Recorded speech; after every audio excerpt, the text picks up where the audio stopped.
of this incredible game.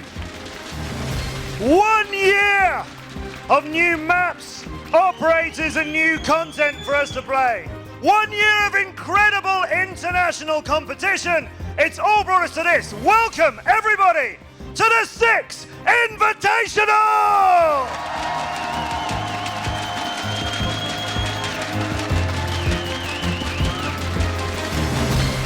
Thank you, Montreal, for being so welcoming to everybody involved in this show, all the teams, all of us who are on stage and everybody behind the stage in production. We thank you, Montreal, for being so welcome to us, and we thank Ubisoft Montreal as well for this incredible game that we have enjoyed over the last year. This is our 3rd and final day of the 6th Invitational. Amazing competition over the last couple of days from all of the teams who made it through the Invitationals and those incredible teams who qualified to be here as well. Now just 4 teams remain. They will be fighting to be the first ever world champion for Xbox and the world champion on PC.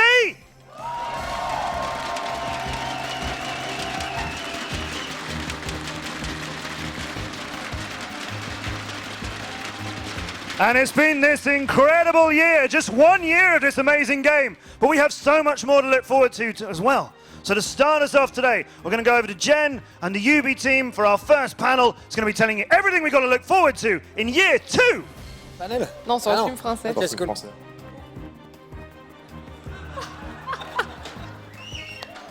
Nice. Jen, good morning to you. Let's talk about the next year of Rainbow Six Siege. Peggy 18.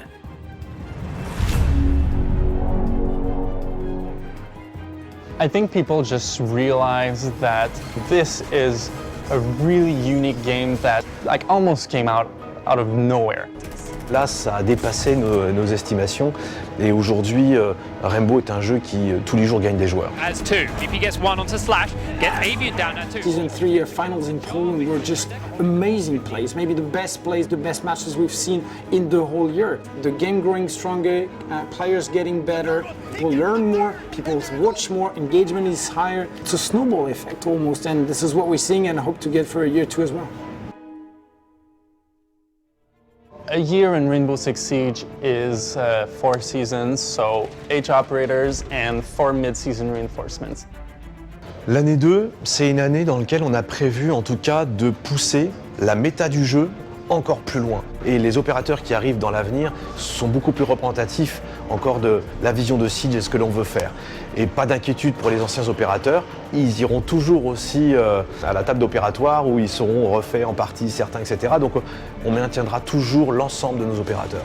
Ce qu'on sait, c'est qu'on a travaillé beaucoup sur l'anti-cheat première année, des recherches aussi côté Code Network, etc. Pour l'année 2, en fait, on va continuer à faire des efforts, en tout cas pour améliorer le confort. On va avoir une première milestone où on va modifier complètement le matchmaking. Une refonte du matchmaking à 2 niveaux. Déjà, ça va être un matchmaking en une étape. On prend un pool de 10 joueurs. Dès qu'ils sont assemblés, hop, on redistribue d'un seul coup. Et d'un seul coup, les 2 équipes sont faites. Et puis, plus que ça, une refonte aussi dans laquelle le matchmaking se fait sur une bulle, sur le côté. Ce qui fait que vous êtes libre d'agir quand vous voulez, où vous voulez dans les menus. On peut manipuler le jeu intégralement le temps que le matchmaking se fasse. Donc du confort et de la qualité de matchmaking. With Year 2 Season 1, one of the first things that the players is going to notice when opening up the game is the menu. We have revamped the whole menu into the player hub, so everything is accessible from this one page. Donc tout ce que l'on va faire dans le futur, sur les mois à venir, sur les saisons à venir et plus, pourront rentrer directement dans ces interfaces-là. Ce menu-là, il est prévu pour recevoir toutes les upgrades du futur. On va aussi envoyer du loot pour les joueurs. Et moi j'ai envie de donner accès à quasiment toute la banque d'items que l'on a aujourd'hui dans le jeu, mais en plus on va remercier les joueurs pour leur temps de jeu. Vous jouez et on vous donne des loot packs que vous pourrez ouvrir gratuitement. Donc plus vous jouez, plus vous en avez. For year 2, we decided to put a high focus in building a stronger Pro League. That means for this, we decided to put a lot of investment and efforts on one of the platforms. PC is becoming the main platform. So PC now has 3 different leagues: Pro League, Challenger League, and the Go4, which is the community league and grassroots level of competition. The 2 consoles as well have a competition program. We are introducing major leagues, both for PlayStation and Xbox. with the same format and scheduling as the PC. Every player on every platform has an entry point into the competition for Rainbow Six. We want to keep building, keep growing that competitive aspect that is so key and central to Rainbow. Faire une deuxième année, ça veut dire que ça marche, ça veut dire que ça fonctionne. Ça veut dire que le jeu a prouvé en fait tout ce qu'il devait faire et aujourd'hui on est au-delà de nos espérances, donc on est très heureux et cette année 2 c'est extraordinaire. Cette fois-ci on est en train d'envoyer un message ultra clair à tout le monde, ce pourquoi on se bat, je me bats, en tout cas on est ici pour rester.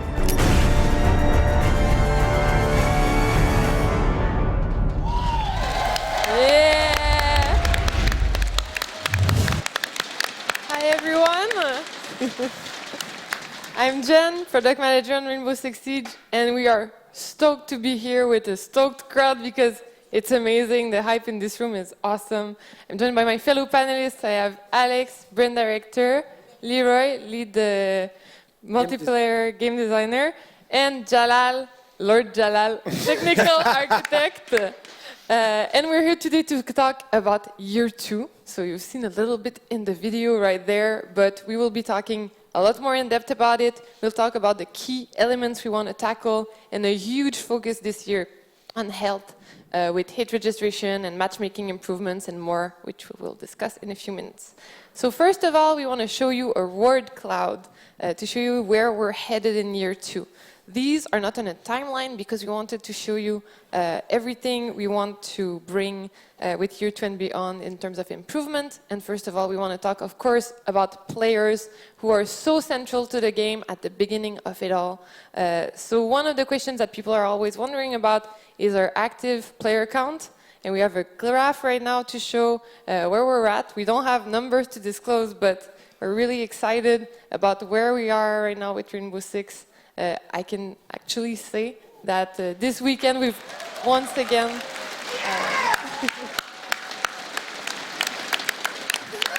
just wait.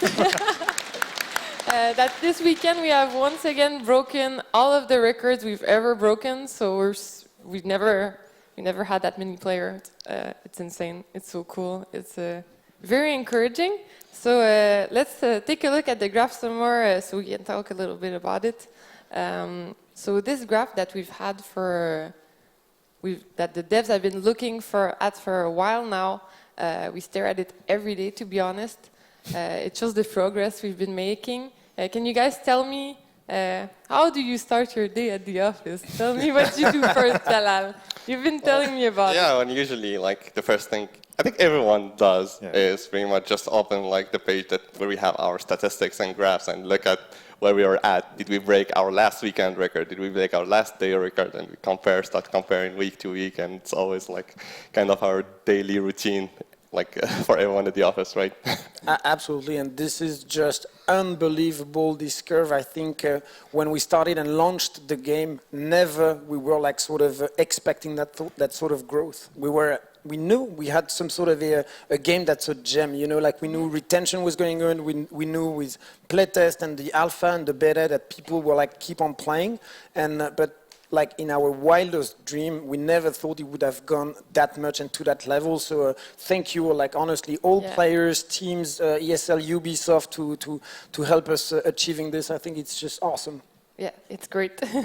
And I want to point out like the first season, when we launched, we thought, oh my God, look at this. Like if you look in December and February, we were like, we're doing so great. We're like putting up posters on our wall, going like 60 consecutive days of how many players we had. And we're like, we did it, guys. This is amazing. And then, yeah, it just kept going and kept growing. So it was quite notable. And this old poster is really outdated right now. It's and it is, if we go back to the graph, it is a testament of the sort of the power of the seasons. Mm-hmm. Like everyone can absolutely witness how each season or each operation is like pushing the game and grabbing the game to a higher level each time. I think when we thought about the whole year and those 4 seasons or operations, the idea was to put a rendezvous or an appointment with the players so they keep having some novelty and new content and features to enjoy. And what we're seeing is just like how much that creates that excitement, more people coming in the game each time, and it's like, you know, almost a snowball effect as we move forward, and it's crazy good news for next year. New content is good for players that are coming to the game, but it's make older players come back with new stuff to enjoy, new gameplay, new tactic to learn, and the recipe seems to work. And on our way there, we also introduced the mid-season reinforcements, which were introduced with Season 3. Can one of you tell me about what you feel it brought to the game and why we added that? But to me, again, the mid reinforcement patch is a way to bring even more content to the player, and those ones are more related to balancing, because we saw that people really get in the game super fast, and they play and they achieve like super high level, and we feel that the game is moving so fast that we felt that we needed to have another rendezvous to address some balancing issue, you know, to make it more interesting for players. And Season 3 also brought something special, Jalal. I just want to touch upon it one last time. Yes. But what was the special thing about Season 3, do you think? I guess it's anti-cheat. Yeah. Ooh, yeah. Well, Battle Eye was like a big release for us, and it really helped improve the health of the game. And I think it was one of the best investments we made on the technical side like last year. Yes. And this goes perfectly into our next segment. We're going to be discussing a little bit, let's go back to our word cloud to see what's the main focus we want to go to right now, and it is content.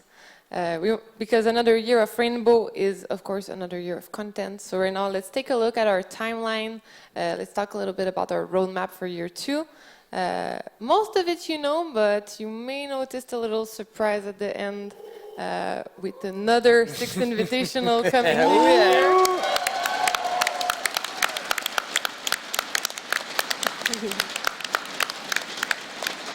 Book your flights right now. Yeah, this time they can really plan in advance to come in the cold. So yeah, we're going to have, once again, 4 seasons, of course, which come with 8 new operators throughout the whole year, 4 new free maps that's accessible to everybody. We're not changing the recipe for this. We feel it's the right thing. We're going to bring some mid-season reinforcements. So yeah, we just keep that formula that we enjoy. And I know that some of you saw in the video that we started for the intro, we were talking about the loot box, and I know, Leroy, you want to discuss it a little bit more. Just wanted to rephrase what Xavier said, that this is something that we really wanted for players to thank them for their playing time, because we felt that we were lack of a reward in this sense.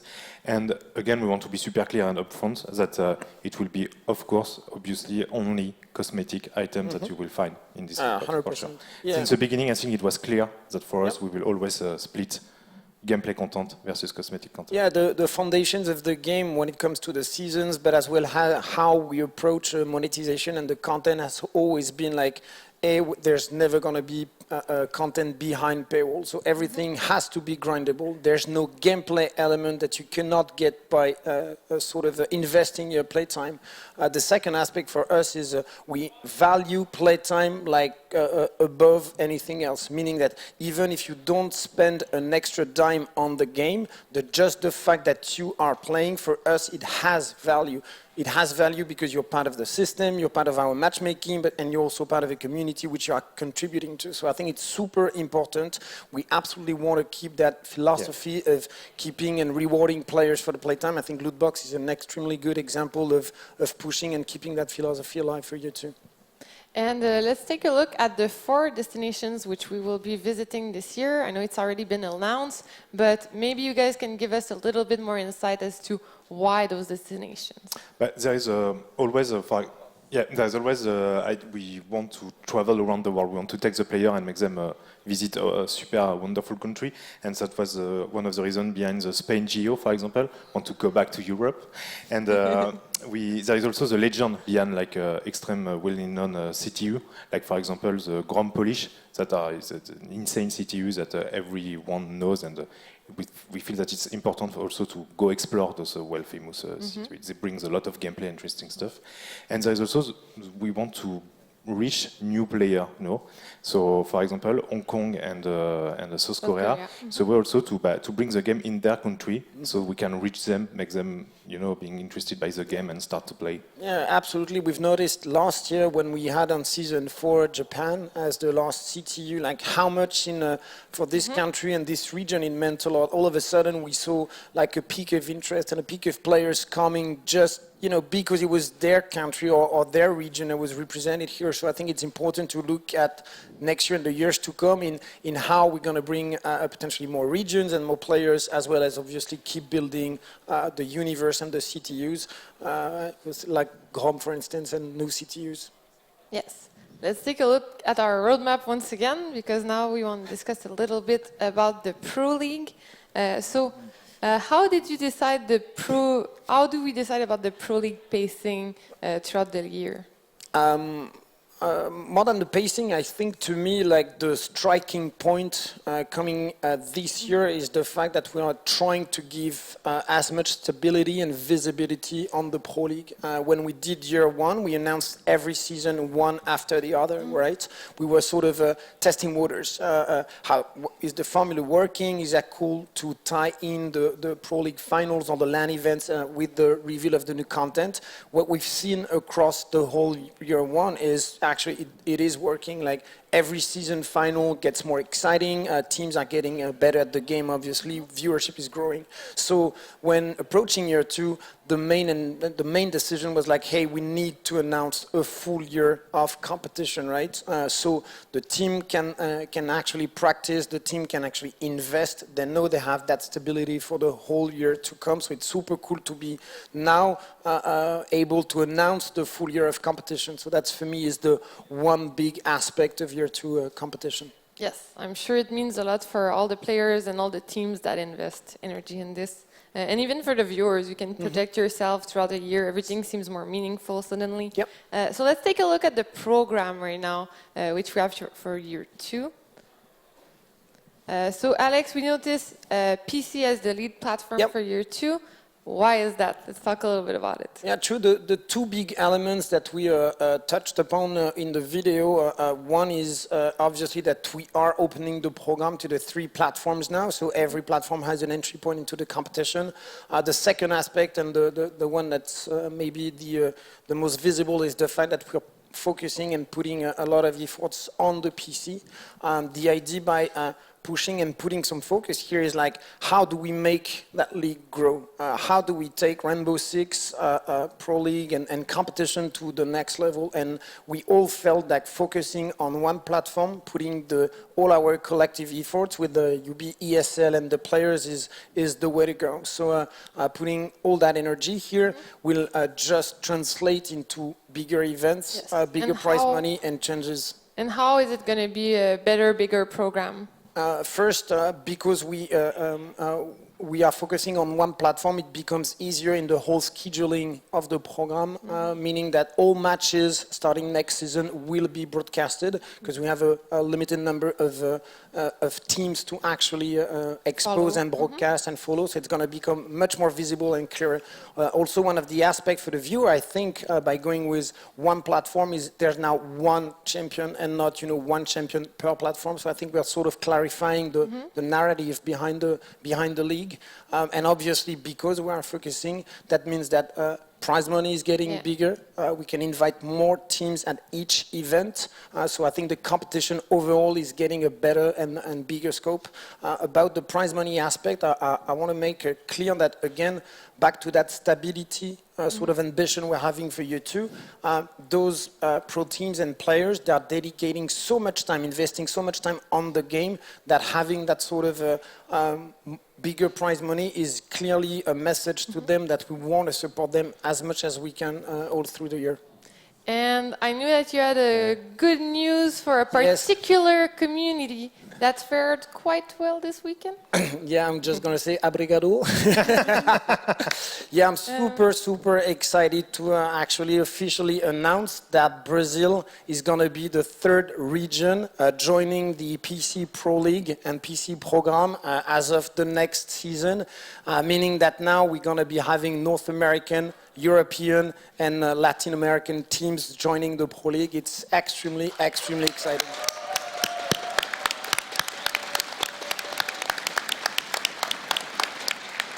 So I'm sure we'll be seeing a lot more Santos dexterity. I'm sure as well. And we're they- actually going to Sao Paulo, right? On the Yes. season 3 finals. So they may get their revenge. They still have year 2 to do it. Yeah, so continue and watch out. So yeah, let's talk about. Let me see where we're at. Yes, let's go back to our word cloud to talk about our priorities for year 2. So the next one, of course, is the biggest priority of year 2, besides, of course, the content which we're going to release, and it is health. And right now, we will deep dive into it. You can see some quite important topics there on the screen: connectivity, hit registration, performance, technical public test servers. But before we get into them, let's talk a bit about how our vision evolved since the launch of the game in terms of addressing health. So you have to know that we come from a team and a lot of people have a lot of experience with single-player games. And it's usually like we decide what we do tech-wise prior to shipping the game, and we provide all the necessary tools for the designer to build the game. And this is pretty much how we go about building the tech for the game. And then after the game ships, we move on to something else.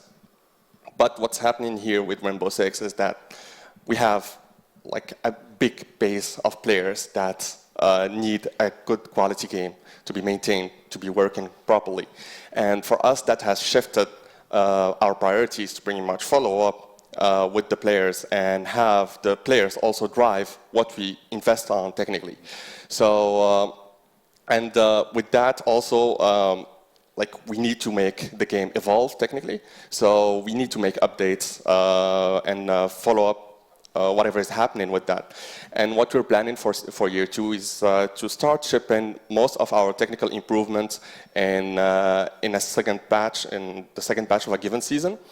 And with the mid-season reinforcements instead of with the season. Yes. So why is that? Why is that? Because usually we have, when we ship any tech change with a season, there's a lot of content coming in, there's a lot of also tech stuff changing, and if we encounter any problem, becomes a bit difficult to know what exactly happened to really kind of pinpoint the problem.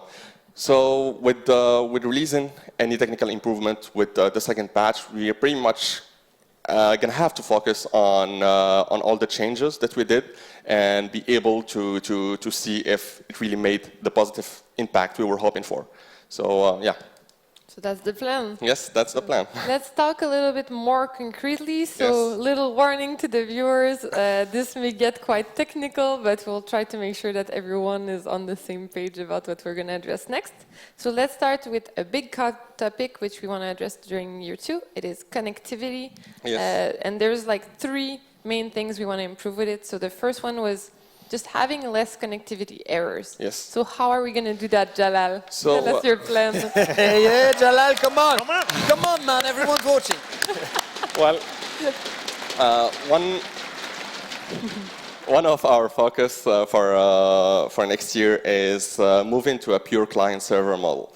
So some of the components of our games are still peer-to-peer. The main gameplay components are actually client-server.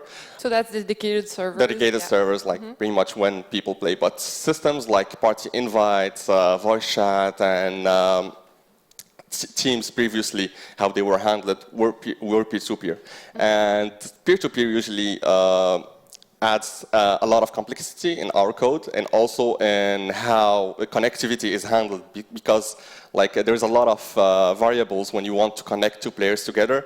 You have their setup coming into factoring into the quality of connection.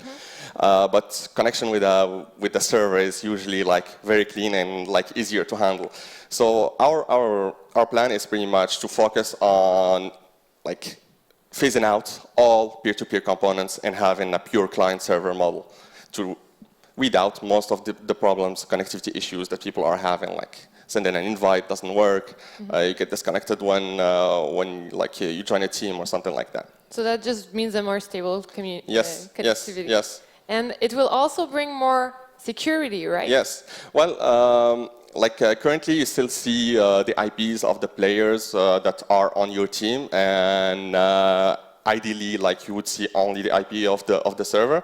And with moving to this client server model, we're gonna just like remove all IPs of any other player coming into a session and playing. So that means less likely also for like DDoS attacks, stuff like of course. that. Yeah. And finally, the third point we're going to improve in connectivity is just less downtime. Yes. So how our backend works? Backend's the collection of all our services, matchmaking and news system and whatever. So all of those are in a monolithic system. So they pretty much live within the same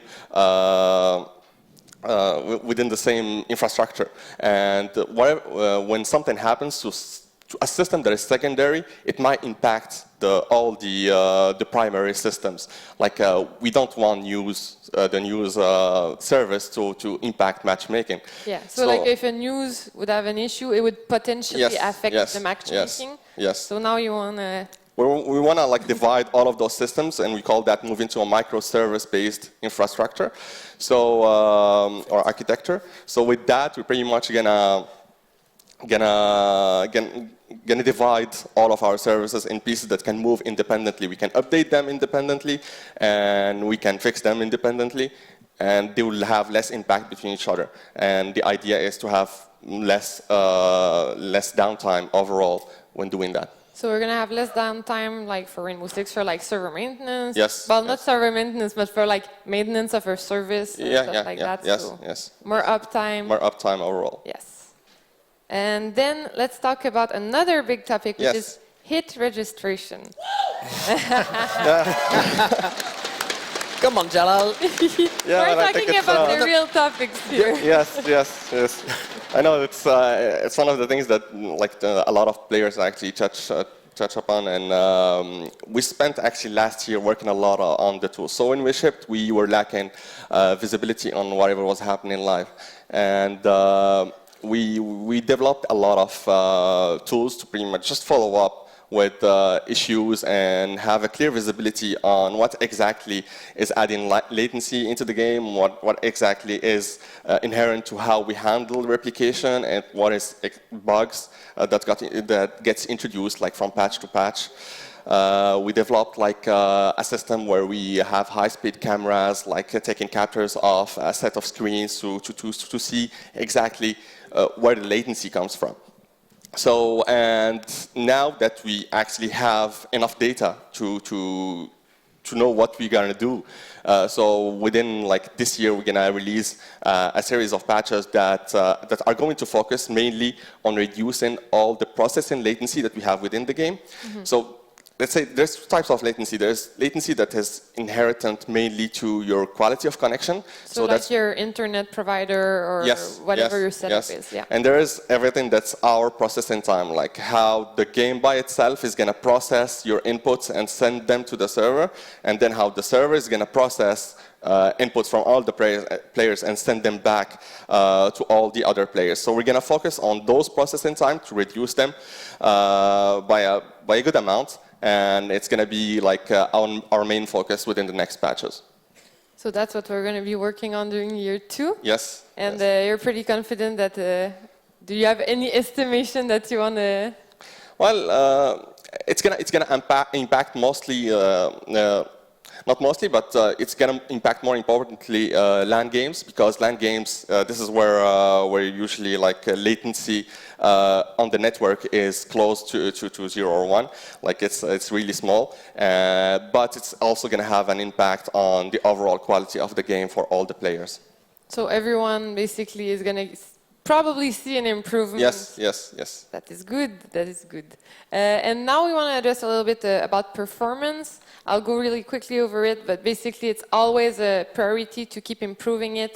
What it brings to us is that if we keep improving performance, then we can do even more in our game. For example, the new operator Jackal, which is coming, his gameplay tech of his unique gadget would not have been possible like a year ago. So we're always pushing to bring more richness into the game and keep pushing the boundaries. So we're going to keep doing that, of course.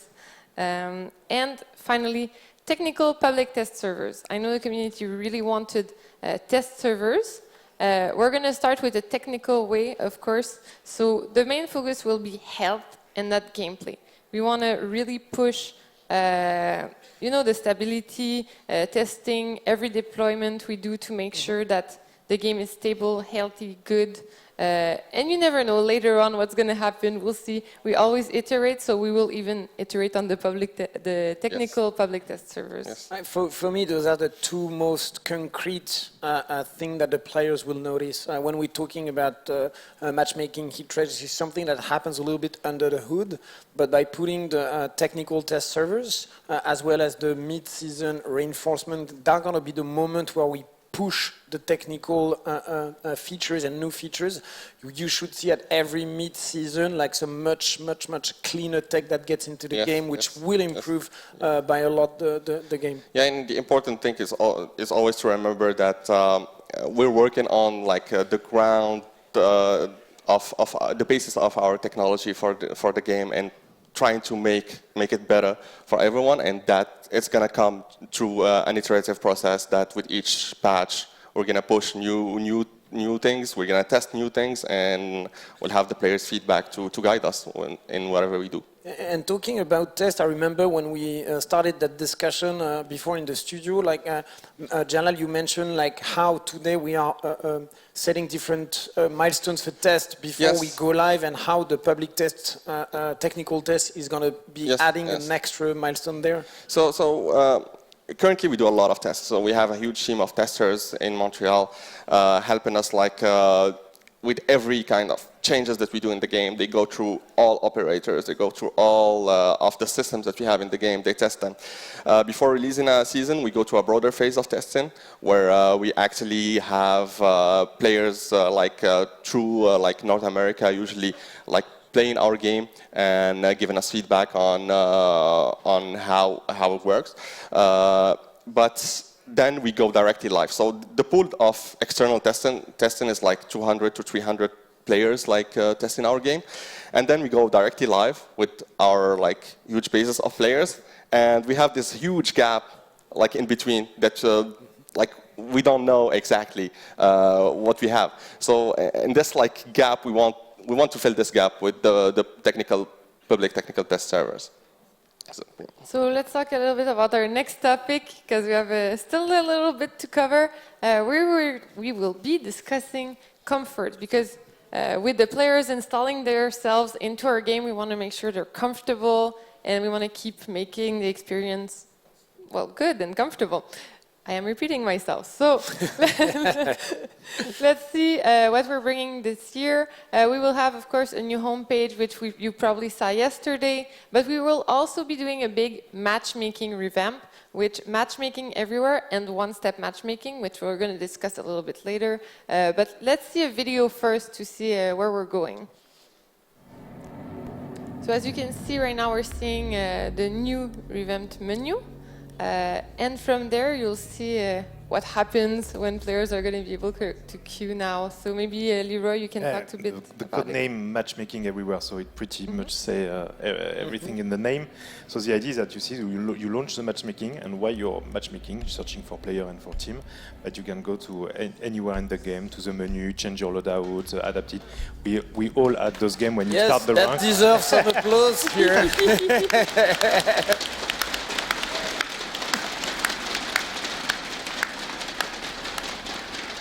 And yes, it's at the very late second that you will have a notification, and that you will be put in the game. And Yeah, I mean, everyone who plays and puts enough hours on that game knows exactly how that new feature is going to make their life much comfortable, and being able to again change loadouts and go everywhere and manipulate the whole game while you're searching for a team. It's really cool. And you're going to be able to stay in your party as well. Like, no need to say, wait a minute, guys, I need to change my little attachment. I'll be right back. So now you can stay together.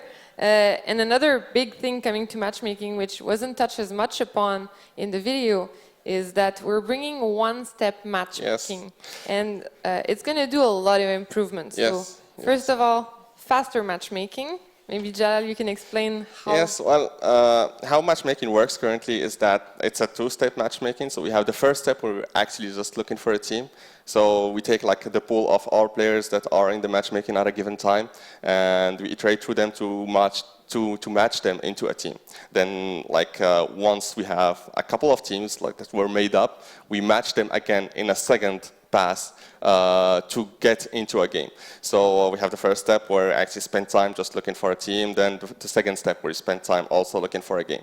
And with one-step matchmaking, we're just moving the team to actually the server. So we actually cut in one of our peer-to-peer like sessions that we were talking about earlier.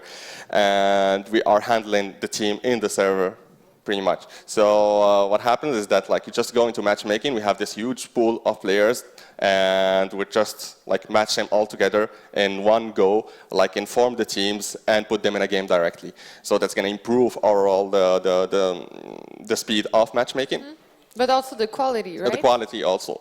The quality, so we can put more thought into how we can bundle the teams and the players together within the team, since now we have a bigger pool of players where we can actually do the decision and think about like how best to split the teams and such. So we can expect better like matchup quality, fairer, more chances to. Well, it will be close matches, basically. And reliability as well. I mean, right, the whole loop becomes much simpler, so more solid as well, right? So we're cutting like one phase that we had to handle on our client, and we had a lot of interaction actually between the client and the server to make up the team and have the team move to a game. So now like we're removing a lot of code, less bugs usually. So more stable. Less work. Nice. No, not necessarily. Not necessarily. Not necessarily. So it means a more stable connectivity, basically, throughout matchmaking in general and in the game. So it's a big connectivity push, which also is going to impact matchmaking. Yes. And can you commit on any dates, Jalal? Well, I'm sure it's what people are wondering right now. So we're saying year 2. How? So the mid-season patch for the year 2 season 1 is we're gonna push the one-step matchmaking and. So pretty much in a month and a half once we start the season. Yes. So we're going to probably push PC first just to make sure that everything works because, as I said yesterday, we have more flexibility on PC. We can roll back quite easily if there is a big issue. And we're going to try to have that in this mid-season patch. Yes. Cool. And now let's recap our year 2 priorities. We're almost at the end of the panel. So the 3 big priorities are kind of all under the umbrella of health, to be honest. So on the creative side, we want to bring growth and maturity, always a more rich metagame. On the tech side, a huge health push. And on competition, it's also really about solidifying the competitive scene, which in a way is also about health, right? A healthy community, a healthy competitive scene. So yeah, that is pretty much it. So we just want to thank everyone so much for tuning in, for being there, for playing our game. It means so much to us. It allows us to keep doing what we're doing right now. And I see Leroy is ready for the final. So biased. Biased Leroy. Oh, damn. Good job, Leroy. Good job. We're hiding it. But yeah, thank you so much, everyone. Thank you to my fellow panelists, and I'm really excited to see But- everyone in here. And also thank you to all the players and everyone that is contributing to making that game and allowing us to make a year 2 and hopefully many years to come, right? So thank you guys, really. Guys, really.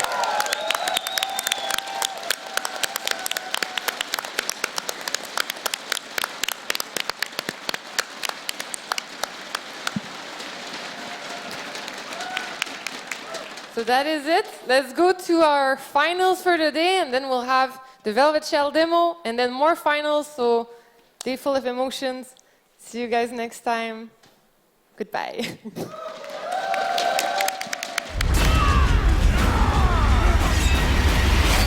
In For Honor, knights, Vikings, and samurai fight to control territory in a persistent cross-platform war. Join your faction in battle. Claim new lands. And tip the scales of war in your favor. Will you serve the knights and fight with valor?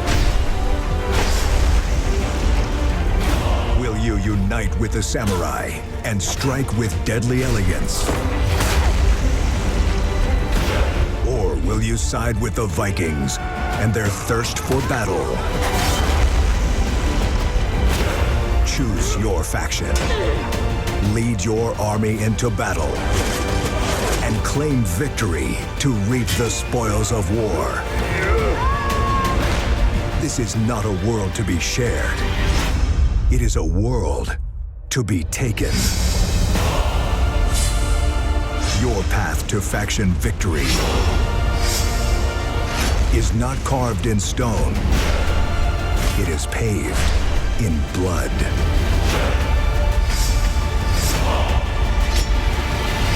Sign up for the closed beta on January 26th.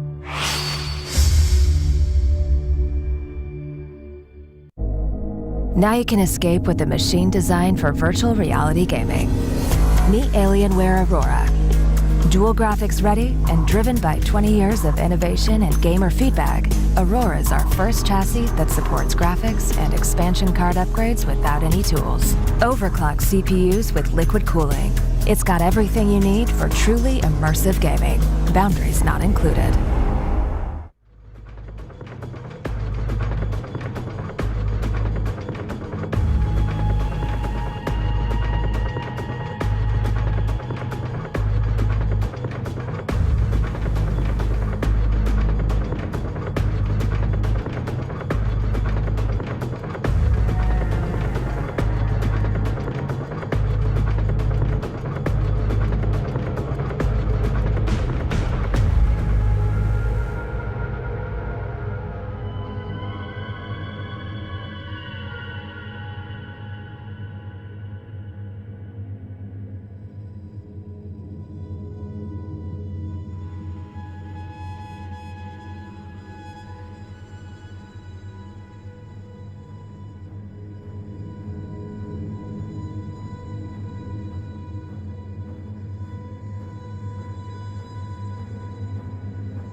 Come and get it!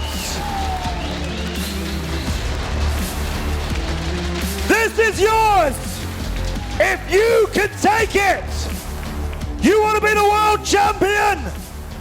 Come and get it! Welcome to the 6th Invitational World Champion Finals! Thanks to our incredible operators for joining us. That is the trophy, ladies and gentlemen.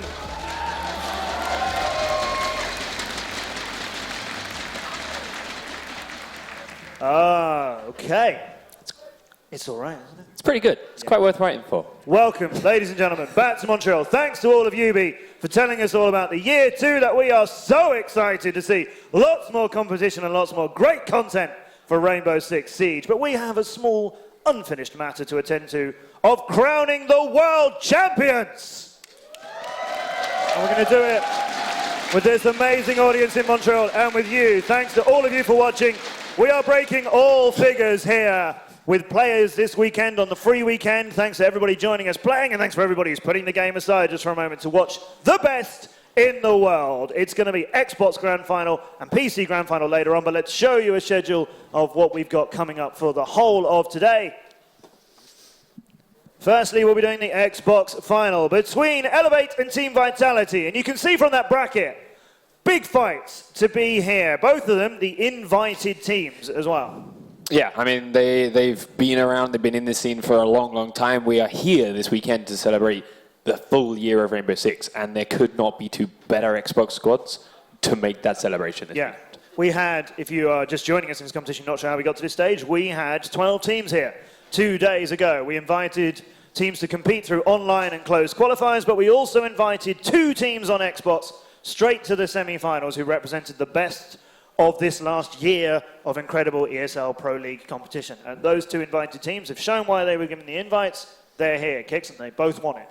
Yes, Team Vitality versus Team Elevate. Both teams are playing on the razor's edge, the best teams out of their particular region, as we said earlier, the invited teams. They are extremely skilled. Team Vitality relying a little bit more on strategy, Elevate a little bit more on their fierce aggression, but both playing on the razor's edge, so it could go either way. Yeah, absolutely. I know you're looking over at the stage because we want to bring them out. We want to get this thing ready. And I know our crowd are ready to see them as well. So we'll be getting to that match very, very soon. We're expecting a really hotly fought contest here because we know both these teams, it's the first time you can be, the world champion on Xbox. And both these teams can win it. Yeah, it's going to be a very, very tight one. I'm expecting all 3 maps. I'm expecting a lot of overtime. And after the game we've gone this weekend, a few hidden surprises from each of these squads. So let's get into that then. The Xbox World Championship for Rainbow Six Siege. And our first team are these well-known guys. So we are Elevate. We have a lot of background of playing. We've all been on different teams. We really grinded, really worked hard to get this spot, and we are very appreciated that we got this invite. The team that we got is extremely solid. They're all slayers, they're all smart, they all have the skill and what it takes to honestly be the #1 team and to be the best team. We have our strats, we have our set strats, but honestly we really rely on each other and play off each other and really play off our gun skill 100%. We're ready to win this, to be honest. Ready to win this. Representing North America, please welcome to the World Final, Elevate!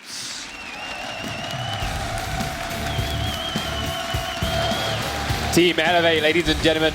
Some of these players were the original Xbox One season champions back in Season 1. They've been playing and competing and right up there at the pinnacle of Xbox competition all year long. However, most recently, Season 3, they managed to fall a little bit short. The trophy was moved across to Europe. These guys are now here, close to their home turf, up here in Canada, looking to take it straight back to North America. That's the first of our potential world champions. Here's the other one. Team Vitality were the current world champion, winning the Season 3 in November in Katowice. So we came here to defend the title. I think what makes Vitality one of the best teams in the world actually is our strategy and how we study our opponents. Well, in the team we're basically all good friends for ages now. I mean, I've been playing with Barrios for 9 years now. When we won the Season 3 finals, there was a huge moment for us. Of course, we want to live this again. I mean, especially for me, that's my last event as a player. So if we could do it again, that would be so amazing. Can they do it again?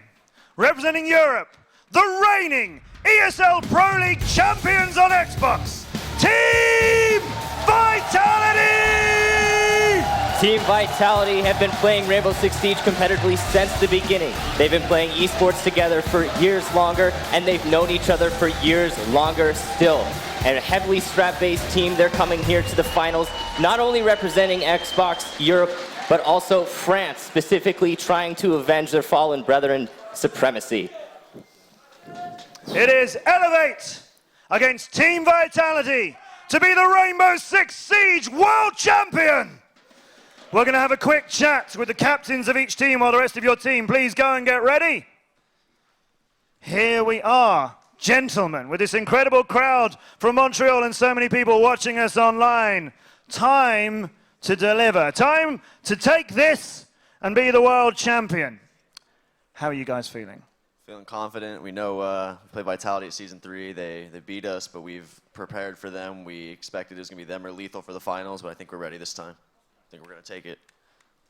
And Furious, you guys are very calm. I was chatting to you not long ago in the players' lounge just over there. There wasn't any last-minute practicing going on. You were all just chilling out. You guys are ready, but very calm with it. I mean, we just want to enjoy the match. This is a huge event, a huge crowd. I mean, we just want to be on stage and play these guys. This is the best match we could have for a final, so let's enjoy it. You've said you were preparing for... We are going to enjoy this, I know. You said you were preparing for both of your potential opponents. Are we going to see some surprises? Have you got some tricks in store? We'll see.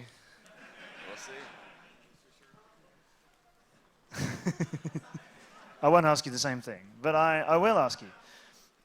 This means a lot. We saw when you won the Season 3 finals how much the dedication and commitment, not just you, but everybody who competes at this level, but when you were on stage there with tears, and I know you don't mind me pointing that out, it meant a lot then. You could be the world champions. Winning the Season 3 final was like already meaning all the sacrifices paid off, so that would just be bonus to win here. As I said, we just want to enjoy the match, enjoy the crowd, enjoy the last Xbox event, so... And I know you said to me as well, you're going to do your best, but if you don't win this, it's because you were beaten by a better team on the day. And that's right. All you can do is turn up and do your best in competition, and if that means you're the runner-up, then you must have had an incredible opponent. That is what we're expecting from both of you. Gentlemen, a handshake, please. Good luck to Team Elevate. Good luck to Vitality. And let's have a look at how they got here.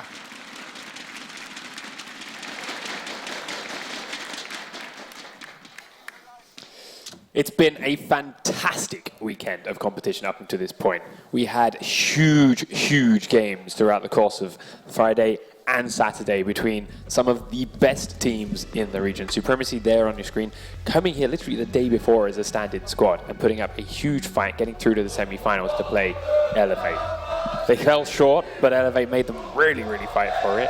And we can see in the screen some very big moments from standout players picking up 3 or 4 kills, clutching a lot of these rounds. Yeah, Supremacy playing against Elevate, they certainly proved their point. They are a team to be reckoned with. They were the team that made it to the Season 3 finals to play against Vitality last time. But Elevate now in the finals of this invite, going to try and secure their position as champions from North America. This is incredible. Yeah, I just want to give him a moment.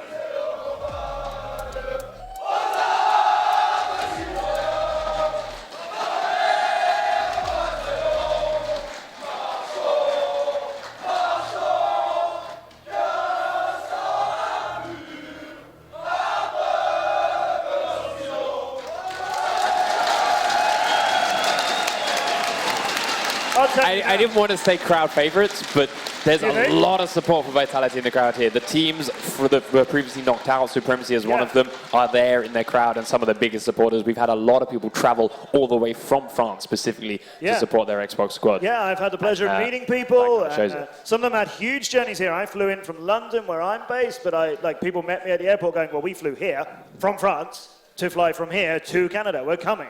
This is absolutely incredible. And I tell you, I've had the pleasure and honor of hosting lots of different esports in lots of different places in the world. I don't think I've ever seen what we just witnessed up on that stage. And the team singing their anthem and the audience behind them as well. Not just, of course, Vitality who are here, Elevate are here as well. Yeah, Team Elevate have, I mean, they also have the North American teams back in there. The Lethal Gaming boys, which they said themselves, they were half expecting to see Lethal in the final here. They were preparing half for Vitality, half for Lethal. They are now in the crowd too. They're going to be shouting and yelling a bit in a very short while and making plenty of noise. We had it yesterday in the semi-final, complete reverse. Well, we had Elevate playing Supremacy. Lethal playing Supremacy. Yes. We had Elevate in the crowd making lots of noise for him.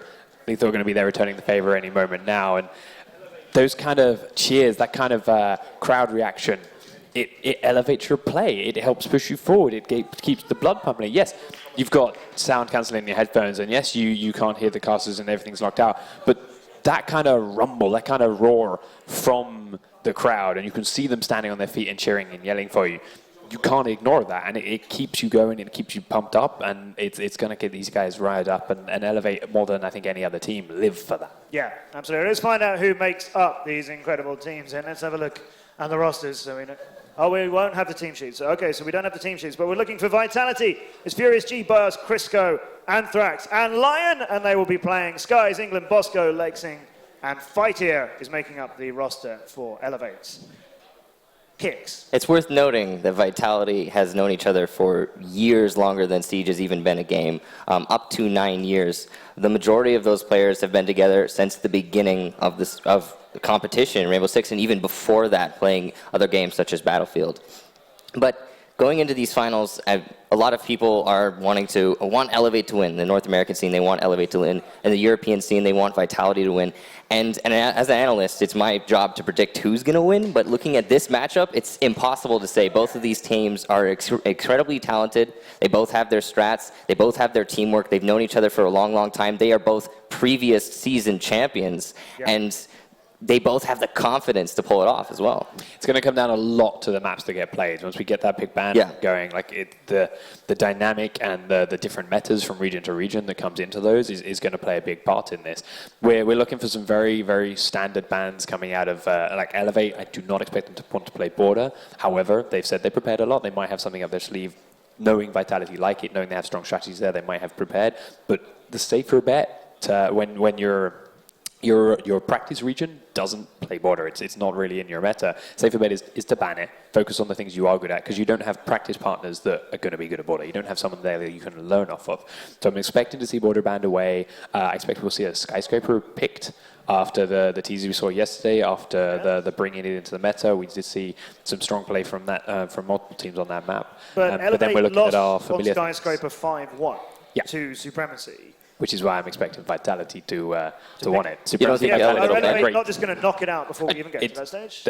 I'd hope so. If they look at the 5-1 and say, yeah, we're not going to touch that. Yeah. But it's the targets for Vitality are the likes of Skyscraper. The targets for Elevate are looking more to North American strategy-based things. The clubhouses, the chalets a little bit. But it's one of those things, yeah, we can sit here and they want this and they want that and they're good at this, they want that. But until it sits down and we see what they're going through, we can't be inside their head completely. No. So let's find out. Here are the pick and bands live from stage here in Montreal. Let's see what the teams fancy demonstrating to us and challenging each other on with our special map pool that we have here for the 6th Invitational. And I think Vitality to go first. I think it's worth noting that no matter what 3 maps we get down to, yes, it may favor, the pick and ban phase may favor one of the particular teams based on their meta and the practice they've put into those particular maps. But when it really comes down to it, we're in the very last matchup of this event, and both of these teams are not going to be letting any of the rounds slip by going into, like, when you see a team, so they get their pick ban phase and it's down to, say, Chalet, Consulate, and Clubhouse or something like that. And they're a more dynamic team. So they're going to win those Chalet and Consulate, or maybe and lose Consulate, win Chalet, and then bring it to Border. You have this dynamic of, like, okay, the team's not super strat heavy, so maybe they're not super strong on Clubhouse, but they will bring it to overtime. And going into the final end of the event here, I feel like no matter what maps we get, no matter which team prefers whichever maps, definitely going to be seeing overtime on every single one of them. That's on every single one of them. I think so. Yeah, I think so. And we talked about, like, I want to talk about how, like, the Elevate pumped up by the crowd, they're there and they perform. We saw in the highlight clips multiple occasions throughout the semi-finals and quarterfinals where teams have gone in and they've got a well-executed strategy and they've had the best played plans and they'll push for it and they will start to gain control of a round and put on a diffuser or begin a diffuse. But then we'll have one player on whichever team they're against step up, pick up 3 or 4 kills of their own, sprint through a smoke grenade with a shotgun, surprise them, and just tear a team apart. And again, both of these teams have those standout players that can do that. Lion is the most recent addition to Vitality, but has made that kind of mark on multiple occasions. Skies was doing it repeatedly yesterday for Elevate. They both have these players that all have that skill and that potential. It's a question of, can they bring it out here on the day, on the grand final? And they can. We know they are capable. Oh, certainly. Of it. We've seen it. Yeah, we've seen it. And I don't feel like these are squads of people who don't like being on stage. As you've mentioned, Elevate are lifted by this. Vitality, they're feeling it as well. They have experience in front of audiences when we've had Pro League finals with an audience in the studio. It would be a surprise to me if anybody fails to deliver today, but it is the World Championships. There's a lot of pressure on their shoulders, but yeah, I think that all these players are ready. Both these teams are definitely ready. And the experience, like you said earlier, the vast majority of these players have already been to LAN events. So they're going into this, I don't think that that's going to be a factor in either of their games. It can happen. I won't go into individual details, but I'll tell you that in one of the PC semi-finals yesterday, without going into specifics, the pressure was really getting to somebody. Not in how they were playing, but in just how they were feeling between maps and stuff. It's one of those things that... Who or how. But, yeah, like, it matters to win this thing. It matters every match, and this is the one. Yeah, this is all it comes down to. Yeah, you can look at it, you can prepare for it, you can see it, you can think you understand, but until you're sitting in that chair and you've got it all going around, there's nothing that compares to it. You can't mentally prepare until you've done it a couple of times. But they've done this. They've been on the stage. They've been in front of crowds. They've been into the season 1. That shouldn't phase any of them. But this is also going to be one of the last times this Xbox community has this kind of stage for a little while. Like, it'll come back eventually, but the pressure from that and being the NA versus EU is there. And Skyscraper. There it goes. First ban, Elevate. They lost 5-1 on that to Vitality. They don't want to see that again. Saw that coming. Oregon have banned out Vitality. Elevate have banned out Border. Chalet has gone. Vitality don't fancy playing on Chalet again. Chalet has a laxing bush for a very specific region, and Elevate have a laxing. So there's history with Chalet. It's a map that Elevate are very good at. You don't want to play them there. Elevate banning out Clubhouse. Now that's interesting. That's something we saw them playing on in Season 3. It's something we saw Vitality win on when they won their semi-final. It was their third map. Cafe Dostoevsky's gone 2. So we're going to be seeing some Canal. I am very surprised the Bank is still in this pool. I was about to say, it is a little weird. Bank is not a typical map for Xbox. Yeah. And looking at that ban from Clubhouse from Elevate, that makes a lot of sense to me because Elevate is a strat-heavy team. But they rely a little bit more off their teamwork and playing off of each other. And Clubhouse is one of those maps where it relies a lot on one particular player in one particular situation. We saw yesterday K9 get that 3K as 3 players, or 4 players, I think, rushed into Armory. Something like that, individual plays, whereas Elevate, they play off of each other. And Team Vitality are extremely good at setting up those strats ahead of time on a map like Clubhouse especially, and being ready as an individual with the timing. We're going to Consulate first, and Bank will be in this for certain. And Canal. Okay. Yeah, well done. So Consulate, Bank, and Canal is how the World Championship will be settled. You were surprised to see Bank in this pool. Are you surprised that it's not left to third?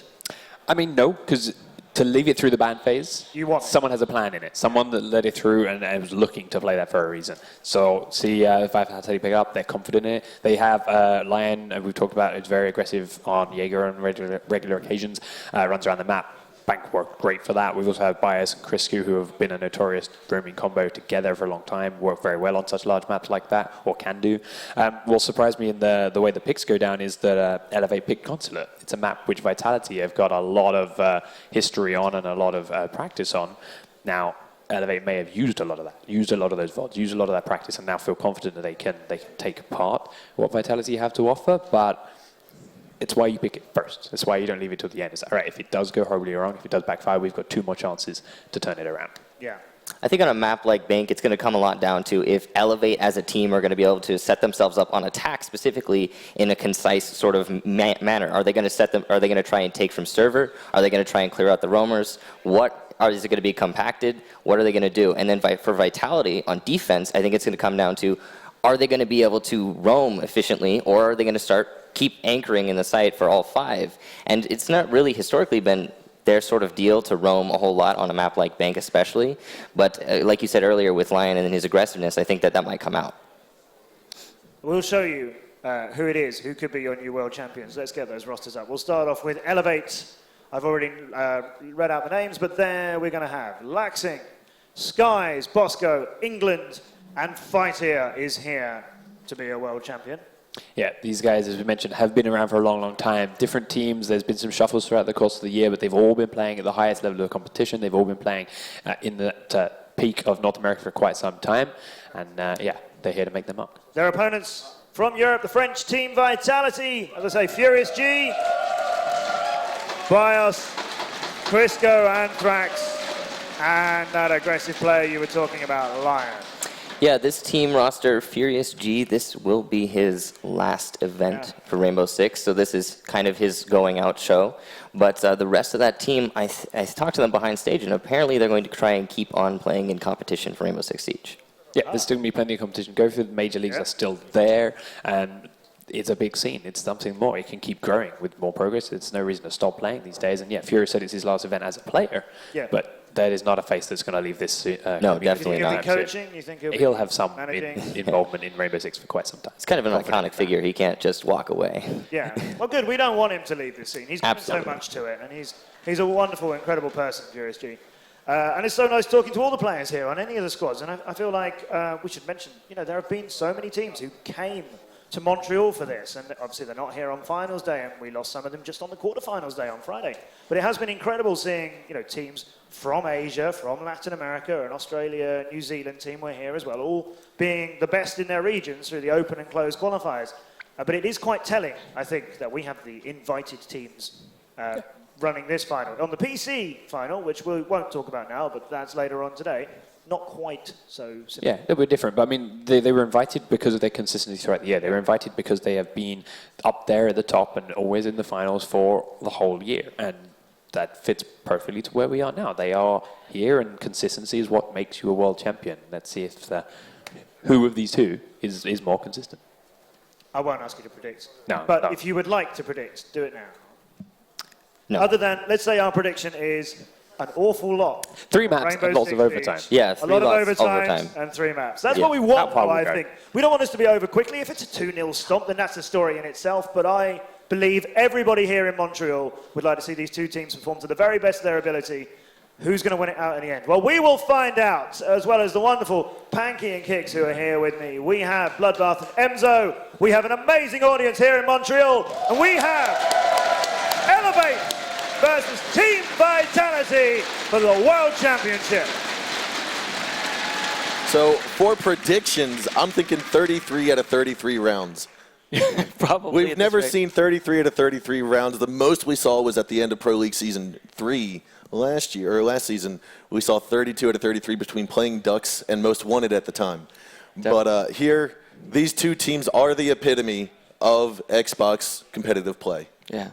This is the pinnacle right here. The two invited teams that were invited for a reason, as they were saying. And it's two teams, the important thing to mention as well that I don't think was mentioned earlier is this is a rematch from Season 3 Finals. So here we are, ready to get onto the bomb site. It is map number 1 of the Grand Finals for the Rainbow Six Invitational Xbox Division.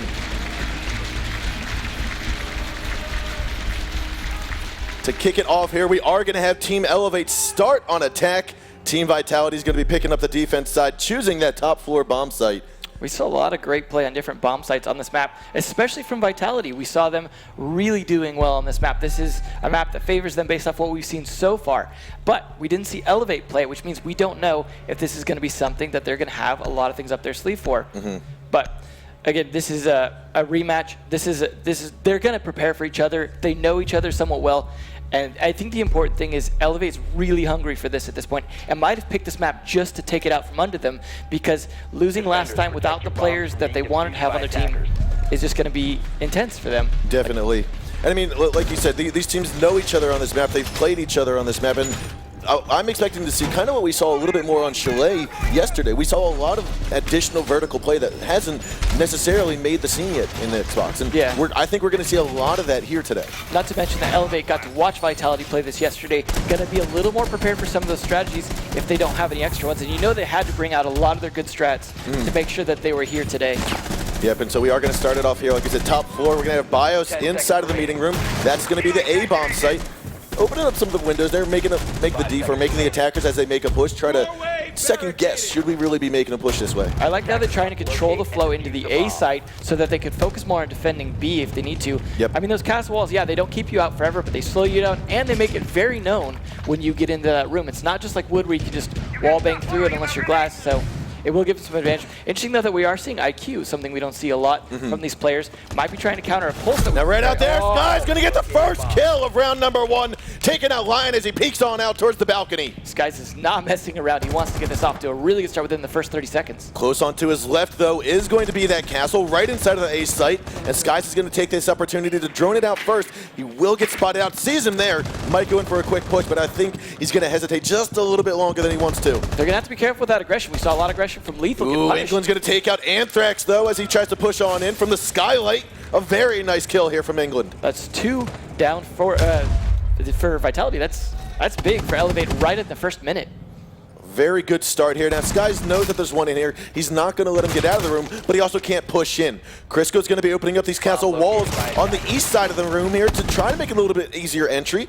Crisco's just waiting for that perfect call, opening it up. Now they're going to have this perfect crossfire.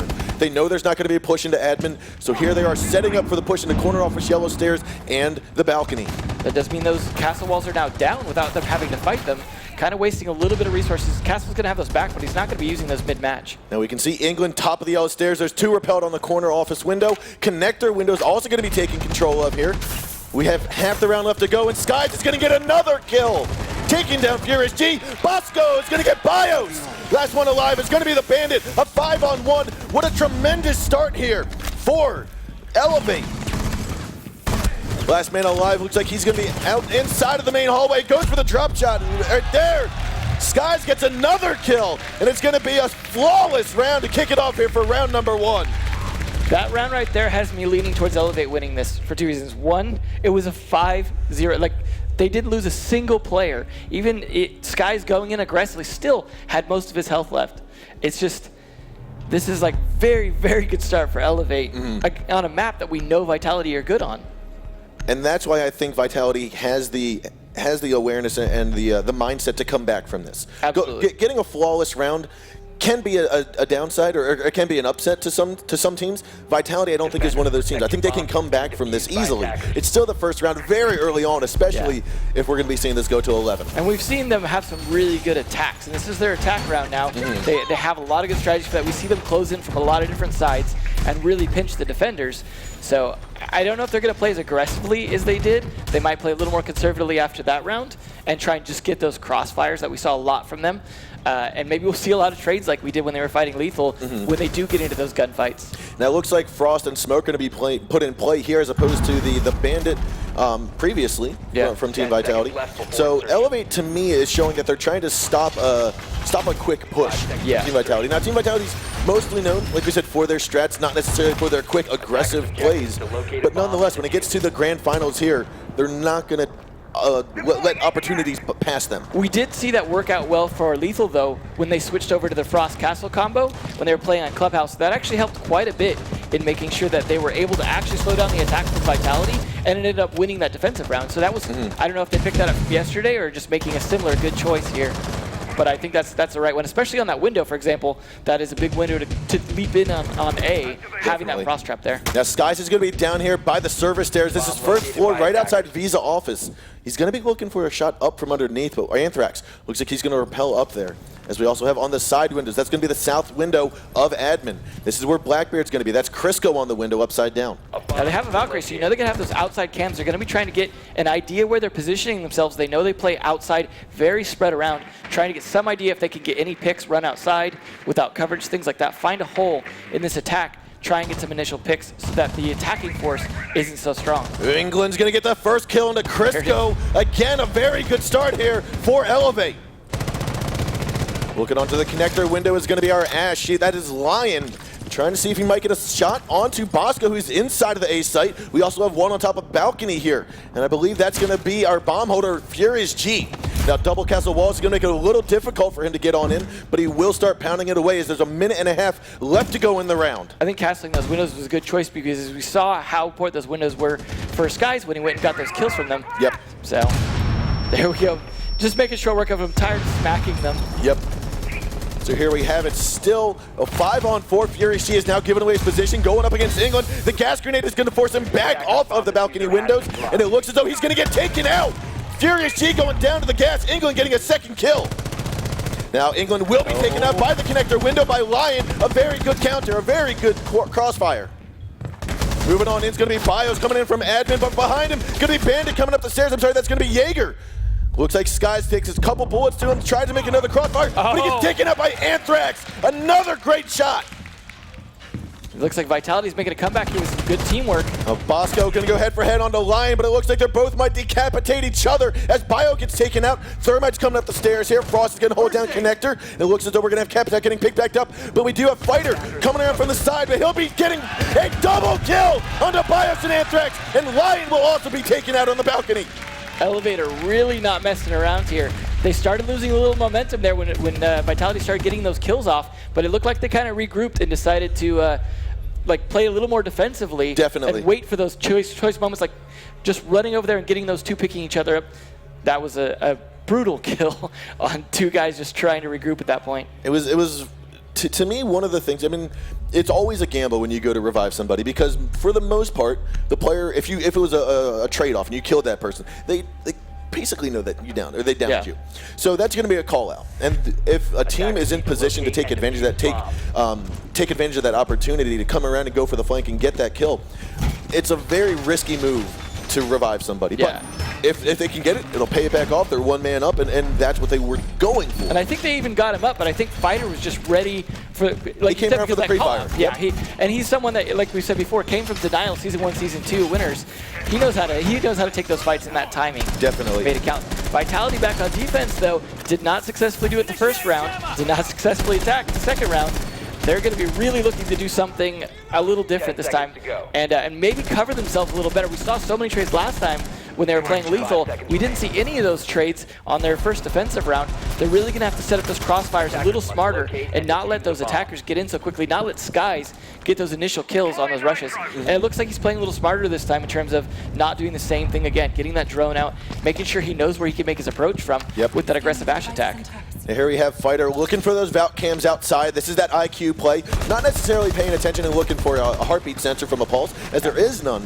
But for the same time, those Valk cams outside provide just enormous amounts of information for the defenders. Yeah, and it's surprising to not see a pulse just because it's strong on this map with the vertical play. We saw a lot of it from PC, especially playing downstairs and using it to see who is upstairs, especially when they're trying to go for that defuse. But they are making good use of the operators they're picking. They're bringing that mute, for example, stop some of that intel so they can't make such an aggressive attack. It does slow down a lot of your push in. Now Crisco's responsibility is going to be a hold down admin, but the push from Elevate is focusing on the skylight stairwell, that yellow stairs, as well as the corner office window. But there is a Valk cam we just saw Anthrax on outside by garage. That's going to see that Blackbeard's here. You're going to see when the push is coming. They know what side of the window to look on. for Laxing. He's over here, they hear the repel. Now it's just a matter of, will they get that perfect opportunity? Might know The C4 is there. Oh, there it was. They went for the C4 throw and didn't pull it off. Did not connect, and it looks like Furious G might be trying to peek out a bathroom. They gotta know he's there. He was there all yesterday. Looks like Anthrax gets one nade possibly, takes a little bit of damage down, but he is Doc. He can just stim himself back up if he needs to. You know, if that Blackbeard doesn't have coverage, we could see a run out of yellow stairs, but it looks like England has control of those stairs right now. So that might be a little difficult, but that would be the optimal way to kill that Blackbeard right now. Now there is one member from the defenders that is downstairs. Laxing does take out Furious G from the bathroom of the corner window. Again, another very good start here for Elevate. They are going for this plant we haven't seen in quite a while, where they would blow open this wall here. Oh, no, he's going to get taken out. Very good job by Lion, getting a double kill onto England and Bosco. We saw Lion save the day a lot yesterday. A very good job. That takes out the third mine. It did not get exploded in time, did not get destroyed. And that's going to be a pickle there inside of the attacker's push. And that was their strategy, too. You saw that by him having the diffuser, that was the plan. Now they're going to have to regroup and take a different approach. Ooh, the breaching charge takes down Lion, I believe, from underneath. A very good thought right there from Skies. Some good revenge from Skies for losing his critical min in this attack. Now what he's got to be careful of is giving away his position, because right now they don't know he's up here. He's got the barbed wire he's got to go through, makes his way to the main corridor. Fighter, though, takes down BIOS inside. And now we only have one defender left. Anthrax is going to get one. He's got time to stim himself back up, but it looks like Fighter puts a few more bullets into him. Connector will have the fight down here from Anthrax. Now he's going to move it in. Looks like Fighter's going to get that diffuser planted. Skies is to the left. He looks for the shot, and he doesn't get it. He's docking, does pick him back up. Skies will get the kill, and a 3-0 start here for Elevate. You can just tell how hungry Elevate are to get this revenge on Vitality, because not only were they beat by Vitality in the Season 3 finals, that led to Vitality taking the trophy at the end. They just got to be like, we got to put everything into this. The question is, even if they win this map, are they going to have the stamina to take it all the way to the end? Because it takes so much out of you playing like this, playing this aggressive in such tight situations. Like, you see so many situations where they're just like down to the last second making those peaks, getting in there. You see almost the panic, like just holding back on those moves, especially when they lose something like that Thermite there. Having to play off that, it just came down to kills at that point, because it was going to be so difficult to get that plant down. But I like them using the holes against them. You know, they use the hole in between that B site in the next room. The connector in the corner office, yep. Against that angle, but they knew where he was at. He was pinched in a situation where he didn't have a lot of recourse. He was Doc, though, so he could take some shots and heal himself. But we didn't see that from him. He was just in a bad situation. Had he had a teammate left, though, let's say Lion was still alive in that situation, that might have gone towards Vitality still. We've seen a lot of great clutch plays by Lion like that. So, I don't know if it was just noted there, but Lion actually got his drone inside of Garage. Saw Fighter right here. You put a jammer down right underneath of that main reception drop hatch. So it's that kind of information that Team Vitality is trying to gather to figure out, can we push? Can we do our normal push from Garage and into Kitchen and so on and so forth? And this is what we don't necessarily capture too much of, is that initial information gathering. Yeah, and that's something that's why we see that mute coming out more. Because when you're playing aggressive teams like this, the more you can delay them, whether it be with the bear traps, whether it be with the castle walls, whether it be with mute jammers, anything you can do to slow down their push gives you better chance to get in better positions. But we are seeing that pulse now that I mentioned earlier, so they are actually wanting to play that pulse now that they're playing a different bomb site. Now that they're playing downstairs, they want to have a bit more intel, and you see Sky's using pulse right now to try and figure out where that attack's coming from. He needs to give his teammates some time, especially since they're going to want to push Piano right there, which you see Sky's guarding. We do see Lion and BIOS moving on in. They might be seeing Sky here. Sky has his heartbeat sensor out, might have seen BIOS pushing in, and now the shots will go down. The wall bang from Lion, though, will take down the Pulse early on. A very good feat for Team Vitality. Now they have this control of Piano. This is really important to attacking the downstairs to give you a lot of angles on those defenders that are in really bad positions to attack from the garage door. Now Bosco is here in a very nice position, but I think Furious G is looking right at his feet. Bosco's going to get back upstairs just in time to not be detected. There doesn't appear to be any drones up top, and that's going to be good news here for Bosco as he rotates on over. Vitality's really going to need to find out he's there. He's that 3-speed Jaeger. He's got a great gun. If he can come around, we've seen that happen a lot. If he gets around behind them, it's going to be deadly, but Crisco could catch him out here. I think Crisco's going to see him. He gets the shot, but no! Bosco's going to get that headshot down onto Crisco. Bosco, if he could get away with that and move to a different position, I think Elevate have a really good chance to take this, just because of the fact that Laxing's here. I'm sorry, Laxing and Bosco both working the back stairs, circle stairs and Visa, as well as Bosco's now coming back up to where he just got that kill on the sledge. He's going to come around for the flank, and it looks as though we also have one that's been injured. That's going to be Bios getting taken out from Laxing. This is some great coverage from these roamers. They're really punishing Vitality for being in here. Anthrax is able to get Fighter down. I believe that was outside a garage. Bosco's going to come back on down the stairs. Laxing has managed to make his way here into the lobby. That's where he picked up Bios, and now he's going to travel back downstairs. A 3-on-3. Bosco's is inside of the bomb site here, trying to hold down the fort as he moves on into the offices. But moving on towards, we see Lion as Furious G and Anthrax are both outside a garage. Now Lion's making his way down here to the left, right on the other side, looking for the quick push. Bosco stands up and gets the kill. Now it's all up here to Blackbeard and Thermite, both outside. That's going to be Furious G that we're peeking at right now, going in through the garageway. But the gas grenade is going to prevent that push in from the right side. England's right there. He's trying to stop the push. Bosco's going to take a peek out. Laxing might get very aggressive here on the yellow stairs, pushing on out. He's waiting for that call. 20 seconds to go, 3-on-2. He's going to make his move here. Bosco's looking at right at the perfect angle. Saw the Blackbeard shield, goes for the shot, but Furious G will fall by Bosco. And now Anthrax moves in, and it's not going to be enough. He will be taken out after taking one shot down. This puts them on match point 4-0. We could potentially see the second 5-0 of the matches. It's going to be a heck of an uphill battle for Vitality because this was one of their maps. This that they were was quite good their on. choice. But no, Elevate picked it, but this was their choice yesterday. Correct. And so it's something that they're strong on. But like I said, Elevate got to watch that. And in watching that, you see them picking it apart. One of the things I loved about what they did there during that round is the two roamers, Bandit and Jaeger, played around the whole map. They used all the map flow. They got these great shots, these great flanks, and were prepared for the counters to that. But the important part is when their site guys started dying, they rotated back to site because they needed to keep Smoke alive. Yep. They needed to make sure that site didn't fall once those garage doors were open. Smoke did his job, they did their job, and you saw them just pick apart what was left of that attack. And I think, well, kind of like we talked about yesterday, because we saw this map, or we saw Chile and then this map, or whatever it was yesterday, we made the comment that this map plays very similarly to Chile, where you open up drop hatch and you're able to rotate up and down using all three floors. And that is what Team Elevate is doing here. Yeah, absolutely, and I think that map flow with those 3-speed operators and good awareness, good intel, good callouts is just game-changing when it comes to actually being able to execute on that and make your shots. You're seeing some great flick shots from both teams, really. So they both have the gun power. It's just who catches who and is the most prepared. Yep. 5 seconds left before insertion. We are Here we are. A Buck here as well. Buck is making an appearance, and we have the same operator set that we had previously. One defensive round to go for Team Vitality. They're going to pick up that dock and pull out the castle, get rid of the castle there. I'm curious if they're going to go for that B push through that wall again with the Thermite as he's carrying the diffuser again, which does make me think that's a good possibility. Yeah, it didn't work out last time, but it got pretty close. We had Thermite get all the way up there and get in position, place his breach charge, but he got caught at the last second. Now Lion is here waiting for the repel. He's going to get one kill on Bosco, but gets taken down by Laxing. Just not enough time there for Laxing to get the first headshot. No, that was just Buck.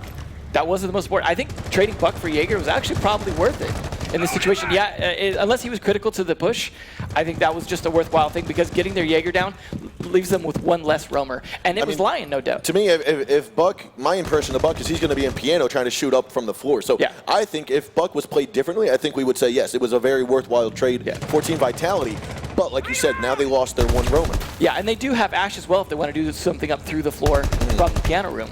So they still have a way to make that happen, to shoot the bottom of the corner where they're going to hide and basically clear out Anthrax right there. They know Anthrax is there. He played there last time. He's not going to change it up. He's that dock character. That's his job, is to hold B from that Blackbeard. But he's not there. The question they're trying to figure out now is he in the cubby or is he by the desk right on the other side of that half wall? Yeah. That's what they're trying to figure out so they know exactly where to look when they enter in. Now Crisco is going up against Skies here. Crisco's going to go for the peek, but Skies has the line of sight. However, he doesn't get it. Crisco peeks around the van and gets the shot on the Skies. That is going to hurt their attack a bit. They did lose that Ash now, but there's still just the one roamer left. And Lion has been a lot of their clutch plays. It is going to be a situation where with him down, if they can take out Crisco too, this might be pretty bad for Vitality. Now we've got a 3-on-4 at the moment. Still one-third of the round left to go. You've got England working his way up the yellow stairs. That is the Thermite holding on to the diffuser. I want to say he's going to try to go for this side wall again, this half wall. But I think we see Furious G inside of the bathroom yet again with some feed holes. Yeah, they really need to clear out that bathroom. Lion in that bathroom last time really punished them for trying to get in there. If they can clear that out, then it's going to be a lot easier to take care of Anthrax, and they're going to be just in a better position to make that B plant. But they could go for an A plant, switch it up. Ooh, he's going to go for the push there. However, England is ready for it. Nicely played. Good getting that other roamer out. That means now they're playing against the site defenders. Now they have a much better position. If they could get their droning in, they could take these last 3 guys out. But it is 3-on-3, so the numbers aren't in either advantage. So taking a look here, we have Laxing outside in the corner office window. We've got England working his way up the yellow stairs, and we have Fighter coming up the circle stairs. They're going in for a pinch on bathroom and on corner office. The last man that's going to be key to the defenders here is going to be that Valkyrie. Is going to be the one that's the smoke inside of the A site. The push is going to come in. It looks like Fighter going for the shot there. He will be taken out. Laxing gets one into Anthrax, though. Bios is moving in, and the plant's going to go down. And it looks like some more shots will happen. Smokes gets taken down. It's all up to this Valkyrie. Got to come out of bathroom, though. England's going to look for the shots there. Furious G goes for the wall bang. Will not get it. And we've got a 2-on-2 here. Right now, Furious G gets the wall bang. He just has to go against Blackbeard. The head shield and 60 health. He knows he's coming out. He goes for the rush, and he doesn't get it. And we're going to have Elevate in a 5-0 for map number 1. That was really well played. They took care, I mean, they couldn't get that bathroom out, right? But they isolated him. Once they got Anthrax out, that was not an easy thing to do, but they took Anthrax out. They made their push in as soon as they could, knowing that the bathroom guy was going to have to push them. I mean, unfortunately, they lost the gunfight just before, but that Blackbeard holding that angle, I mean, yeah, Furious G almost got away there, but that was a situation where he was just in a desperate push. He had limited time, and he was going to have to push against the Blackbeard. Not a great place to be in. I mean, Blackbeard's in a bad position by himself when he has to make the plant, but when it's already down, that's all she wrote for that B site. Definitely, and I mean, so yesterday we had our first ever 5-0 in the 6 Invitational. It was Continuum versus Santos Dexterity on map number 1. Here we're having yet again, another 5-0. Not expected by anyone in the crowd today. Yeah. Not expected by anyone on either side of the teams today. But what we saw was Santos Dexterity yesterday came back to win the second map. I believe it was 6-5. So I feel like Team Vitality still has a shot in this. Obviously, they still have one whole map to go at least. But what is it going to take from Furious G to say to his team to get them rallied back up? I think, I mean, we heard it in the initial speech. We see this a lot from the EU being very humble. And they might not be as motivated because they've won last time. I mean, they're just going to be like, okay, we won. We could do this. I mean, we know we could do this. But at the same time, they just want to have fun. They just want to, like, enjoy the game, put on a good show, things like that. But that put on a good show mentality, too, I think they're going to put a lot of effort into at least making this to map 3. Map 3, I think, does favor Elevate, though. So even if it goes to map 3, this is after that strong performance. I'm definitely favoring Elevate here, but I'm not riding Vitality out. Yeah, and so here are our highlights from map number 1. This is where Lion was able to not get the shot down, and you had Fighter come in for that double kill there as he picked up his teammate. Poor England, who was playing such a vital role and then losing it there. Nice bathroom kills by Lion. So Anthrax's position has been determined in this map, and he's always going to be in the cubby. He got one onto Blackbeard, but just couldn't make it count right in that position. And I'm sure they knew that from seeing yesterday as well. Yep. So that's the hard part, is those setups get known. But Bosco with his quick reflexes there, he's mid-animation too. That's difficult for him to make that shot. Now here we have it. This is Lion going for the peak. You see Laxing far out in the distance. He just wasn't able to get that shot in time, and therefore there was that trade at the very start of that round. That was Lion pushing it a little too far as well. He kind of didn't need to push out that far on that shot. Now Crisco had the perfect line of sight there to take him down. But as he comes on up the stairs, he is traded off by England. Good revenge for losing that thermite charge before. That was good positioning there by Bios. Now, typically when you go around that hole, you're looking behind the table, and that's exactly what happened there. He overextended his line of sight, and Bios was able to take advantage of the hold. But ultimately, this is what it all came down to. Right there, the Blackbeard moving on in, gets that final kill. That's Laxing taking down the Valkyrie. Well played by Elevate. I mean, none of those rounds were easy, but coming on strong with that just 5-man attack at the first round, getting those kills within the first 30 seconds, just decimating them, probably put them on their back foot, and that's a hard position to be in when you know you're in the finals. This isn't like a semifinals where you're like, it's fine, we'll come back from this. This is like, no, we're done for sure if this doesn't work out. And the crowd's we can hear the crowd ramping up. It looks like we might have T-shirts or something being thrown out. I think they can yell louder, though, because we are here at the 6 Invitational Grand Finals. What do you say, crowd? Right there. Oh, we see, what is that, Glass down there? Definitely getting Glass all the way down there. They want the T-shirts. Some freebies given out here. So it is time for map number 2, which, if my memory serves me correctly, is going to be Bank. Now, this is one that I worry about a little bit for Elevate. In talking to Elevate, which I did quite a bit before the games, before we got here, one of the things they were really concerned about was Hibana really messing up a lot of their map play and then being a lot more comfortable in something like Chalet. Yeah, and so here we are. Bank is going to be map number 2, and like you said, hopefully we can get Team Vitality to come back from here. And right now is where it all begins. This is the second map of this grand finals here on Xbox. Elevate won the first map here. It's time for Team Vitality to try to fight back after a 5-0 deficit. Yeah, and you see Elevate trying to adjust for their weakness on this map. Like I said, they are a little worried about Hibana being a big issue, opening up all those hatches and things like that. So you see them not actually playing downstairs first. They're saying, we don't want that to be the major issue for us. We're going to play in an area where they can't be easily attacked, like where it's mostly attacks from the side. Yeah, Hibana and Thermite can open up those walls, but it's a situation where it's more about attacking the top floor and doing stuff with Buck than it is attacking like hatches and things like that. There are not hatches. Well, there's one hatch directly down onto it. Not a lot. This is a situation where they're in a better position to start with. But I think Elevate are going to have more of an uphill battle on this map. I do predict that there's a good chance Vitality could take this back here. All right, so here we have it. Now again, Team Elevate has chosen to go inside of the Tellers and Archives offices. Again, not necessarily the primary bomb site for many teams. No. But we are going to see Elevate here trying to change it up and throw Team Vitality off guard. Yeah, I think what we're going to see a lot from Elevate on this particular map is a lot of roam play. They're not going to be playing heavy site defense because that's going to be an issue for them in terms of letting the attacks collapse around them. We've seen Vitality do that a lot, all those collapses. What Elevate needs to do is keep those roams like just free, flexible, move around and get those flanks on the guys that are isolated on those attacks. Because of the fact that they surround, that means there's a lot of isolation as well. Now what I think we might see from Lion here, he's either going to hop on top of the garage entrance, come around into the loan office, or he's going to work his way down and underneath, which I think is probably the more smart idea. He's able to get a flank either way. It looks like he might go for the loan office, which is not a bad idea as well because you are in a good position to help push onto the stairwell side as well as to clear out lobby from a flank because you're clearing out lobby from two sides. And you see Blackbeard here, Furious G, trying to help with that. He's looking for any picks he can get into there. Now we saw previously Glaz playing on here in another match, and that didn't work out so well because now he was trapped outside. Blackbeard though is not going to stay out there. He's going to come, put some pressure inside. He is going to have to make his way in here, and we do see Bios taking control of that main lobby right on the other side of those circle stairs, trying to get his teammate Lion into that loan office. But we have Bosco here on that main stairwell, looking down the elevator entrance point. Bios just going to pre-fire a little bit. Bosco's going to go for a return shot and doesn't land any, or lands a couple bullets, it looks like, onto Bios though. They really want to keep that loan office clear if they can, try and keep that pinch from happening, but they couldn't stop Bios here, and that's going to be good for him. Taking control of this lobby is really important for this push, but so is taking control of open area, which it doesn't necessarily look like they've done yet.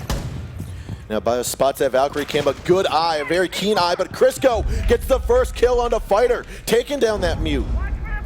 And Muto's already done his job, so I don't think that's a big critical blow for them. I don't think they know that Bosco's here. Lion is so focused on this Executive Lounge floor, looking down into the ace site. There is also Sledge, and Bosco's looking to get a peek onto him. Bios might be coming up the stairs, though, to his side, so he's got to be very cautious. Bosco working his way through. He's going to make a right into the meeting office here, where he will spot Lion. Really smart play by Bosco. He knows they need this top floor, and they're going to be super focused looking down. They are super focused looking down. Lion's going to get spotted, and he gets taken out by the flank from Bosco. Now, he doesn't necessarily know there's another one, so he's going to retreat down the stairs. Anthrax is getting that call that, hey, be very careful. There is someone top floor. Now, Sledge is also going to be cautious as well, because Bosco is still here. He hasn't been pushed out. He hasn't been droned out. No, and Anthrax can't even make that push because he had the diffuser. But the diffuser does get planted, and now it's all up to a 4-on-4 with Bosco now trying to take control of the top floor. He might get a line of sight with that opening, but Crisco is here inside. He spots him with the cam, goes for the shot, but Bosco gets another kill. He's going to jump over the balcony, and he gets Furious G. Bosco with a triple kill, going to come down over the balcony, turn around, Skies gets one kill. You've got Jaeger and Bosco working their way downstairs, and it looks like it's going to be all of Team Vitality taken out. And we will have the diffuser destroyed if they can spot it in time. And there it is, Skies will get it destroyed in time. Plenty of time to get that killed off, and a very good start here for Elevate. That was an excellent retake. Bosco, of course, being a very critical part of that, stopping them from having that top-down control was super vital to getting a retake. They let them make that plant. They let them get in. I mean, obviously you don't want them to, but letting them get in and being prepared for that retake like that to come around, just surround them and then actually turn their surrounding against them. I mean, they were all surrounding the teller's office and then let them get in there, then surround them once you take that top-down control. Obviously, they needed Bosco to do that. Had he whiffed those shots, had he lost that top-down control, that might have gone the other way, but that was and that's what I meant by them really needing those roams to make this map work for them, because they are really worried about top-down play on them. Yeah, and so Team Vitality hopefully will take one out of that same playbook, but again, they're going to be top floor this time. Yeah. Again, trying to change up even more, probably playing those little bit of mind games with each other. Yeah, I guess they don't want that top-down defense as well. See them, they're very stuck on doing this Doc, though. Anthrax wanting to play Doc, regardless of the map, it seems like. I don't know if we've seen a lot of great kills from that, like a lot of great site defense from Anthrax, because he's not able to get those revives on himself. We're not seeing him revive other people because they're off-site a lot of the times, and he's holding alone. So I don't know that utility of Doc is really working out for them right now. They might want to consider playing someone else, maybe even a Rook at this point to get that extra armor for those people roaming around. Yeah, so I mean, on Consulate, it did not work out for him because he was tucked away in the cubby with no one else to really help out. Yeah. If he would have been inside a bathroom or inside of the connector, I could have seen it better, because then he would be able to reach his other teammates. When he's tucked away in the cubby on Consulate, it's just him. Yeah. Now that he's in a map, in a bomb site where you do have access to multiple teammates, I think you're going to get seen more of it in play, seen it be more useful. And honestly, although I'd still take a Rook over the Doc in the sense that Doc may not get to use his ability. Yep. He may not have the situation too, whereas Rook is always going to. He's going to do his job, and the guns are about equal, both very accurate submachine guns. And so it's a situation where if you're in a gunfight, either way, you're going to have extra armor with Rook. And you're going to be in a situation where you armored up your roamers a lot better. And having armored up roamers is a big benefit when we've seen the critical plays that roamers have made here. The one play that I haven't seen from Doc yet has been when you get down to 20 seconds, or you get down to 15 seconds, or even 30 seconds, you know it's getting down. You know the push is going to come. You can tell it's going to come. I don't see Doc stimming up first. No. I don't see him preparing for that fight, getting 120 health, 20% more than any other operator. Yeah, we haven't seen the overheal be a big strategy, and I think that's something we will see in the future, though. Agreed. I think that's something that is a strategy that you Now, Lion saw the drone get popped out. He saw where it came from. He's going to go for England out there, but he will be taken out. England strafes across without taking a single point of damage. That desk is not invincible, my brother. Bomb located by attack. It was a nice try, though. So here we have it. Sky's trying to work his way through the barbed wire. He's very cautious of someone potentially being inside of that closet, but instead he turns his back to it, hoping no one's there. Now Crisco wants to go for the push around. He took a couple ghost shots in that direction, but he finally gets taken down there. Skies will fall to Anthrax. Now this is the point where you just take a few more seconds, make sure no one's stopped to follow, and then you take out that stim pistol, heal yourself up. You are Doc. You need to be back to 100 health. And it looks like Bios goes for the coverage and takes down Bosco. It's looking a bit better for Vitality this time. They did lose one of their important roamers, though. Lion is down again, and that's that Jaeger. That's been critical.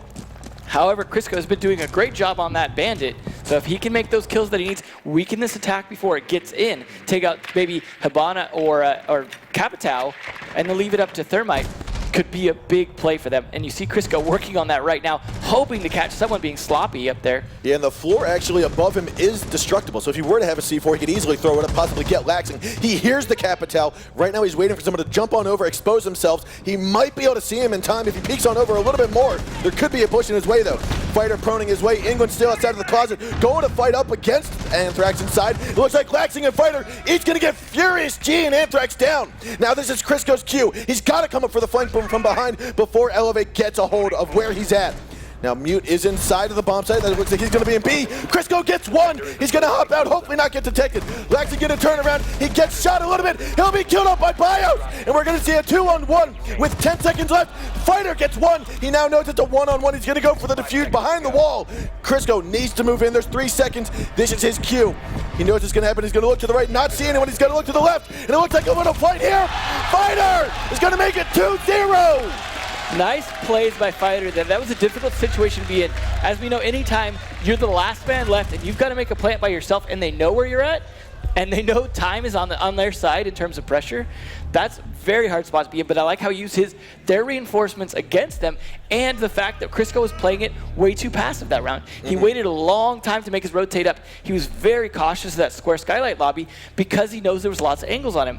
His rotate was just so late at that point. He almost needed to rotate up the other set of stairs, but he was trying to take advantage of getting behind Capito. He did make the smart play, though, in taking out the diffuser before it could get planted, forcing them to have to plant at the last second.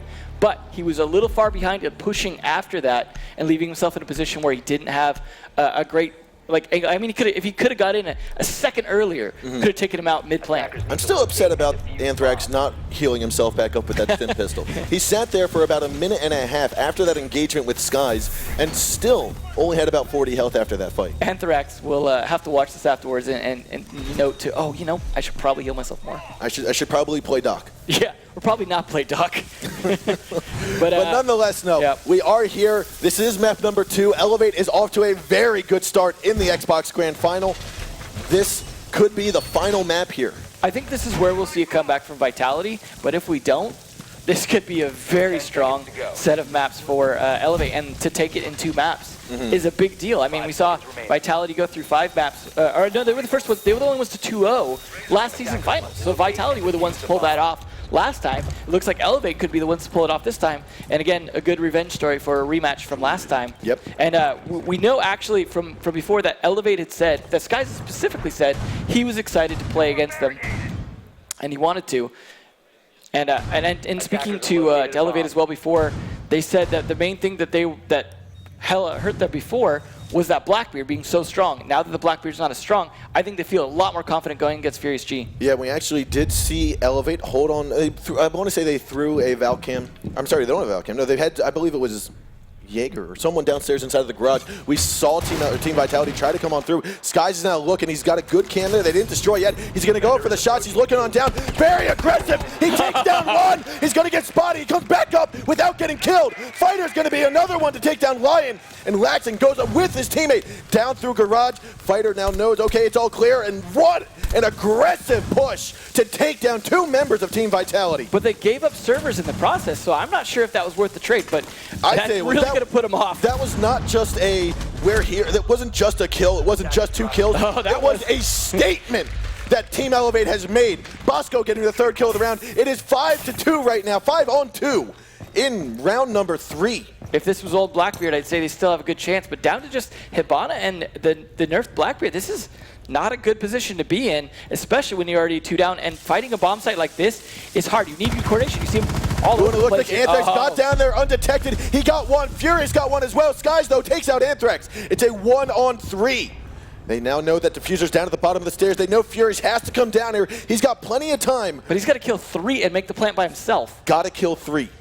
He's gonna they will not let him get the plant down. They know exactly where he's coming through, and a very good angle here. Just a couple of shots go. The shield gets broken. Furious finally spots and goes for the kill, and it's going to be 1-on-1 ready, and the pistol comes flying. He's going to get to the top of the stairs, or the bottom of the stairs here, tries to reload, might throw on another head shield, as I expect to see. I like how Bosco changed angles here. Very smart. Very smart. And you have Blackbeard down to 5 health. Up against 3 members from Team Elevate, and Skies doesn't even give him the opportunity. He says no.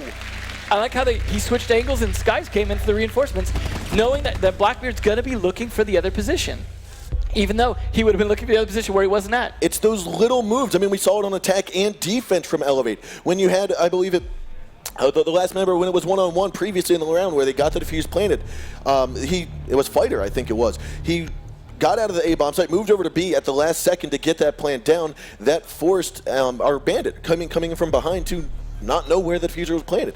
It's those little movements when you were expecting where they're going to be, and you move away from it. It's just solid attack after defense from Elevate. Fortunately, we're going to have to wait for them to get back in this due to Rios. But, I mean, in the meantime, a 3-0 after a 5-0 so far. This is 8-0 right now, and as much as I don't want to say it, it is looking like Team Elevate has brought their A game here to make it a 10-0. And even if they somehow manage to lose this map, I think Canal favors them. This is Vitality are really going to have to take this moment right here to regroup, to say, like, what we're doing is not working. They know what we're doing. They're tearing us apart, and they're covering each other so well. You saw that where Skies came out and took those shots, got those kills aggressively, jumping out that lone office window. Fighter was right there to back him up, come out, switch with him, cover him for him as he retreated, and then rotate down into the garage. They're covering each other even on those aggressive jump outs. They're not just jumping out, throwing away their life. They're making it count every time, and that's really working out for him. We saw that on the last engagement as well, where one moved away and the other came to take a different angle. Just those moves right there, like you said, those little moves are really paying off, because Vitality were a team we saw trading after trading like yesterday against Lethal, we're not seeing that at all today. Yep. We're seeing very little trades. They're not covering each other. They're getting isolated. The rotates around from Elevate, getting behind them or getting to the side of them all the time and winning these quick gunfights is just like literally tearing them apart as a team. So they're never coming in with that 5 strong. Agreed. And so what we're going to see here is actually Sky's face on stream. but no, so what we're going to see here from Elevate is that momentum still going forward. I don't think that this small break, this minor break, is going to affect that momentum. No, but you see Vitality still in good spirits. They are. And this is the team that keeps their cool. Yeah. This is the team that even under pressure, even when they're down and out, they can still bring it back. They know how to. It's just a matter of getting that first round under wraps to get themselves back in it. I mean, I'll be honest, if I was them, I would not be laughing and having a good time right now, being down 8-0. Like, that's a bad position to be in, but you know what? That's why I think they could change some momentum here. That's why we're on this table and not up there. That's absolutely why. So I'm scared over here for them, and I'm not even playing right now. But it's a tough fight, but we generally do see momentum changes after break. It's just something that you get that moment because you get so tunnel vision when you're playing. It's hard to make those changes. It's hard to make those adaptations when you're so like ingrained in what you usually do because you need to do it fast. This game is much shorter than casual mode. The 3 minutes is just, it's brutal on you as an attacker or a defender in terms of getting set up, getting your things going very quickly, getting in positions. So having that moment to take, okay, look for those few weaknesses, those few adjustments. Sometimes it's just a small single adjustment. I think what Furious G needs to do with his team right now is, like you said, take a step back, get out of that tunnel vision, and just say, look at the big picture and say, what are we changing or what are we not doing that is making us fall apart? Is it the peaks we're not getting? Is it the communication that's breaking down? And try to come at it from that angle because what I think they're doing is they're looking at very minute things and trying to tweak them when it could be an overall picture. One little thing here and there is not going to make it go 8-0. Or 0-8 in favor of Elevate. So what I think has to happen is they need to look at this big picture and say something is amiss. I think what they need to do is start pairing up better because they're just not getting the trades, and that was something that really helped them against those aggressive attacks from Lethal. And the Elevator not playing any less aggressive. They're just going in guns blazing when they feel like they have the opportunity to and landing their shots. That's a very good call, calling out that they don't have the crossfires they had set up before. No, we're seeing them getting one by one. Every time I see a gunfight against them from Elevate, whether it be a 1-on-1 or not, it's not a 2v1 from Vitality, and that's what matters. If you lose a guy but you make a trade, depending on the operators, that can be okay. But if you just lose a guy and you gain nothing from it, like you're just losing in progress at that point unless you got a clutch out. And we're seeing, for example, Lion getting killed early on. As I mentioned a couple times, he's been a big clutch operator for them yesterday. Him getting picked off earlier on sometimes, as we're seeing, that could be a big game changer. Vitality not having those long flanks, those long roams, whether it be attack or defense, is hurting them as well because he was the one who was able to take advantage of his own isolation by flanking around. But as he's getting isolated, whether it be the intel or the callouts or just the good sound like listening to from Elevate, they're picking him off. They're finding out where he's at. He's not getting away with it. Crisco and Lion have worked miraculously yesterday in that duo roaming combo, but we are not seeing that right now. We're seeing Lion try to basically falling off very early on, like you've said, and I think if they can keep Lion alive a little bit longer, get a little bit better communication, a little bit better teamwork down, we will see Team Vitality start to come back from this. This is not impossible for them to come back. They are the world champs. If there's anyone in the world that can get this comeback to go in their favor, it is Team Vitality. And I mean, maybe at this point, just the single change they need to make is Crisco and Lion covering each other. Keeping those guys alive longer so that those pushes from Elevate can't gain enough map control without watching their back could make a big difference for them. But this is a map where there's lots of long roams, lots of ways to get around people, lots of stairwells going different angles and things like that. They can take advantage of that. Now, if they're playing top floor, of course, they're not going to be able to drop down and things like that. So there are situations where the bomb sites they're picking are setting themselves up to be a bit difficult. So you saw that from Crisco, for example. It was difficult to get up and around and behind on that top floor bomb site because he had to go up a very exposed stairwell because they're playing on the top floor. So the strategies, the bomb sites they're picking are not playing well into what they're doing because their roamers are not able to be really advantageous at that point. They almost need to be playing downstairs. They need to be almost using letting drop hatches. Yeah, when Elevate gets those hatches open against them, use that against them. Get there, like when that admin office hatch gets opened and they start getting pressure in, come up behind him, shoot them, we drop saw down. it yesterday. Team Vitality played on Consulate. I'm sorry, played on Bank. And Lion, the very start of the game, came up from top floor, dropped down, and got a double kill there into the admin or into the open area. And that's what you want to do. You need to take advantage of the things they're focused on, the things they need to do. An admin hatch, like blowing that open, is important. Definitely. And you know that. And when you can control that, when you can say, I know this is important to them, and then you can just wait for that opportunity when they're alone and they're focused, because you got to stare down that drop hatch, right? You're going to be focused super down that hatch. You come around behind them just like you did when they were coming around on the top floor. Just get them when they're focused on something else. Yep.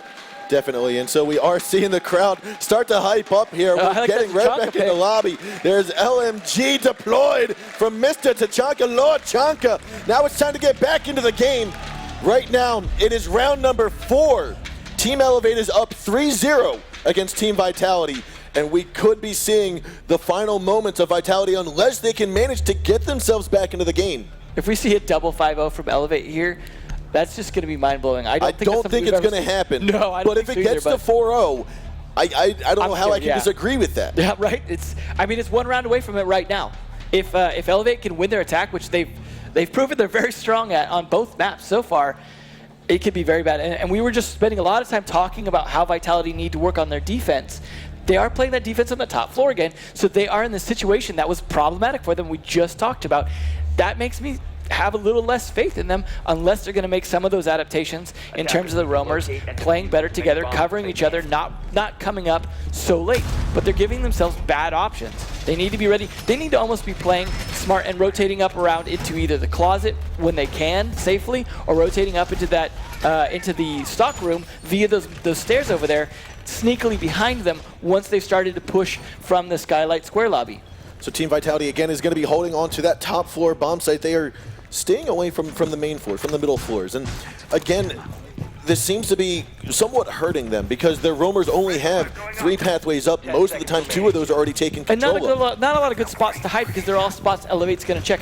They are at least playing mute. They're trying to stop the drones from catching them out. They did play smart in this little storage room before, but they're going to know he's in there. They're going to know he's in that storage room this time because Elevate knows they're going to play that the same way, because you don't want to give up storage room easily, because that gives them an easy way to get from 2 different sides into the CEO office, and that's what you don't want to allow. So, I don't know. They're going to have to play this really smart. I'm not having a lot of faith based off their choices here that Vitality are going to bring this back. But they could be playing off Elevate, playing off them, right? They could use a little mind game here to say, like, Elevate, no, we're going to play it a certain way. See Crisco taking a different path, for example. He knows down here they're not going to be droning for him so much. You saw the drones just above him rotating around, not coming down the stairs.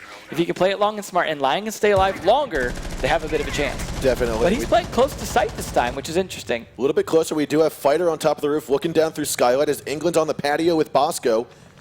Right here is definitely Skies pushing on in. Again, a quick maneuvering from Elevate here. It looks like they're managing to get around those drone jammers, or the mute jammers as well, with those drones, and that's something that's going to be a bit of a problem for Vitality.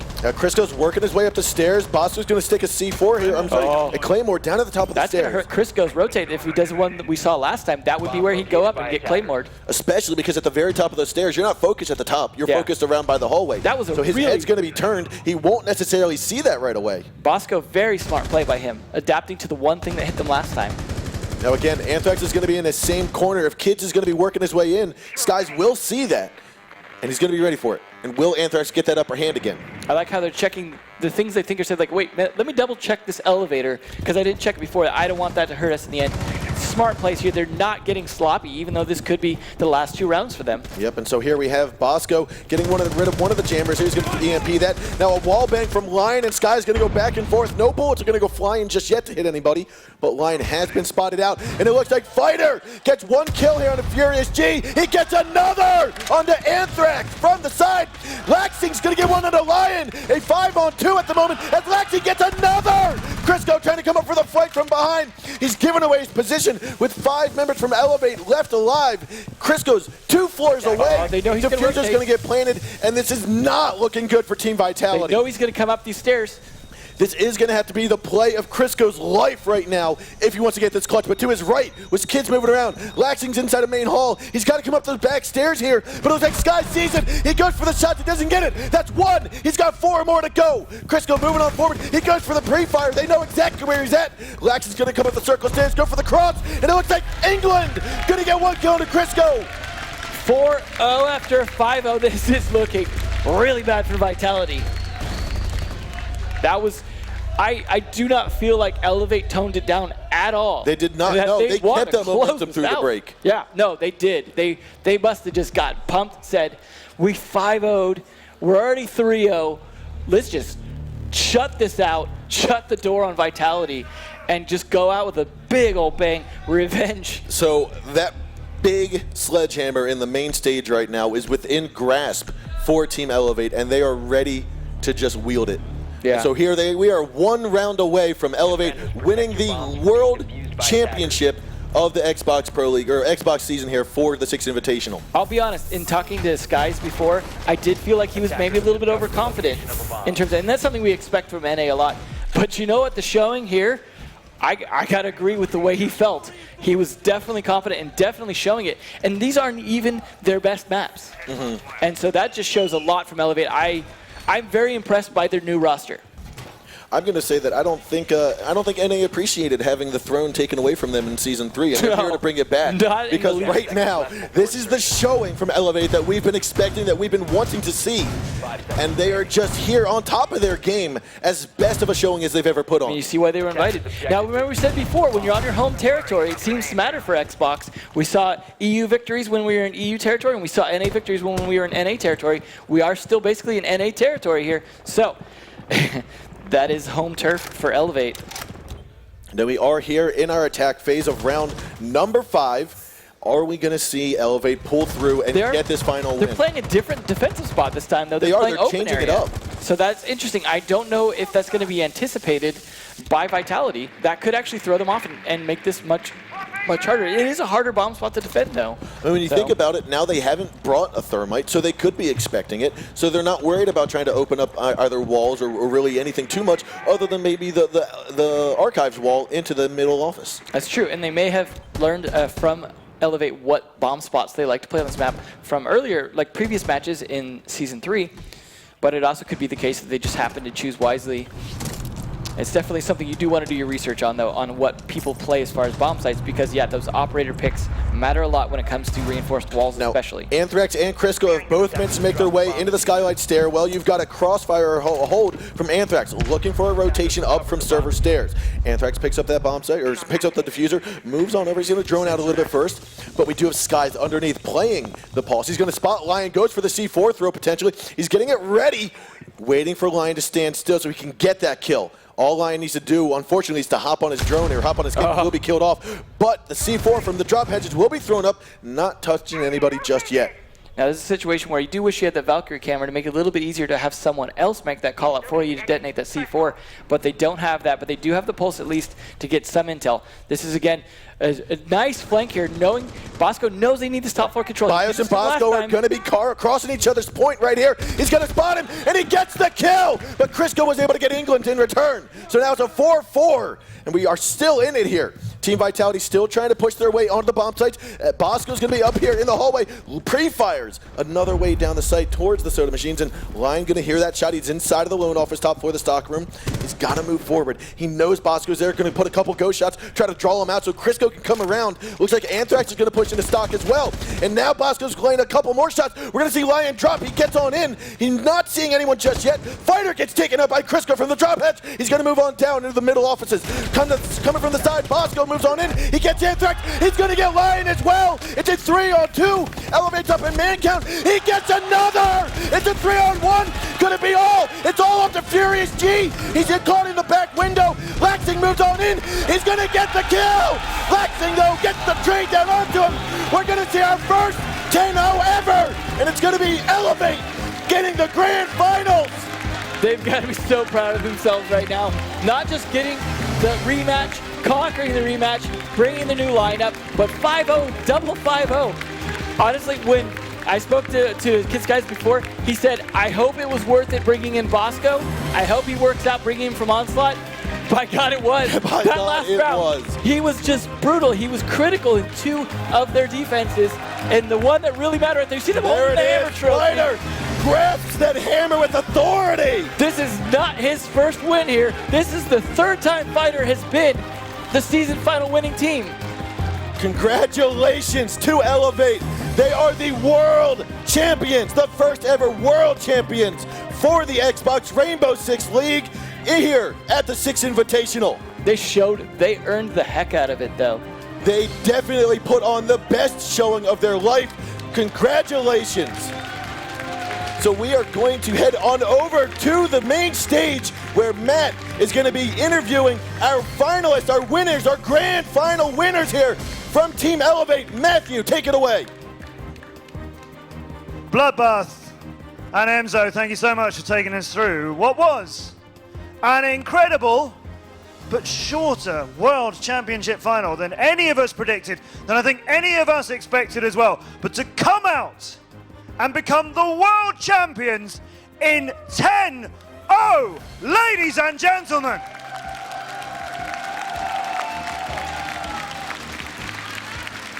I want to make sure everybody knows right now before I talk to you guys, Vitality are still clapping you. Like straight away they were clapping that team. At the end, yeah, let's make some room.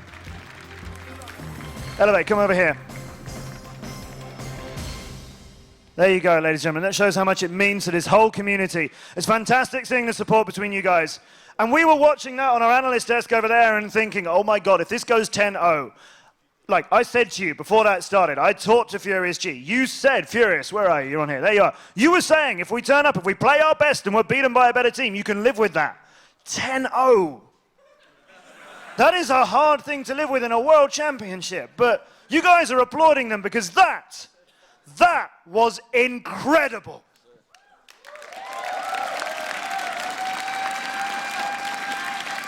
Skies. In a moment like this, I wouldn't normally want to drill too deep into the game because I know how passionate everybody is that they've won, but I have to ask you how that happened. Like I said, last season they beat us in Poland. We really prepared with our new team. We have plenty of land experience. We have a 2-time champ. We have Lax, 1-time champ. Now a 2-time champ. 3-time fighter, only 3-time fighter world champion. We really prepared. We know Vitality is the best team in Europe, so we took our time, watched film, we prepared, and we played them on maps they didn't think we would play. Fighter, I do want to ask you, Fighter, come over here. You, straight to the stage, lifted that, and you were saying, what does this say? What do you mean? That's what you were so excited. You couldn't stop yourself. You're like, what does this say? So what do you want to tell people? Who is this now? This is everything I worked for, man. I planned to be a 3-time champ from the beginning. I was either going to do it with my squad, which unfortunately I wish I could have done it with them. Shout out to all my Denial boys, Havocs, Powerful, BCK, long live 1%ers. But yeah, man, we did what we had to do. We came in and we said if we play our best, we're going to smack them. And hey, that's what we did.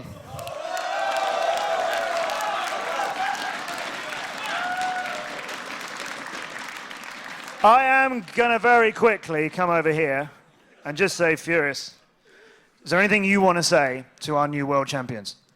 Congratulations. I mean, they brought up strats we were not expecting that counted us so well. I mean, final, and that says all. And just enjoy lifting this as a team. And that's your specialty today. And I want to say thank you to all the Xbox community and the French one, because we brought up a good year.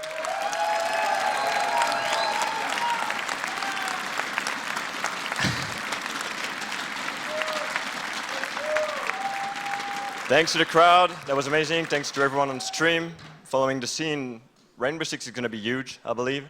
Good luck to the Xbox guys making the transition to PC, and, well, I hope to see you next year. We hope this is not the last we've seen of you. I know you said you're retiring as a player. We hope this isn't the last we've seen of Rainbow Six Siege in your life, Furious G. Elevate the new Xbox World Champions!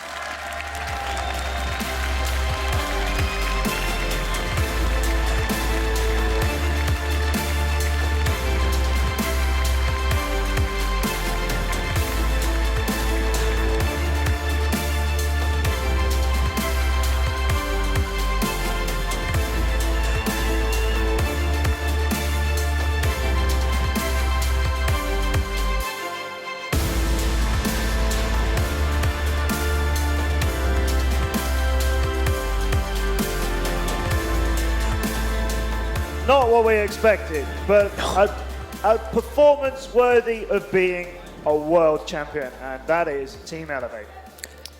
I mean, there's so much we want to talk about that first map, but yeah, we went into it, and bottom line is we were straight All wrong. predictions countered. Yeah, we turned around and went Overtime in all the maps. Only overtime. 33 rounds, 33 rounds. Let's stay here all day. Oh, look at that, 10 rounds. Oops. Yeah, that was quick. But no, like as Fury said, Elevate. They looked at Consulate, they looked at Vitality, and that's their map. Let's deconstruct it. They looked at it. They went in the first round. They attacked straight in, and everywhere Elevate stuck Vitality stuck their head out. Laxing had a gun pointed at it, or Elevate had a gun pointing at it, and they dismantled it. The first round was over very, very quickly. And then it came to defending. It's all right, well, this is the tougher part. You can research a team strategy. You can find out where they sit. You can find out where they play on defense, and you can pre-fire those corners. You can see where they're going to be, and you expect it. But when you defend, yes, you're going to know roughly where they're coming from, but they're still going to be the ones peeking onto you. They're still going to be the aggressive ones. You're still going to be the ones to fall back, to stay safe, to rotate around the map.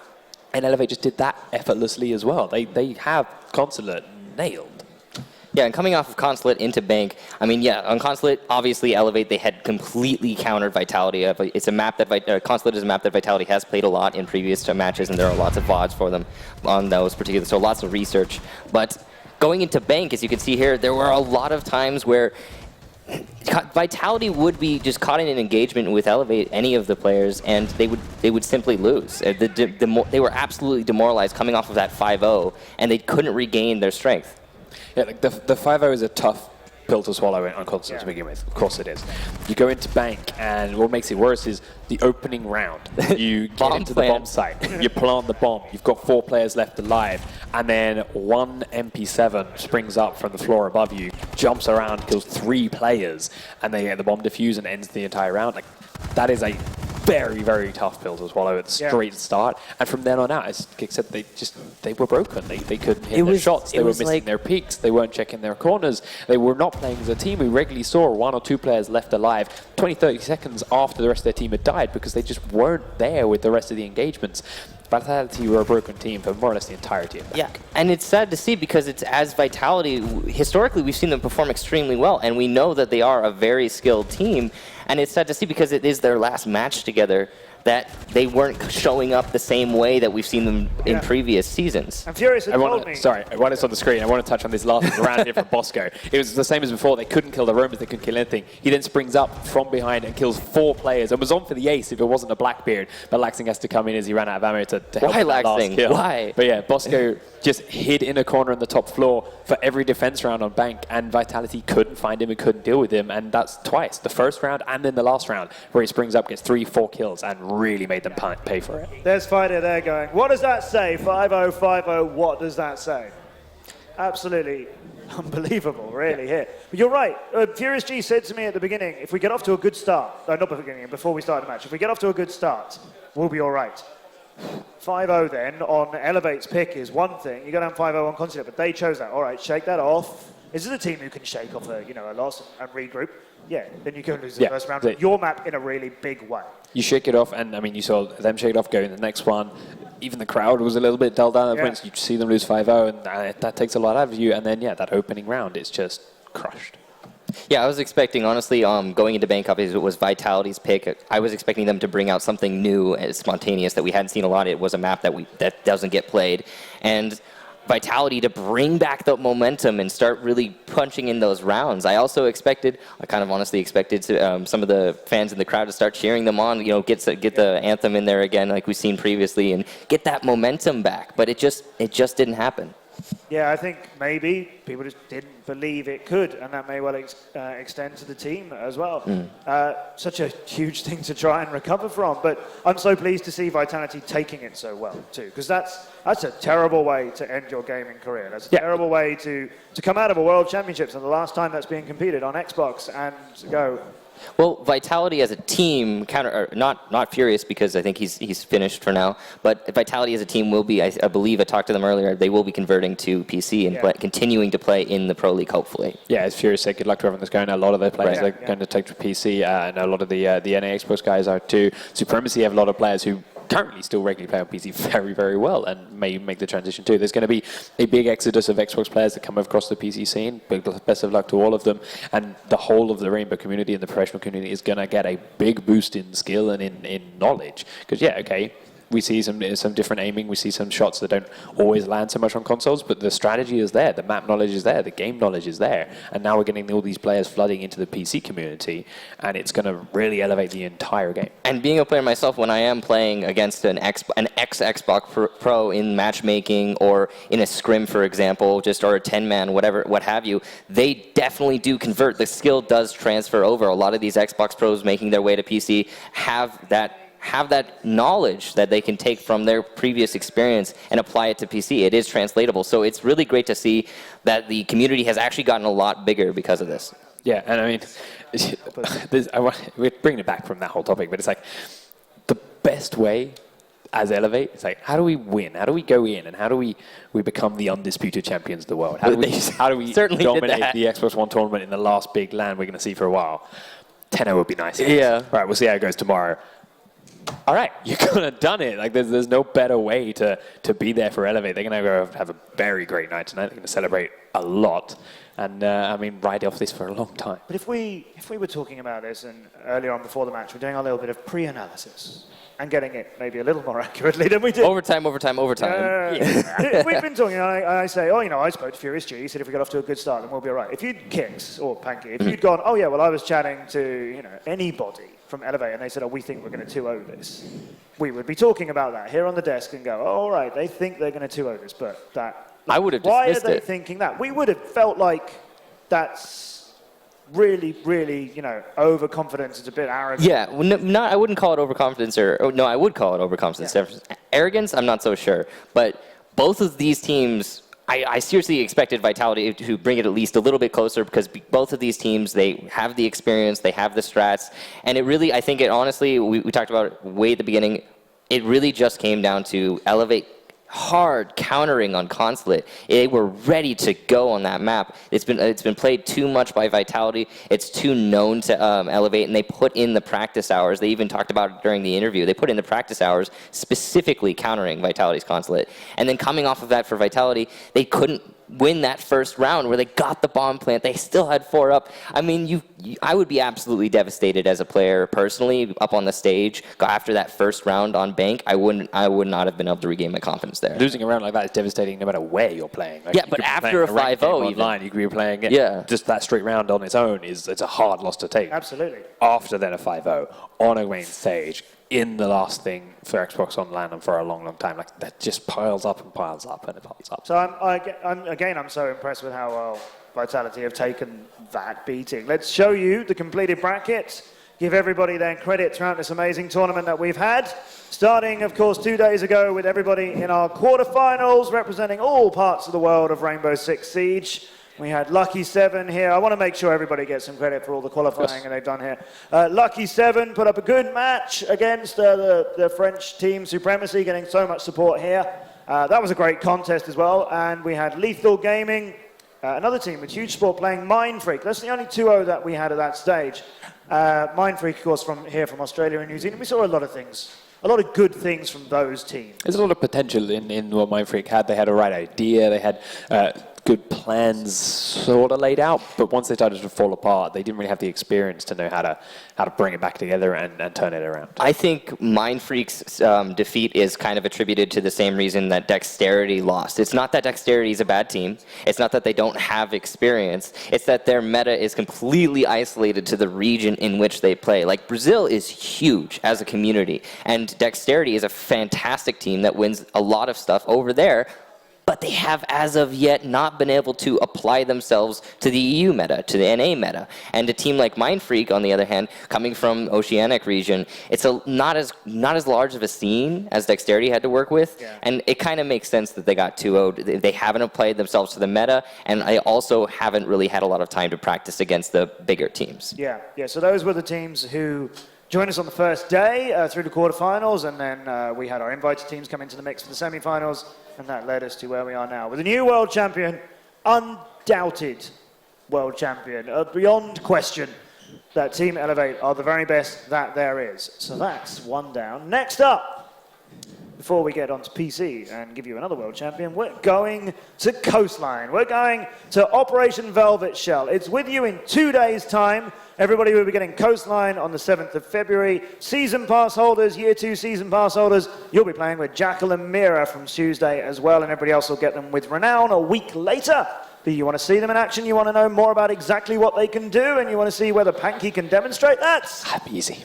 Good luck, dude. Right, well, show match time then. We'll just have a short break, and then it's our show match on Coastline, showing you what you can look forward to in 2 days when the whole of Rainbow Six Siege Year 2 begins.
siempre dejan algo atrás.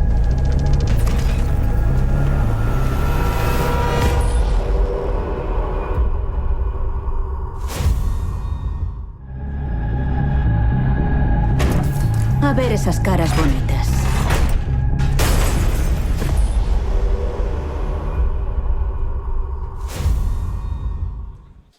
What is up, everyone, and welcome back to the 6th Invitational. I am, for the last time, your host, Justin Kruger, community developer on Rainbow Six Siege. And it is my honor and privilege to present to you guys the full reveal of Velvet Shell. Yeah! Are you guys hyped? We have an amazing crowd here, and we've seen some insane competition. But of course, we have a new season, a new year that is coming right up. And keep that applause going for our amazing guests here, Simon, game designer, and Naj, senior level designer on Rainbow Six Siege. What's going on, guys? How you doing? Oh man, so hyped to be here. Oh, the hype is real, right? This whole tournament has just been so great. How has it been to see the 6th Invitational unfold? We just saw an insane match with Elevate and Vitality. How's it been for you to experience this? I mean, like, that was such a landslide. Like, I've never seen anything like it. Like, this was like, just like Elevate coming in and just like, whoop, we're running away with the trophy. Like, there's no contest. Like, yeah, it was quite dominant. I was not expecting that. But, you know, hats off to Elevate, and of course, all the love to Vitality for putting in. Oh, yeah. You know, they're such a great group of guys, great team, and I just really, you know, tip of the cap to them. Oh, yeah. Naj, what did you think of that last match? I wasn't expecting with the Vitality to not, like, be able to come back a little bit. I think they have a really strong team for that. I'm a bit sad for Furious G. Was his last tournament, his last moments on the stage. I was hoping for him to have a better exit, but I think there's still like a really respectable team, and like props to Elevate. They had their match on point. And yeah, absolutely. Well, without further ado, we've had 3 days of amazing content. The first day, taking a look back at the history of Rainbow Six Siege from its conception to how it's created.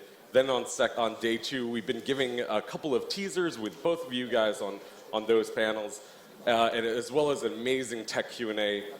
Earlier today, we had so many announcements. It was a jam-packed morning where we announced alpha packs coming and interactive matchmaking, all these things coming in year 2, which is really amazing. But the first thing that we have coming is Velvet Shell. Setting up behind me are our awesome community leaders, influencers, Twitch streamers that are going to be playing the show match of Velvet Shell in just a few moments. But before we get into the show match, I'd like to go over what we're going to be seeing. So I have a little bit of a presentation. Of course, Velvet Shell comes with 2 new geo operators, but also the new free map as well, and so many more improvements and features that are coming your way. But let's take a look at the content coming to Velvet Shell. So this time we're sailing to Ibiza, Spain with our new map, Coastline. During the day, you have this slow vacation ambiance on a sunny afternoon, like you're sipping a cocktail right by the poolside.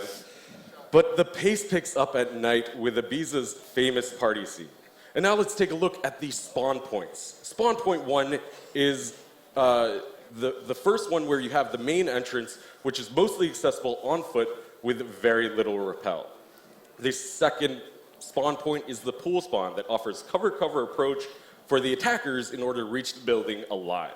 And now for the third one, you have the ruin spawn that features a sniper tower spot accessible from the get-go. And now what really makes this map special is that it is built around this inner courtyard to offer surround flow of combat for a final action-packed rush. Going through this area is very high risk, high reward for both attackers and defenders. Now, what really makes Coastline stand out is the colorful interior designs with strong thematics. So the players will be able to easily identify and communicate their location as well as their opponents. These rooms offer open spaces which allow for more gadget placement and fluid navigation. Rainbow Six Siege officially welcomes you to La Perla Blanca.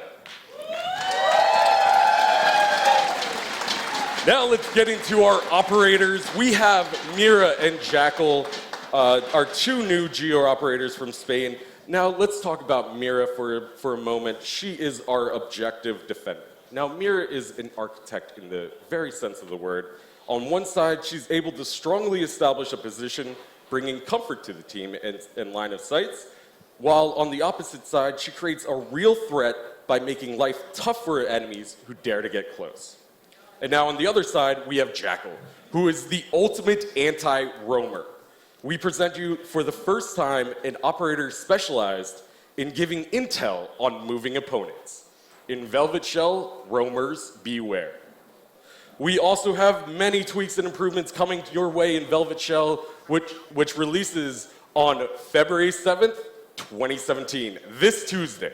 Are you guys excited about that? Woo! I'm excited. Now, we have some amazing invited guests here that are about to play on the Velvet Shell show match for you guys, so you get your first live look at Velvet Shell. But before that, we're gonna turn to our designers here to talk a little bit about the gadgets and the map that we're about to see and some of the tactics. So I'm gonna start off with you, Simon. Tell us a little bit about Jackal and his ability. So yeah, Jackal comes equipped with a visor, which he can turn on and off at will. It doesn't run on a battery or anything. And when he does activate it, he's going to be able to see the footsteps left by the defenders. No, we saw a little bit of that yesterday, and people have been sort of seeing that.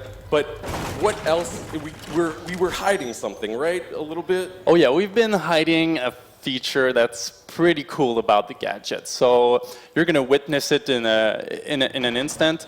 So as you've seen right now, Jackal is tracking his prey. He saw that the defender went up the stairs, and there he scans the footprints, and he can identify the target, and it pings him on his location. That's pretty awesome. That's really crazy. And so how many times how often does it ping the location of the opponent? So when you put the hunter's mark on your opponent, he is pinged immediately, and then he's going to be pinged every 10 seconds for 30 seconds. Wow. So you can really track him down, even if he keeps on moving. Nice. So one ping every 10 seconds for 30 seconds. Exactly. So you'll be able to sort of track his movement. If perhaps he's rotating to another side, you'll be able to see where he's exactly. rotating. There's no hiding from Jackal. Now, there's also going to be kind of an interesting play that we might see play out here in just a few moments during this full reveal, but it may actually, we'll be able to see some counter strats to that, maybe some trickery, right? Yeah, exactly. Like when we design operators, we always keep in mind the interactions with the other operators, like how can the other operators interact with him. And so Kavera, our ultimate roamer, when she uses silent steps, she actually doesn't leave any footsteps. So she will be able to have these like crazy mind games with Jackal. That's really interesting. And then there's going to be a few other operators that might be able to disrupt his gameplay as well. Yeah, exactly. Our good friend Mute, if Jackal steps into a zone of effect of the jammers, his vision is going to get blurred. He's not going to be able to see, so he will have to turn his visor off. Wow, that's really crazy and really interesting. I cannot wait to see that. Maybe we'll see some interesting Kavera plays, maybe some Mute plays. We'll see about that. We'll see about that. Anything else about his jammer that you wanted, or his gadget that you wanted to say? Well, yeah. So he has a counter. Like we didn't want to let Jackal just like do the whole round with his with his visor on and have no counterplay to that. But when Jackal gets fired at him, he disrupts his visor in kind of the way Mute does. So like you have to be kind of careful. Like when you get close to your prey or like the defender, like the defender you're tracking, you might want to turn that visor off because it will affect you during the firefight. That's really interesting and kind of a cool little disruption that you guys put in there, a Yeah. little wrinkle Yeah, exactly. that we're not usually see. We don't usually see that, so that will be really interesting to see. Now, moving on to Mira, of course, our objective defender, our 3 armor objective defender. Tell us a little bit about Mira. Well, Mira is our architect. We designed her from the get-go to be a side player. We wanted her to, bring the team together in setting up the defenses. Now you can't just, if you pick Mira, you can't just put those mirrors everywhere. You have to coordinate. But now you can see she's putting those black mirrors on reinforced walls, and there is a bulletproof window. But the key feature about this mirror is that she can see through it, her team can see through it on the side that she put it on the wall, but on the other side you won't see anything inside. You just have this black reflective surface. And so we really wanted her to be able to set up the defenses the way she wants, and to make the approach for the attackers super hard. You have to be very cautious, because when you get in front of a black mirror, you have no clue. You have no clue if something. But there's a little wrinkle you guys put in here, right? Yes. What does that do? Well, when you can eject the mirror and then make plays from behind, so you always have this window of opportunity. Window of opportunity. Simon with the great puns there. And yeah, so she's also a playmaker, but this goes both ways. This canister, you can melee it or shoot at it, but everyone can do so. So if an attackers get behind your defenses, you can actually eject the window and create this super dangerous line of fire on your side. So you have to be very wary, and you have to defend those mirrors. That's super important. That's going to be really interesting how that plays out, and potentially some interesting play with Hibana as well that we might see. But that's really cool. Thank you so much for introducing Mira to us. Is there anything else that, how do you think that the strategy might play out with her and counter strategy? It's going to be pretty interesting, because the mirror is destructible. If you put a thermite charge around it, it's going to blow up. But you also have some interesting strats on the defense side of things.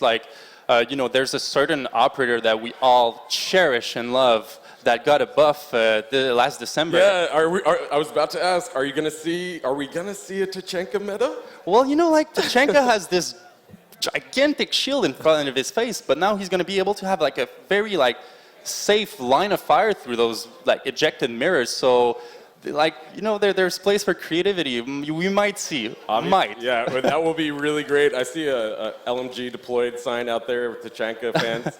Do we have any Tachenka fans out here? Yeah. Woo! Nice. Awesome. So really interesting. Blitz mains are also going to be really happy about that, and mute mains for sure. That will be really cool. So once again, also I'd like to bring in Naj, senior level designer on Rainbow Six Siege. What's going on, Naj? I'm pretty good, you? Yeah, I'm doing great. So you have some tactical maps that you'd like to show us about. Coastline. So Coastline, we're going back to a medium to large scale map, 2-story building, and actually brought a tactical board just to see some key elements on it. Obviously you can see in blue the central courtyard where all the action is going to get to. It's really high risk, high reward, like you mentioned. Also you can see that it's surrounded by very long corridors. So long line of sights in the middle, while you have a short line of sights on the side. And also, you have 2 sets of stairs, and they're really differentiated by the shape, so that the players know where they are in the map. So there's an L-shaped one and a U-shaped one. So yeah, right on this map, you see the north stairs is the U-shaped one, and the south exactly L-shaped. It makes the transition between the 2 floors really choked and really hard, and especially that the stairs are situated near the bomb sites. So if you can see on the 2nd floor, this is where all the hatches and the destructible floors are going to shine. So we have 4 hatches. Plus insane amount of destructible floors. Yeah. So it's a line of sight floors, of course, and 4 hatches. So we really want to make the destruction shine in terms of transition between the top floor and the bottom floor. And can't wait to see how the player will play with that. That's going to be really interesting, especially since it's a tight map, right? It's quite close quarters. It's close quarters on the outside perimeters. You have like really long engagements in the middle. I think that's going to be interesting to see. And one cool thing as well is you have place to roam, but then you have Jackal introduced. So I can't wait to see how they're gonna. So on Coastline, you'll be able to create the line of sights with Mira down the long hallways, and then track down the roamers on the opposite side with Jackal. That's going to be really interesting to see how that plays out and how the meta develops within the group. So tell us a little bit more about how the level design process works for you guys. Well, we always try to keep in mind the operators that's going to come in. A good example was back in Border, we had like high ceilings and for Valkyrie cams. In this map, it's pretty much similar. Line of sights you can create with Mira, and also a good roaming hunting ground for Jackal. So it's going to be interesting to see. Great.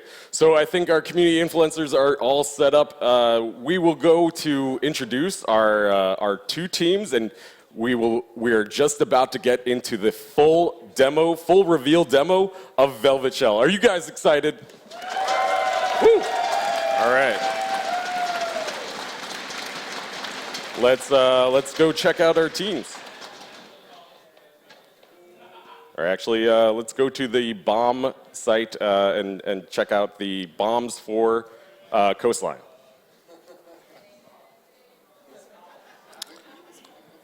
Right after this. All right, so I'm just going to talk a little bit more about how we go into the development of these operators. Where did the initial design come from? So for year 2 season 1, we wanted to have, we wanted to go back to the roots of Siege. We wanted to have a defender that plays on reinforcement, playing the sites. We reinforce player site because we had kind of a roamer heavy meta, and so we kind of went by it and said, how do we bring this back to the site? What all the Siege is about. So we went with Mira, we say we're going to be able to set up defenses, and we're going to have this advantage when we stay on the site.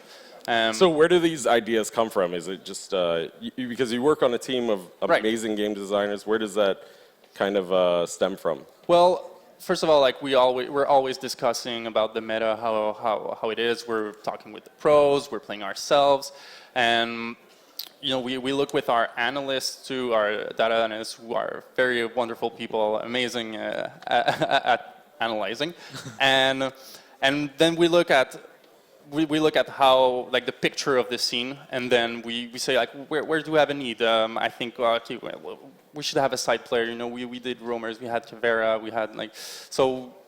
We just talk it over, we lock ourselves into a room and we pitch ideas, a lot of bad ones, but a few good ones come out of top and we iterate on those. That's really awesome. So just coming up after this break, we will get into the full reveal. So do not go anywhere, and we'll be right back.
Yeah, I can feel the love. Welcome back, everybody, once again to the Sixth Invitational full reveal. We're about to get started with the full demo, but first, I'd like to introduce our teams. Starting with Team 1, we have Serenity, Punji Stick, Lil Renee, Shorty Guy, and Eddie Monster. Yeah, give them a round of applause, guys. And then on Team 2, we have Macy J, X-Mac, Tangy D, Little Lexi, and our awesome broadcasting host, Panky. Without further ado, we're going to send it over to Serenity's team for the full reveal. No, we're good, we're good.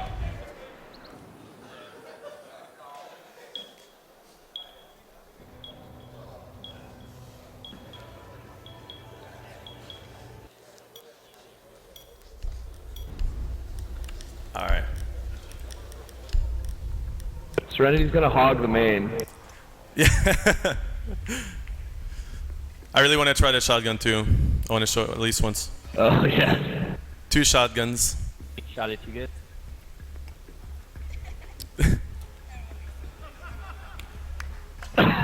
Panky's so toxic.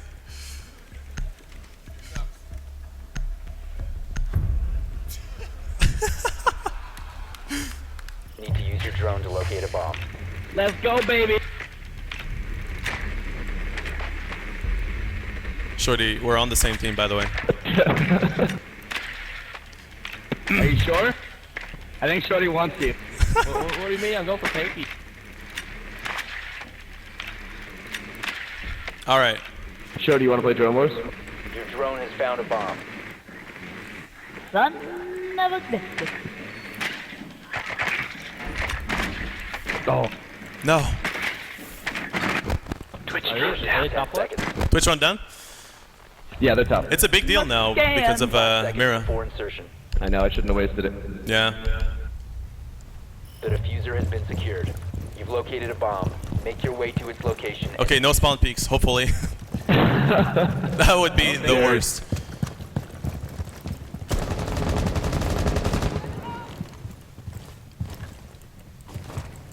We have a window broken open.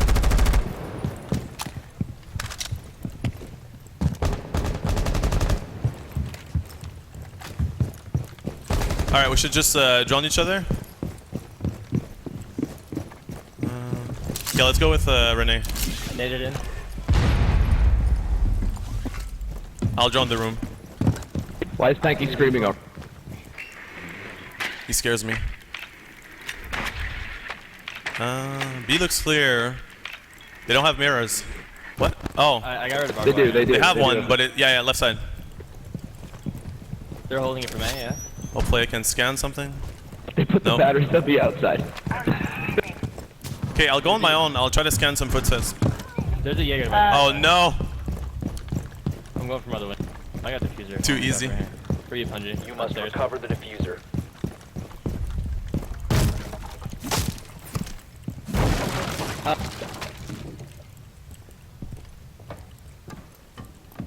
Too bad I don't have a drone. I wish I had one.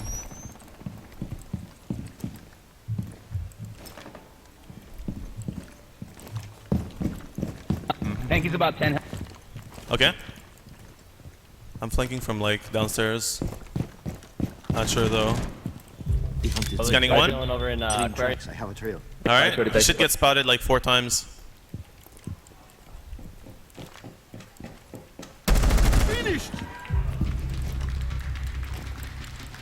Alright, was that him? I'm not sure. No, it was Doc. Yeah, the footsteps disappeared, so it should be him. Unless the footsteps disappear after you get a kill. But I don't think that's the case. Watch your side, there's Doc in that room. Sure. Miro's hanging out by the mirror. Oh. Behind the...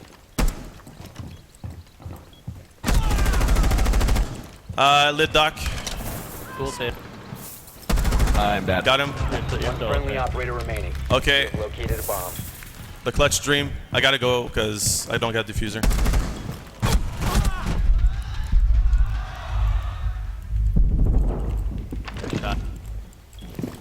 Oh! Oh man, I had the perfect weapon for that too. Yeah, this shotgun's really good. I want to showcase it. Where do they have the window set? At that door that I was trying to push. All right.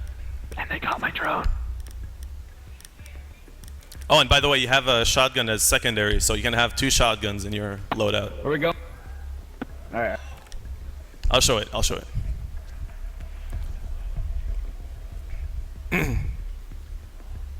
Yeah, I have no idea what the site are. I think Hookah's good. Yeah, I think Hookah seemed to. Yeah. That's fine. Kitchen, let's go. Secure the bombs. I mean, there's one bomb site with not one but 2 Come bars. get your pretty new sweaters, everybody. Setting chroma pack here. Looks so good. Bomb location compromised. Plan order. Okay, so what's the plan? Are we opening both sides or we're putting mirrors? Mirrors sound good. Let's reinforce this here. I feel like a mirror right here. Yeah. Let's show it. No, not that one, Renee. Yeah. Leave that one open. Yeah, so we can like wallbang. Renee, I need one from here though. 10 seconds insertion. Oh, that's like the worst place. I can't see much because of the bomb. 5 seconds. But yeah, the idea here is to pre-fire after you see someone. Ready for hostile action. Alright, I got another one. Here? Yeah.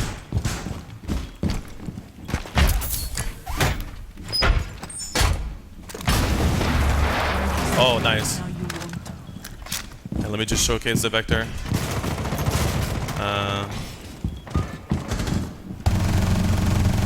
That's me controlling it though.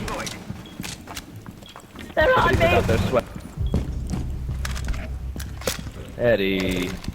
Yeah, she's right out the window. I shot him in the head, but I didn't. Nice. I didn't get any damage. You shot near the head. I think I just play here. Ping, look outside. Oh, that sounds outside B. Outside B. That's a bomb.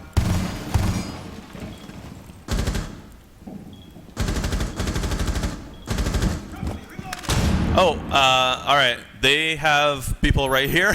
I don't know about opening this. You're in hall yet? I hear repelling and center. Oh god. Oh god.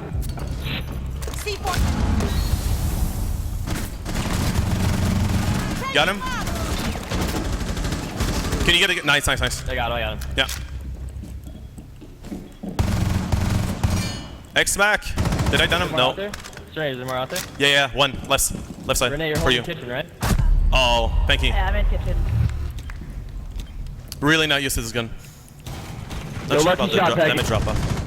Oh no. Friendly, last operator standing. Oh god. He's in the bathroom. Hold on, I think we got cams. No, we don't. We have camp. No, we don't. I just was. Yeah. To your right, Renee. X-Mac is lit, like a lot. Other side. Can't get Not as this. much as Renee's lit. All friendlies were eliminated. Nice try.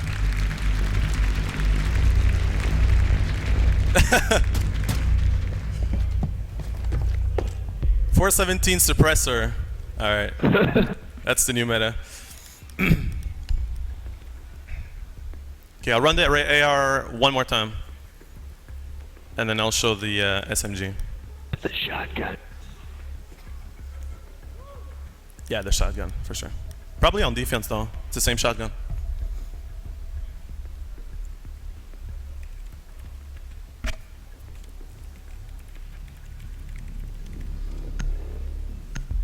No, run IQ. Run IQ. Yeah. We need to locate a bomb. I feel bullied. I wasn't reading chat, but. Thank you. Your drone has found a bomb. Okay, do we have a Twitch stream? Yeah. Let's get a mirror. They have the Lord. Oh. Panky is running Chank. They have the Lord. Yeah. Oh no. Oh no. Don't trust Panky. Oh no. Lord Janka. Chank and Mira is so good. Like, it actually 10 works. seconds. Are they setting them up in the kitchen? Insertion in 5 Yeah. Let's take second floor if they have Chenka. The diffuser is now secured. Proceed to bomb's location and defuse it. Panky. Panky's so toxic. So toxic. He's giving us a gun. He's giving us a gun. No. I'll get you through that. Chenka can't be a betrayer. I was gonna nade him. What is he doing? Let him, no. Twitch drone him or something. Okay.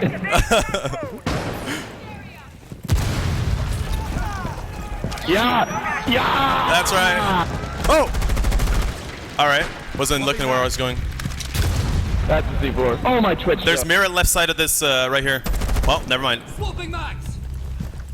Okay, let's take second floor. I really want to scan something. You must recover Front the desk, diffuser. front desk. Okay.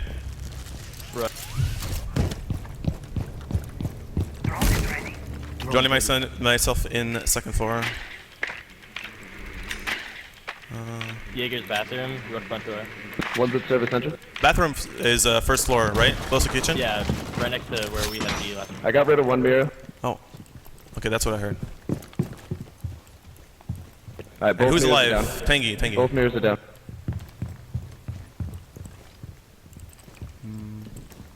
They're also not on bomb site. You saw me. There's one in bathroom still. I'm trying to flank from above right now. Still got a minute.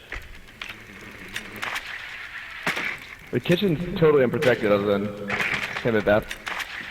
Are you close to kitchen? Oh. Behind front desk, main entrance. He was watching the diffuser. You should be watching me though, now. I definitely hear something, don't want to push. Still in bathroom. Still in bathroom. Got him. Nice. Good eliminated.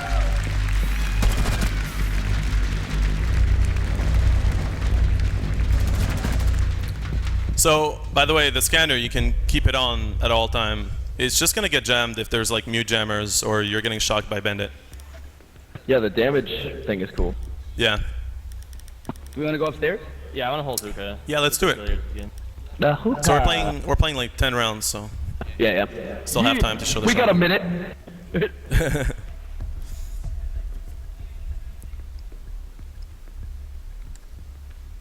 Renee always on her phone.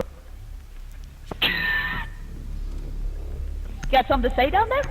I didn't say it. I want to say hi to my mom though. TV? Keep the bombs protected. Hi mom, I'm on TV. I made it. Where do you want the window set God, up? what is my team? You want the window between A and B? Yeah. Are we gonna stay in B or A? A has a lot of flanks, Yeah, it's pretty. but B is pretty open from windows. Oh god. Do we want to reinforce the wall next to the stairs? If you put it right here, maybe. Yeah, let's reinforce one wall in between A and B, and then like this one here. Guys don't even shoot drones. That's like one mirror. 5 seconds I'll to put it insertion. as much on the right as possible.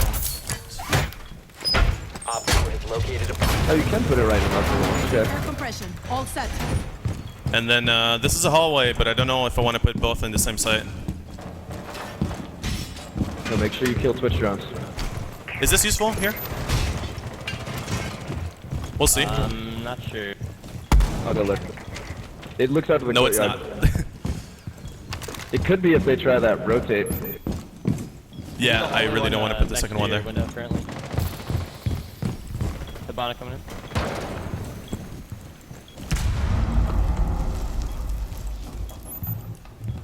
No, I'm not in a good spot. Yeah, we're all on site right now, which is not a bad thing, but we should get the second mirror down. We have Eddie the secret weapon until he gets detected.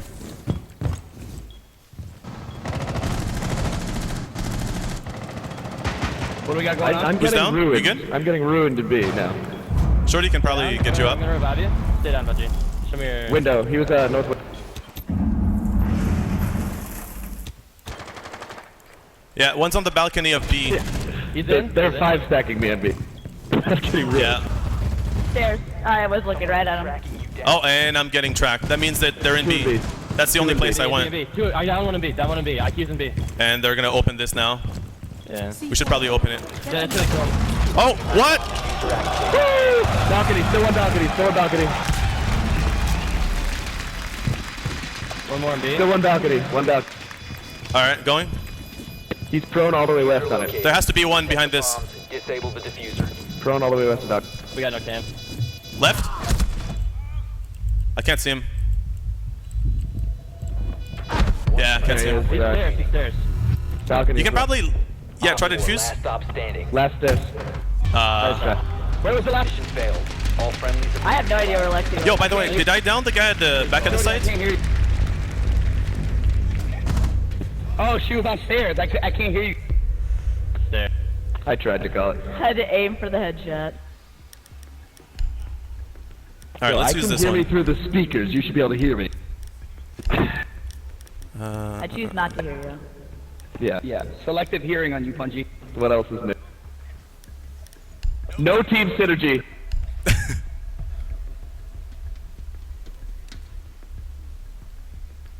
I'm going main. That B balcony looks really good. Like, there has to be a run out to flank that. You can probably from first floor. I know there's a hatch there, so you can probably go, you know, down and then run out.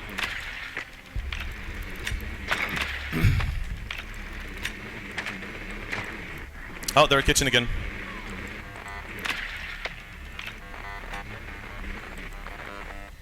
Oh, okay. And Punji, do you want to come with me? Or someone? We're gonna go upstairs. Gonna drone each other. Because last time I was alone. Alright, let's look at that 10 inside. seconds before insertion. 5 seconds. The diffuser is now secured. Your mission is to locate and defuse a bomb. French fire going in! Alright.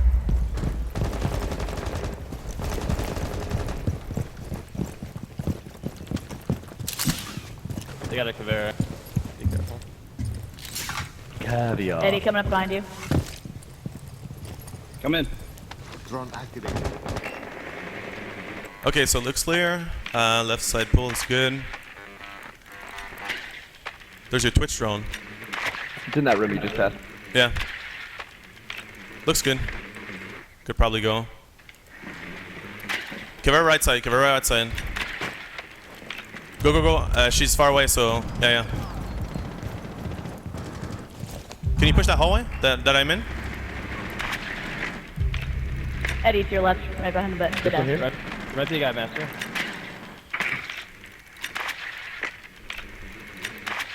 I can't see her. Wait, she ran, yeah, yeah. Rotate. Hunt is near. Right. I'm on the hunt. There you go. We should probably try to hunt her. Oh god, okay. Yeah. Okay, we should go downstairs here. Okay. Macy was downstairs by sunset. Yeah.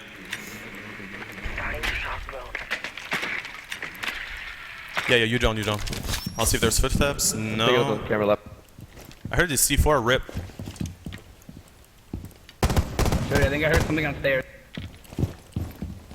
Okay. Do you have a drone? Yeah, I'm gonna drone it. No. Hold on. Yeah, I do. Drone activated. Okay. All right, one mirror's down. There's a camera watching it though.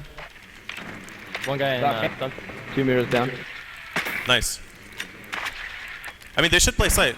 Yeah, yeah. Mirrors on side. Located a bomb. Give a break. Eddie, low the floor. Where? All right, got it. Watch for the blast!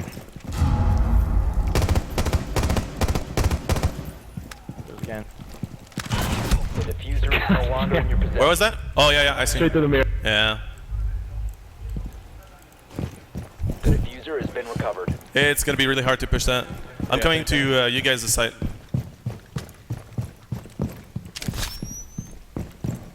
Okay.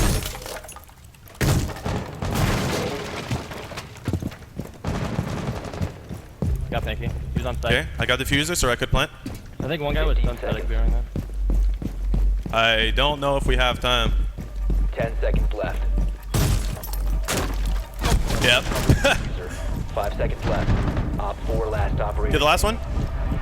No, no time. The diffuser has been secured. That's right. Nice. Where was he? I don't know. Was it Pinky? No. No. Was he bathroom? That's probably the guy that you heard upstairs. Yeah, I killed Panky. It wasn't Panky.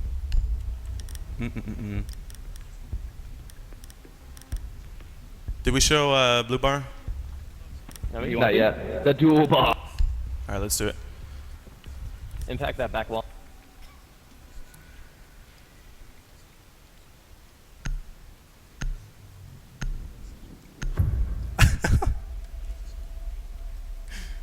Secure the area. Keep the bombs protected. Okay. I don't recognize this one. Rapping. This corner's strong. Oh yeah, that's the one that. Yeah. Okay. So let's reinforce like half this wall, half of this wall. Get a window up. Yep. Right here.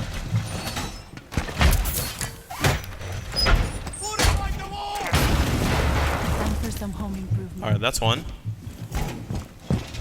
And 10 seconds. Camera activated. 5 seconds left. Bomb good. Oh. Dale. Bye. I feel bad for Pinky now. Lexi MVP. I don't. He deserved it. He's talking. Op 4 located a bomb. Oh, he's rushing. Yo. Okay. Hello. One that window still. Oh, he's planning right now. God damn. Sledge the. Yeah. I got him. Sledge is behind A-bomb. Guy top floor. There's another one. Take the jet. Okay. Well. 4 eliminated. 2 team kills, 3 kills. All right. God damn it, like. Yeah, you can shoot the little gas can to drop the mirror, but you can use it multiple times if you pre-fire through the wall. All right, let's go. Yeah, let's go crazy with the shotgun this time. Our secret plan is having 6 players. Yo, Shorty, let's show IQ. Yeah, sounds good. Yeah. We need to Can we hit locate a roof? bomb. Huh? Can we hit roof with it? Uh. I'll stick with you. Yeah. I mean. Yo, can you guys down some people and let me kill them? I'm 1 and 4. Drone has No located pressure. a bomb.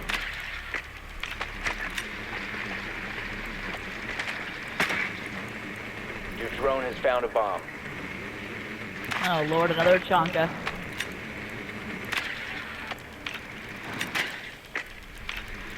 Get behind bar with it. 10 seconds to insertion. Yeah. Okay, Nate. Behind bar. 5 seconds before insertion. I don't know where I'm going. The diffuser is now secured. You found a bomb. Make your way to So you have 1 shotgun and then you have 2 shotguns.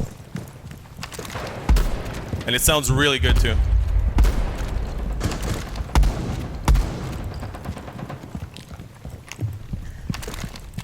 Changing mags. Yeah, we could probably try to go like 2nd floor, get the hatch above them, if there's one. Let's do that. Okay, let's go. I hope you didn't. Yeah, I hope you didn't just kill me.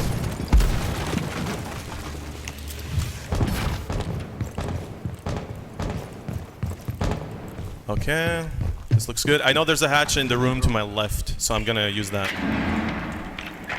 Right there. My nade miss. Oh, He's watching heard something. window. Cool vibes. Got the vibe. Got him. Nice.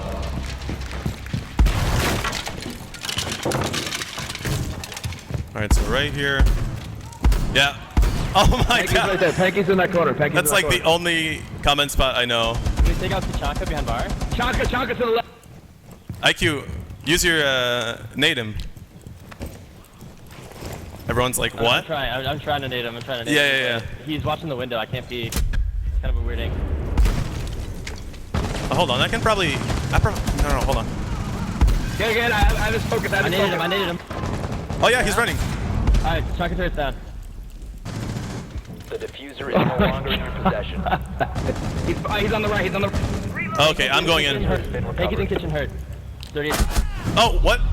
From above, probably. Or no, Chank. One friendly. Oh my God. Guys!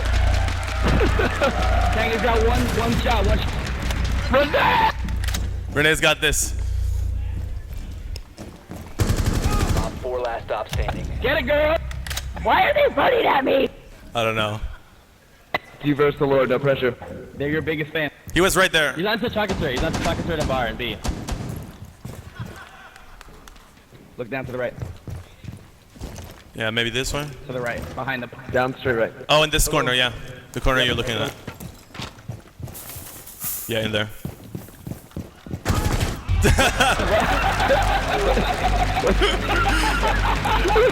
I thought you were going for the knife.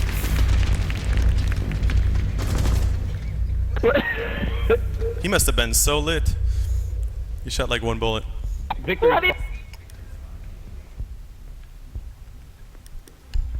Oops. All right.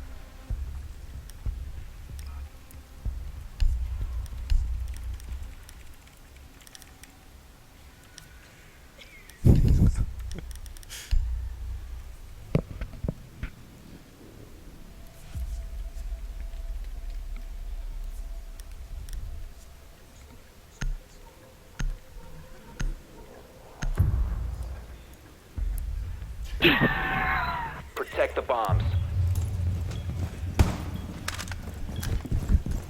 Set window up on a hallway. On my ping. All right, what? Side.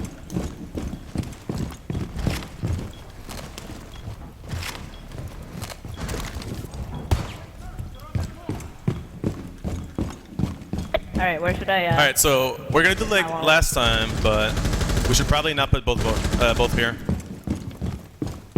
No, let's do like this. Because we're probably gonna lose B again. 10 seconds. What should I do with my wall? I have no idea. I don't know this map. Keep an eye out for Op 4 attempting to defuse the bomb.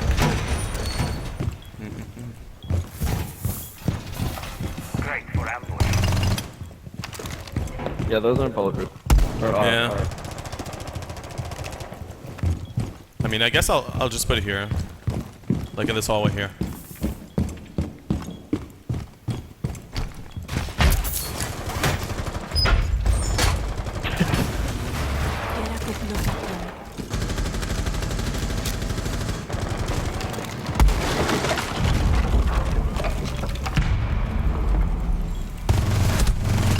Oh, this is bomb. This All right, is diffuser. they're on the. Diffuser at me. Oh god. Inside. They're outside like last time. Yeah, like this south hall. Yeah, we have diffuser.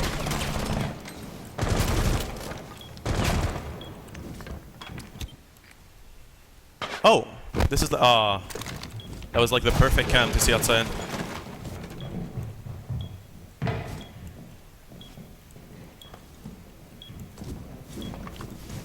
I hear one getting in. He's in. He's in. Got him. Nice. Let's run out. Let's run out. Let's try. There has to be one. Yeah. Yeah, he's there. No window. Oh, hold on. I gotta go. You have been spotted by hostiles. Fall back. Can't go. Yo, Jaeger, come here. Who's Jaeger? Shorty? Yeah, hold on. I'm pinned. Oh, well, I'm watching the door in the window. Yeah. I'm gonna mark. Nice. 2 marks. I'll just do it again. Okay.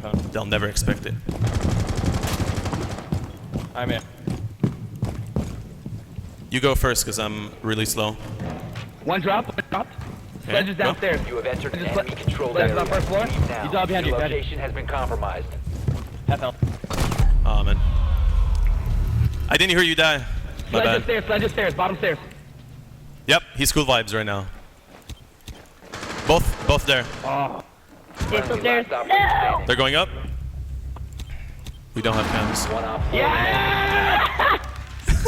Pikey! Pikey! I got presents for you guys. Oh, yeah, nice. Let's go, baby! I got a kill!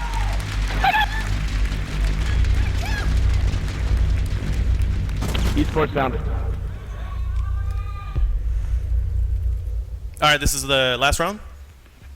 Yep. Match point. I'll use the AR again. That's what I like. They're gonna try hard now. Oh no, this is not the last round. We Gucci. We can play No, another yeah. defense and There's play two with the more, right? shotgun. Yeah, Yeah, two yeah. more. That's good. Yeah, we still can.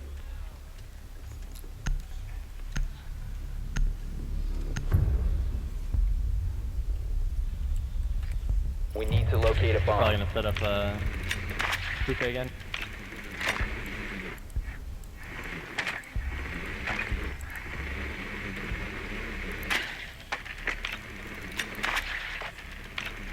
My stupid fat drone can't jump.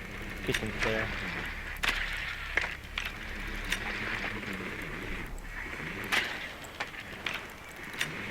Oh, they're where we are.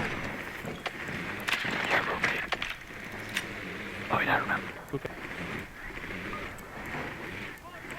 10 seconds before insertion. Does anyone have a claymore? I do. Cap. Yeah. The diffuser has been Just put it recovered. where the run out is. Locate and defuse a bomb. I didn't see where you guys were running out last round. Yeah, come Gotta here. defuse it. I'll show you.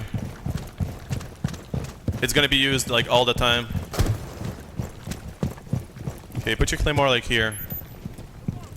They broke a window up here. Yeah.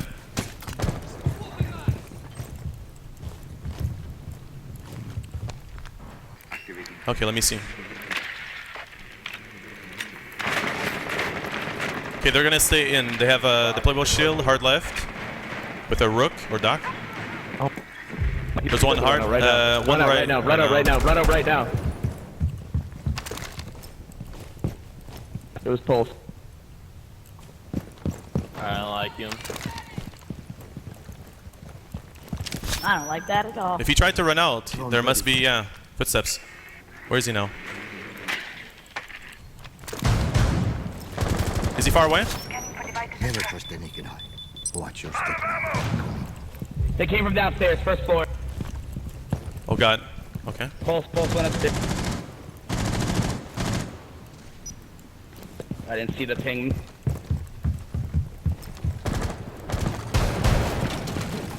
Lexi keeps running outside. She's trying to catch you outside. You still got one Oh, downstairs? he's gonna try to run out again. Pulse is still downstairs. You must Yeah? recover the diffuser. He's just down master. He's watching drop down. No more. Oh, there you go. She was prone. Under window. Oh, One friendly operator. I had no idea. Lexi! I guess there's a window there. Cleaned up.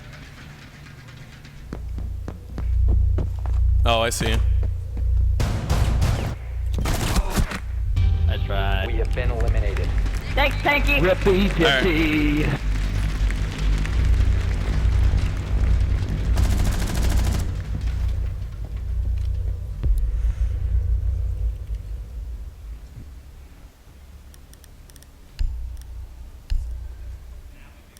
I'm gonna run dock.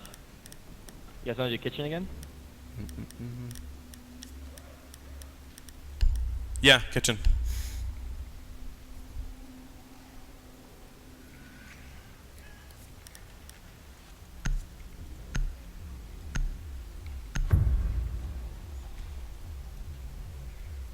Secure the Off the bomb. window piece.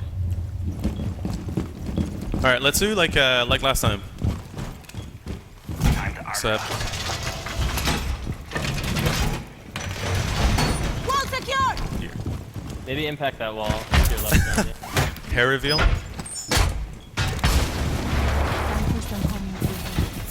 Barbed wire.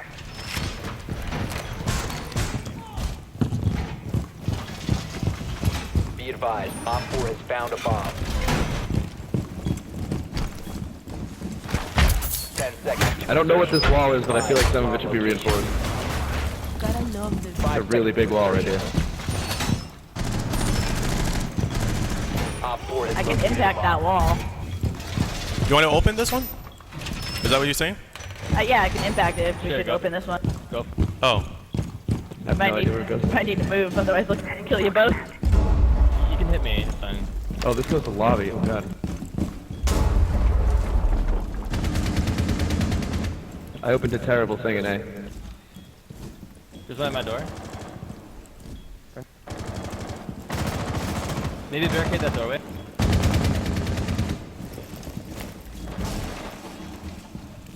That one? Yeah.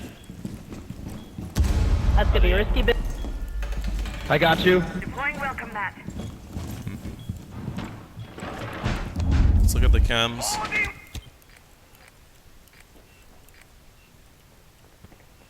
Seems like they're like, I don't know, outside. One close to you, Shorty. Shorty. Yeah, IQ. Camera's still up out there. Yeah. I'm super white.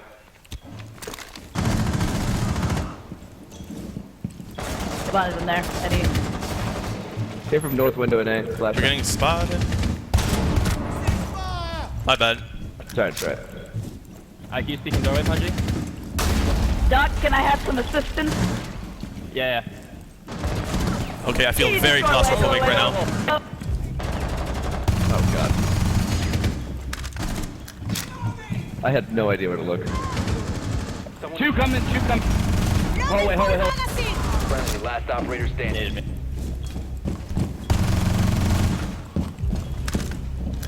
Your identity has been compromised. Yeah, my identity. 1 Op 4 remaining. Do we have cams? Look. Nothing. Girl come from bathroom, I think? Hello?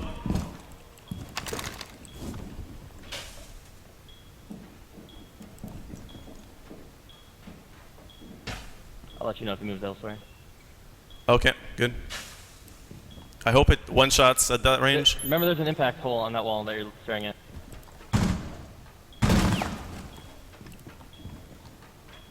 Bank donut, bank donut.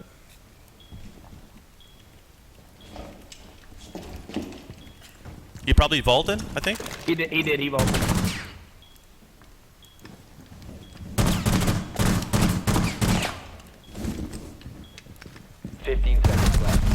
Yeah! There you go.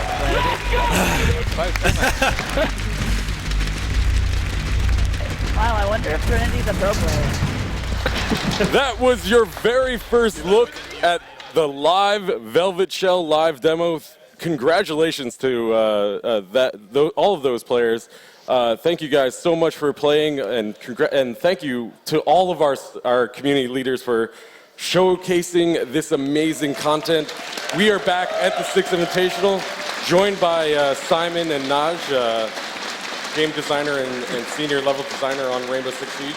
Serenity's coming up to join us really quick at the analyst desk to talk about the match. But first off, Simon, tell us what you saw in that gameplay. Wow, for Jackal specifically. Let's start with Jackal. Let's take a look at, what did you see? How did you see the strats evolving?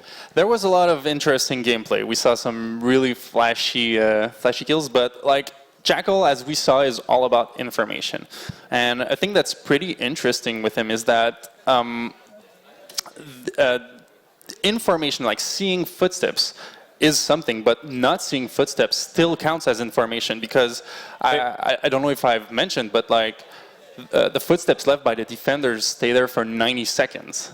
So if you get in the room in the early game, if you don't see footsteps, that's safe for you because that's information. So there's an interesting balance that you're having with Jackal here, where there's a certain amount of information and certain amount of lack of information that provides information itself and in itself, like intel as to whether an operator has entered a room or not. In the early game especially, or perhaps later game, you can kind of track down where they might have gone to. Exactly. Yeah. How do you think that's going to play out? I think he's going to shut down a lot of roam, and I think that's a good thing. I think the game, like going back to the siege defenders inside the site, Mira helping for that as well.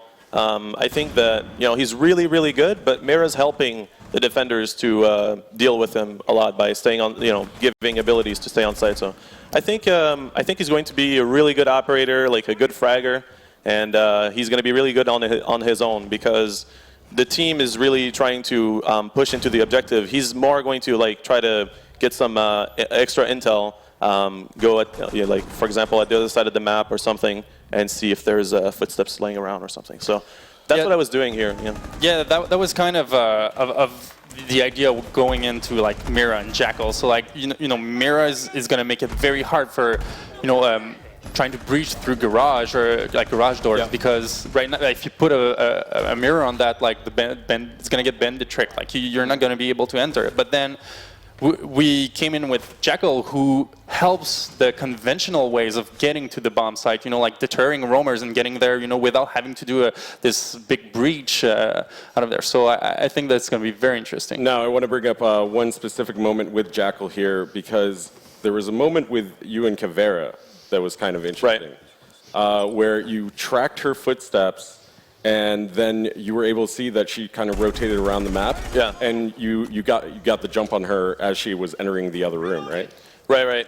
So Caveira, when she silent steps, she doesn't have footsteps, and when you go prone, you don't have footsteps. So there's a way with Caveira to get away with like absolutely no footsteps, but that makes you really slow. And I saw that she sprinted a little bit, so I knew that there was footsteps there. So I went to scan it, and I saw that she was behind me. Made a crucial mistake. So yeah, in that situation, she probably should have silent stepped when instead of just sprinting forward.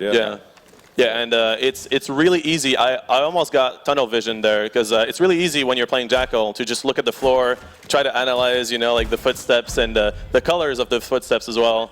And yeah, I almost got caught because I was looking on the ground so much, So it's really hard to not get too focused onto the footsteps and trying to scan because you're trying to go on by yourself.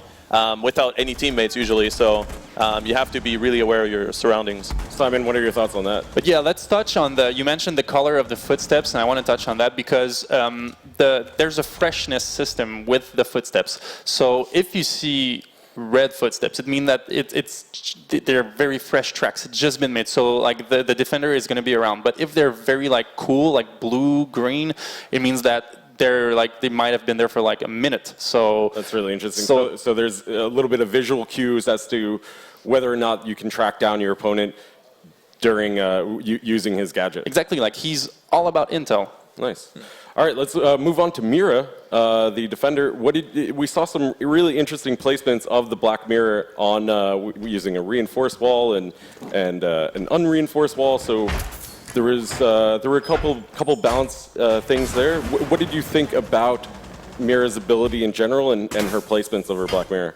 Yeah, so the black mirrors are really good at getting intel, but when you open it, by shooting the canister, it's like a one-time use, right? Like you open it and then now it's like a Hibana hole. Right. So you have to be really careful as to like when you're opening it. Usually you want to keep it for the end of the round when it really matters. So that's what I tried to do as much as possible. And the way to do this is you just put the black mirror and then you don't reinforce the wall on the right next to it, and so you can shoot through the wall.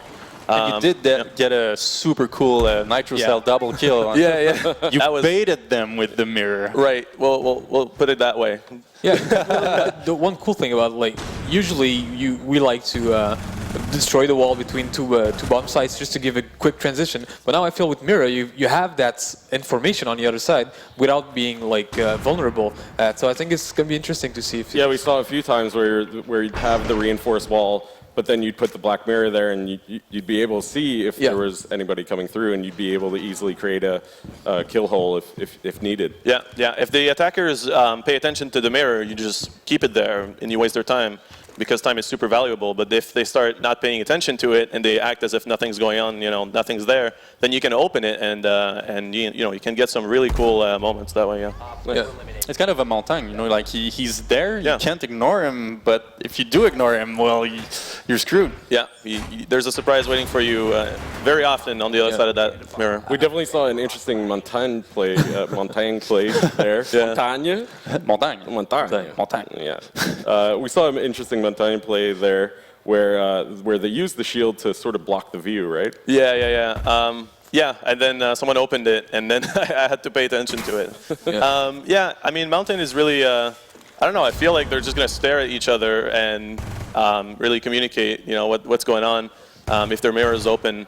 But I'm really excited to see, more Mountain play, because the mirrors are going to make the defenders roam a lot less, and the roamers are really the counter to Mountain, so we're going to see some more like mountain plants or stuff like that. I think mountain is going to be more useful in this season. Awesome. Really. Do you think we're going to see a lot of those two in the Pro League setting? Yeah. Jackal. I mean, I don't know. Like the opinions of Jackal are super polarized. Some people think it's like going to be like a little bit gimmicky, and some people think it's going to be really good. Like I really don't know what to think. I think he's going to be used like a lot, but I don't think he's like a must pick. And Black Mirror's Mira. I really don't know. On some, it's going to take a lot of time because the combinations you can do with her, it's going to take a lot of time to figure out. I feel like people are just going to discover her like every week. I think map knowledge with Mira. If you get good map knowledge, you're going to be rewarded with playing her. You're going to get really nice lines. Definitely. It's like one of those really high skill cap character like Valkyrie, So Exactly. it's going to take a lot of time for people to realize her potential. You really have to know where the right angles are, where the right placements are, because at first in one of the early rounds, you put one of her gadgets up and you were looking right at the bomb. Yeah, exactly. It's tough, especially on this new map. It's pretty tough to find good placements. But yeah, I feel like on newer, on older maps, it's going to make them change so much that like the metagame is going to shift like tremendously, especially like on chalet, basement. Stuff like that, I feel like it's going to be really good again. Yeah, there's definitely going to be a lot of interesting things happening with garage pushes in Velvet Shell. Now, moving on to the map, Naj, you saw a few things, a few strategies that were developing out of that gameplay, right? We already see that controlling the second floor with all the LOS floors and the hatches is key, I believe, to be able to have a nice sight under it. Also, one thing, the stairs. I see you use the stairs a lot for taking objective. They're near the objective. There's good transition zones, but they're also a really cool safe spot to approach the bomb site. So I think that was interesting. One thing as well that already the players are using the transition outside inside from the balconies. Right. That was faster than we expected. Yeah, there was definitely an interesting couple of plays where people would hop out to the balcony, drop down, go into the first floor. So who really needs stairs, right? Like when you have balconies that you can just jump off. Yeah. So and also, Sornady, you play in the Pro League. You played last season as for Astral, right? Yeah. So do you feel as though this is a competitive map? Usually it takes a lot of time to figure out, but yeah, I feel like it's pretty balanced, and I like the freedom that you have. There's always like a rotation that you can do, and where there's like really good balconies, like for example that B balcony that people use all the time. I was like, yeah, that balcony is really good. There must have a run out that you can do, and yeah, like fair enough, there was one. So I think there was a lot of effort made to make the map balanced, and yeah. I hope that it's going to be good for Pro League. Did you see that in the show match? Yeah. Well, you mentioned the flow of it, and the circular flow really helps to transition from up, downs, or any sides of the building really quick. So with higher risk on certain parts, obviously. But yeah, we have that in mind as well when we design the map. So yeah, we saw a lot of really good placements, setups for defense, and a lot of good approaches for attackers as well. Great. Any other pieces of feedback that you'd like to say about the map, or Jackal or Mira? Well, I mean, I really like the way the game is going, you know? Like, it's going to be a lot more of defenders against attackers and not really everyone roaming around trying to, you know, kill each other. I like that, and it's probably going to go more like towards the objectives, and that's great. And I really like some of the other changes, you know, like IQ, Capcan. I like those changes as well. So yeah, really like this patch. Great. Well, that is it. Give a round of applause for Serenity and also all of the other awesome people we invited: Eddie Monster, Punchy Stick, Lil Renee, X-Mac, Tangy D, Little Lexi, Shorty Guy. These guys have been awesome all week long, and or all weekend long, and that was an amazing match that you guys played. Of course, Panky as well. So that is it for the Velvet Shell full reveal. Any last words for you guys? We got the PC semifinal coming up with Continuum and Era. Do you guys want to make any bold predictions? Oh man, this is gonna be good. It's going to be a really good final. Continuum. I think Canadian is on top of his game, and he's gonna be there. Yeah. Canadian and VK. Yeah. What else to say? Yeah, I think CTM is going to take it, but I think it's going to be really close because the Era is very, very hungry. They really want to win, so yeah, they're probably going to put their A game. Yeah.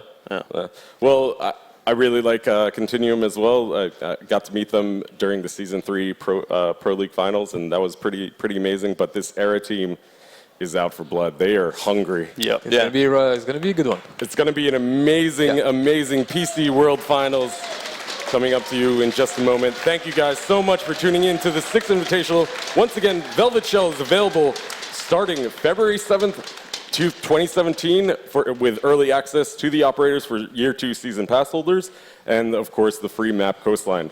So tune in and look for that on February 7th, 2017. See you in a bit, guys. Take care.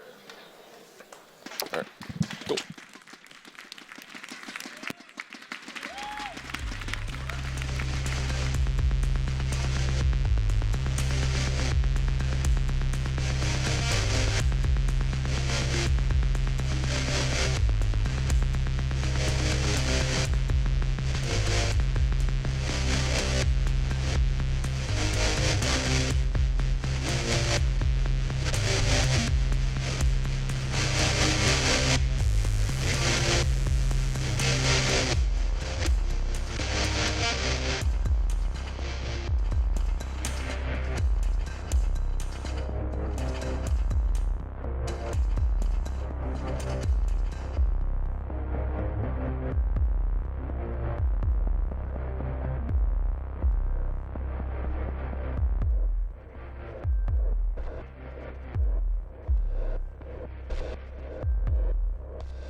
So earlier today, the two best teams on Xbox in the world came here to Montreal, and they settled that competition in an incredible way, going 10-0 to Elevate, making them the first ever world champions on Xbox. And now live here from Montreal, it is time for something I know so many people have been waiting for. We have another grand final, another world championships here, live from the 6th Invitational!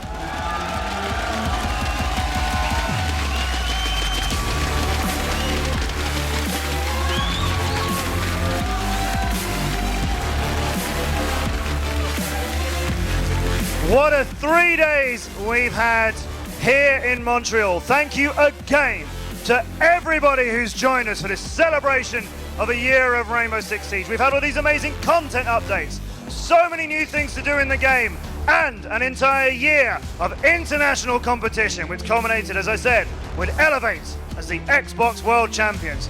Now, 2 teams remain on PC. I know there's so much support in this audience. We have an all-NA final.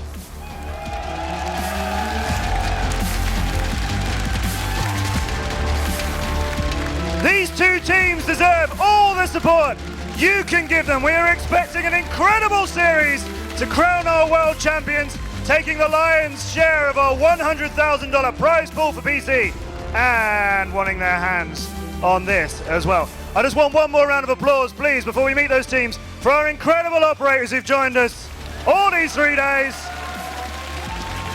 Been absolutely fantastic having you here with us. They've been meeting everybody. They actually helped. These guys actually helped with the motion capture and the military design of some of the characters and the operators you play in the game. If you've seen any of the live action video stuff, that's these people as well. So it's fantastic having you here. We love your work. Now, 2 teams for the PC World Championship. Here's the first one. We're a very passionate team when we're on stage and even at home. There's a lot of yelling while we're playing. We like to, hype each other up. We see weaknesses in the opponents somewhere they're not ready, and we can quickly change what we're doing to attack that.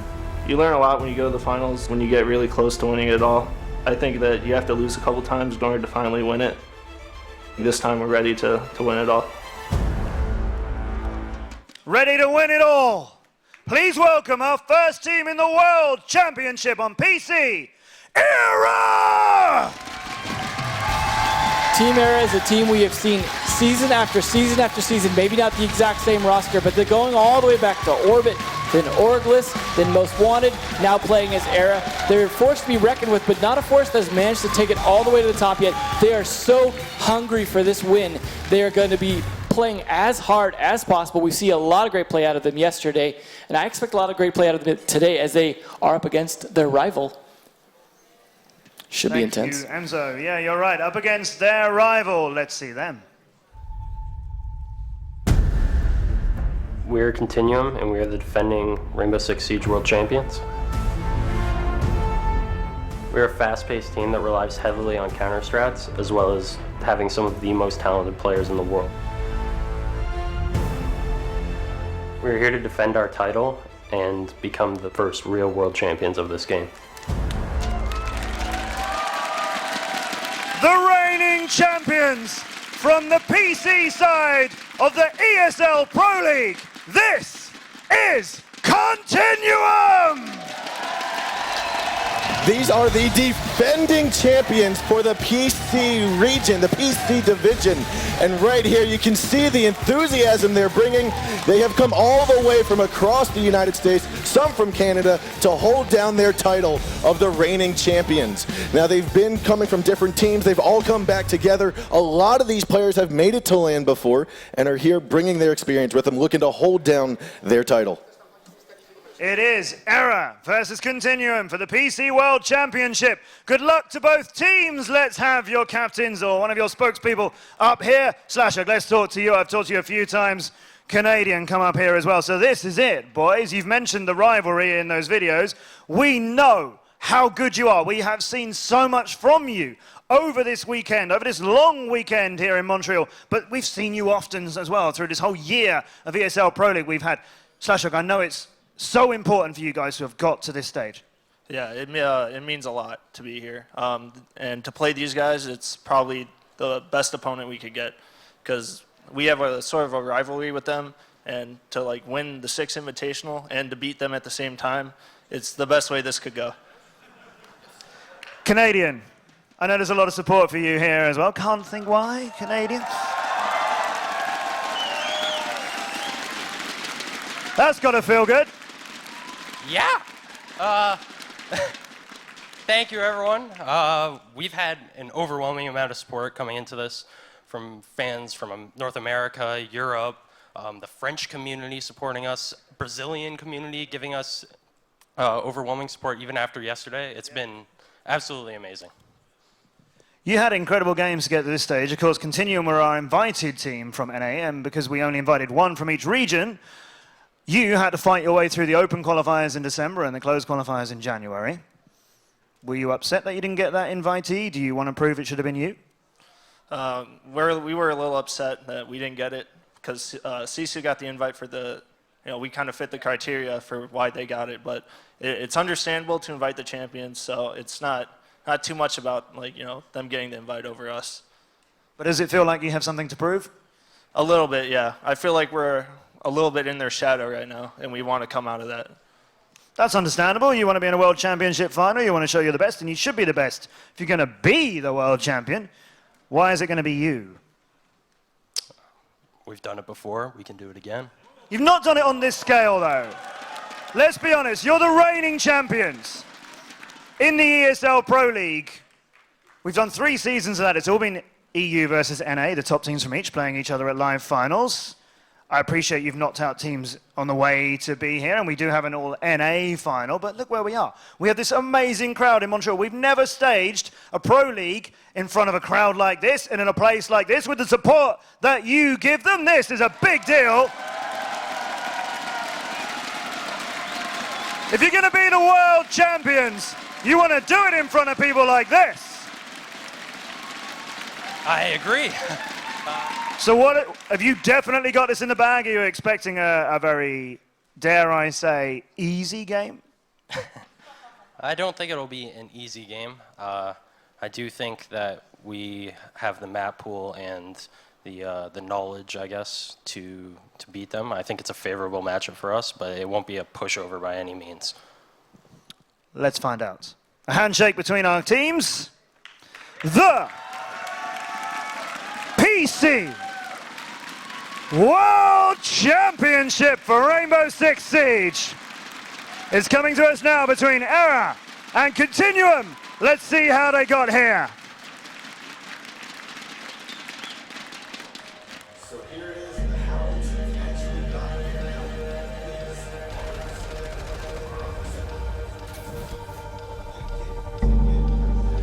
And obviously that was not Arif going up against. That was Sisu's mistake. I believe it might have been Wilkie or so on and so forth. But here we are on Chalet. These are some of the highlights. Again, their path to the championship desk here. They had to take it away from the invited team as well. They had to qualify. They had to fight against their counterparts, their equivalents. Fighting all the way here, they've always been the team that have had this big gap over the other teams. Not so much with Continuum, but they did place above them before the finals last time. You see how hard they work. You see how passionate they are about winning. I think much like Elevate, they're very, very hungry for this, and I do think that's going to factor in. There's a lot of confidence on Continuum, though, especially after the game against Brazil. And on the Continuum side, we can see how grouped together they are. They've been known to, they love each other, they know each other, their friendships carry out beyond this game, and you can see that coordination and that friendship just exuberant through them.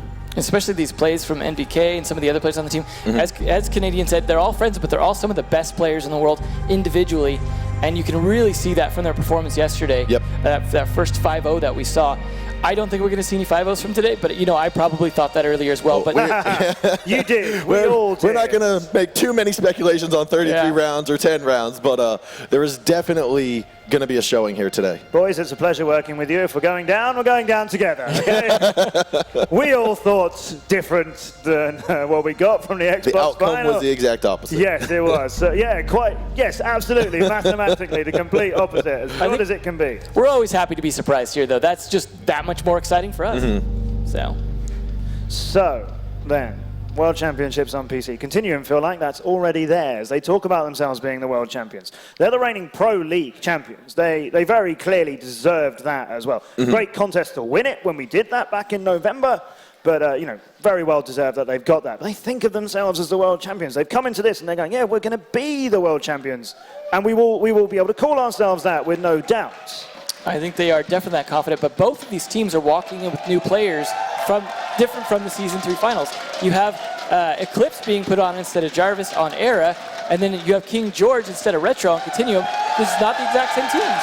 Agreed. You hear that support, though? If you're wondering what's going on, our operators are in the audience again.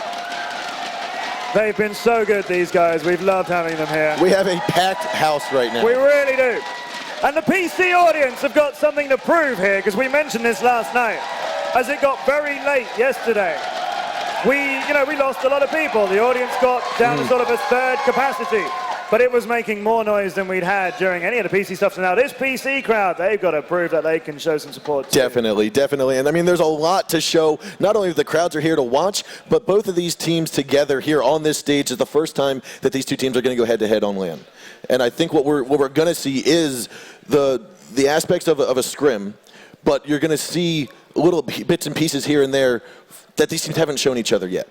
And that, I think, is what's going to be called out and be highlighted, because these are the things that are going to be very, very niche, but very spectacular events. Let's meet the players. Let's introduce you to them. Here is Era, K9, Snakenade, Avian, Slashhug, and Eclipse. Two of those players, K9 and Snakenade, they are two of a very small and elite pool of players who have been at every single Pro League finals in one team or other. Agreed. They've been on Orglis, they've been on Orbit, they've been on Most Wanted. Every single LAN they've been to. Yeah, they always make it, and they have always been, this team have always been the #1 seed coming out of North America. Whenever we do an ESL Pro League final, it's the end of a season where they've played each other. We have a separate league table on NA and a separate one on EU, if you've not seen it, and then the top two teams play each other from EU and from NA. And these guys, whatever label you want to get them under, always the first, always the best out of North America, and here they are proving they want to be. Continuum, Young Canadian, King George, Necrox, and NVK. I think it's worth mentioning some of the history here between these players. It's not just that Canadian and Young went off of Era and formed this other team. There's also a history going back all the way from some of the players like Necrox being on Team Mythic, which was the original rival to Orglis at the time, or Orbit, whatever it was at that particular time. So there's a long-standing rivalry, not necessarily bad blood, but definitely these players know each other well. As Canadian was saying before, they know how to play against each other. And I'm sure Necrox felt like he had something to prove back then. They did prove it, but now they've got to prove again in an all-NA final for the first time that they're the best in NA in a situation where they don't have an EU to roll over. I mean, looking at all 10 players on both sides of the roster, every single player has been in every single Pro League season. Yes. So throughout all 3 Pro League seasons, as well as the 6 Invitational, these players have all been playing at the top level of Rainbow Six competitive play. And they are. This is the top of the top when it comes to NA. We talk about sometimes NA being a little bit of a small scene. Like, this is the best of the best that we're seeing here today, and it is perfect for an all-NA final to see that. It's not one team way stronger than the other. I mean, a lot of people are favoring Continuum, but I don't think it's going to be, as Canadian said, a rollover. I think it's going to be a very tight game either way, and I really am not just placing my bet on Continuum. I think Era have a lot to prove, and I think that makes a big difference. Plus, they've got a really good roster going right now. Something we've seen over, I think, all 3 days of this amazing 6 Invitational is how much the map vote matters. Now, that feels like stating the really obvious, because obviously it does. But we have seen it matter more, I feel, at this competition than we have perhaps in Pro League finals. We've seen it make a real difference. Perhaps that's, as we were saying, one of the reasons why that Xbox final earlier on went so dramatically one way. I think one of the things to point out, though, about the map bans and the process for that is these teams know each other very well, inside and out, for the most part. They know what maps each other are good at. They know what maps each other are poor at. And so I feel like what we're going to see is not necessarily too much of a strategy going into the map bans, because I feel like they already know what they're going to be picking. It's not going to be on the fly as we've seen previously. I think we're going to see a bit of a mind game. These are both teams that are very comfortable picking someone else's map and beating them on it. They've both done it. They both like to do it. I am not going to be surprised at all if we see, for example, Continuum saying, we'll take you to Skyscraper. Something like that, just challenging them.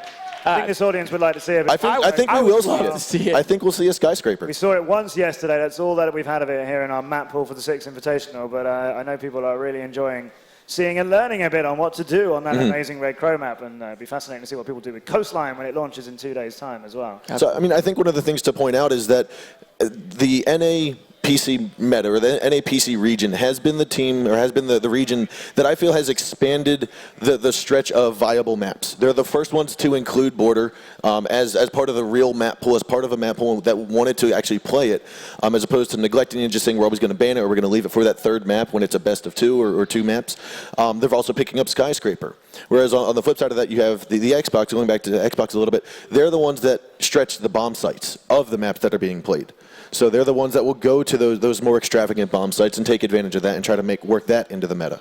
Yeah, and I don't think we're going to see a ton of that here. What I've seen from Continuum in the past is very focused bomb sites. They have maybe a few variations of strats, and then a lot of working off of what Canadians calling. But we see them, for example, when they'll play Oregon, and they'll play their attacks and defenses time after time very similar, because they know how to work it, they know how to adjust it. They don't have to do these drastic differences. They don't have to go crazy with it, because they feel very solid in how they work their strategies and how they're able to adapt.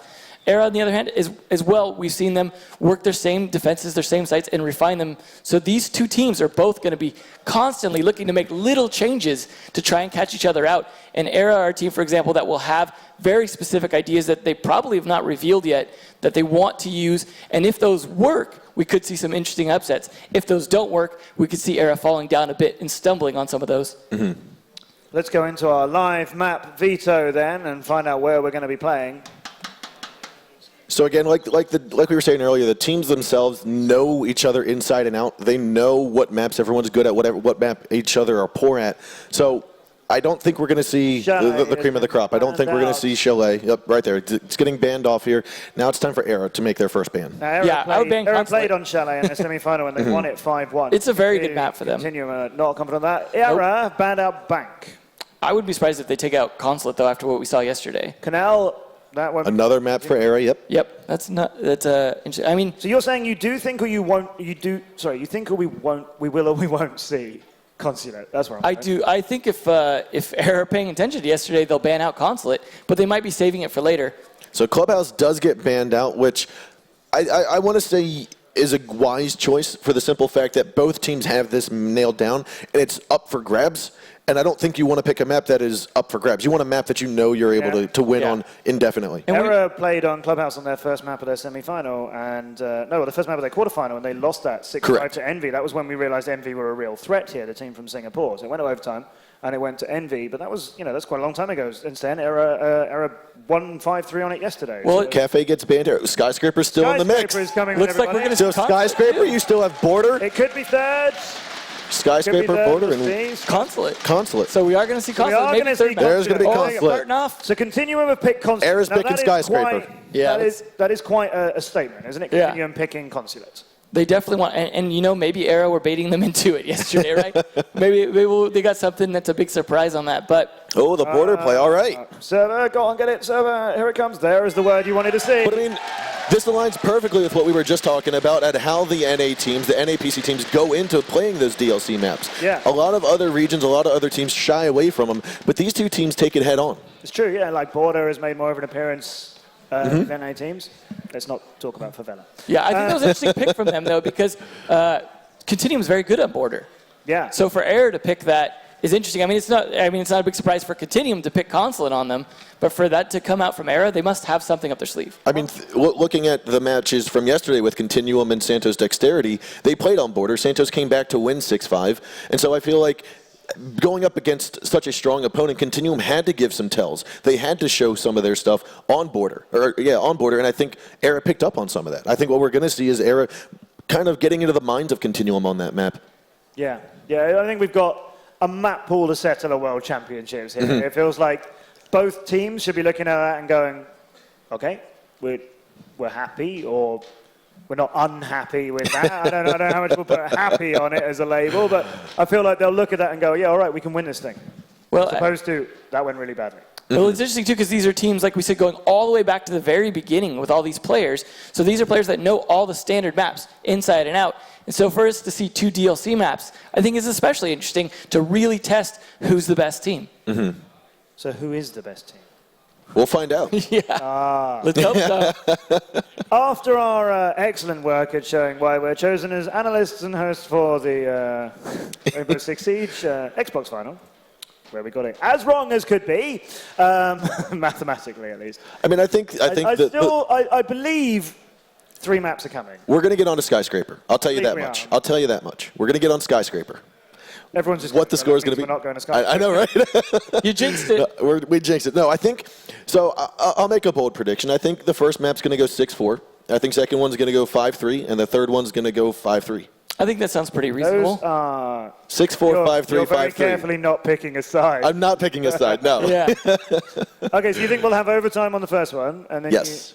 All right, so I'll push you, Blood. If you're not going to pick a side for those, I'll say... Who's going to win the first and second ones? No, I was thinking more like that 5-3, 5-3. Is that the same team winning both of those? What have you got I think we're going to go with what I typically say about the one team's going to win the first map, obviously. Second team's going to win the second, and that second team's going to go on to win the third. Okay. So I think whichever team wins the second map... We'll take the third one with momentum behind. Correct. You mean? I mean, we saw yesterday when Slash was talking that they're willing to win the first map and kind of slack a little on the second map, but this time the first map's Consulate. Yeah. So it's a situation, if they lose that map, then they're really in a situation where they've got to put their all and try and carry the momentum, which we didn't see from them yesterday because of the map picks. Yep. So the order's different. The mentality's going to be a little bit different. I think Continuum always have the mentality of just shut them out as quick as possible. Yeah, that does seem to be it. And they're a team who adjusts to whatever comes at them as well. So if you can shut them out, then you've made a huge statement there. Consulate, of course, that was the map that Era lost 5-1 on yesterday. And Continuum 1-5-3 on. So it's a statement from Era to go, yeah, we know we had a bad day on it yesterday, but come and get it. So come and get it. That's what we've been saying all day. This is the World Championships of Rainbow Six Siege. Continuum, if you want to be called the World Champions, as you've been labeling yourselves since Season 3 Pro League Finals, this is the time and the place to do it. But this amazing audience in Montreal, and you watching us as well, let's crown a World Champion of Rainbow Six Siege on PC, and let's start doing it on Consulate.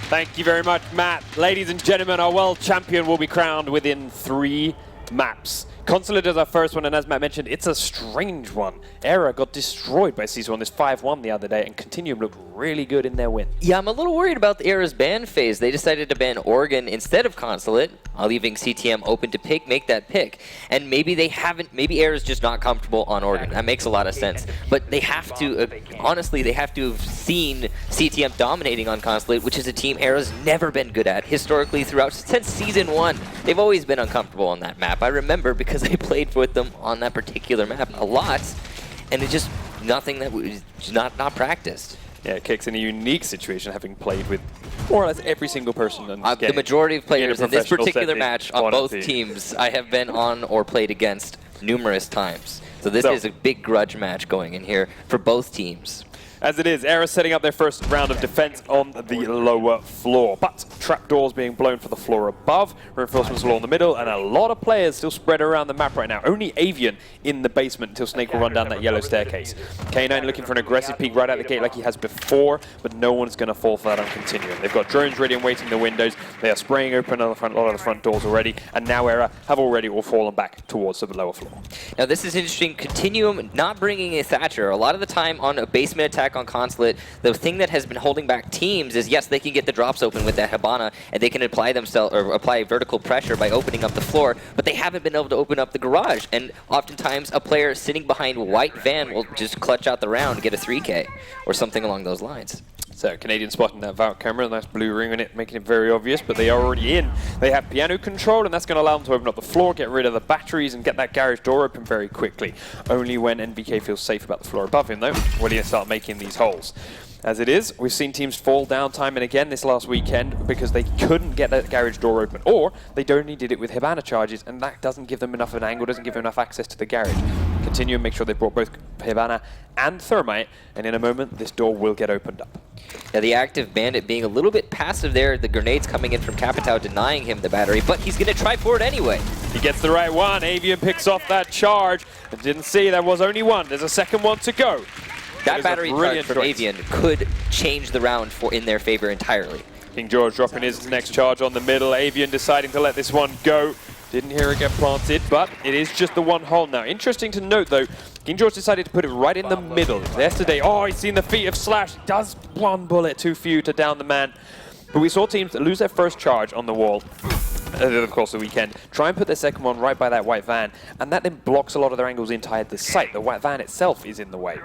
This time they do still have a lot of angles towards the back of the site. But there are 4 Era players in there. K9 at the yellow stairs, Slash and Avian behind the white van, and K9 will pick up a first kill onto NVK, but from the drop, Canadian's going to shut him straight back out again. Minute to go on the clock, and Snake is tucked inside security. Down the drop goes Canadian. He picks up Slash very quickly before Avian trades him away. Snake now secured and locked out of the site by his own team, but the diffuser has been dropped down outside and requires a revive here onto King George.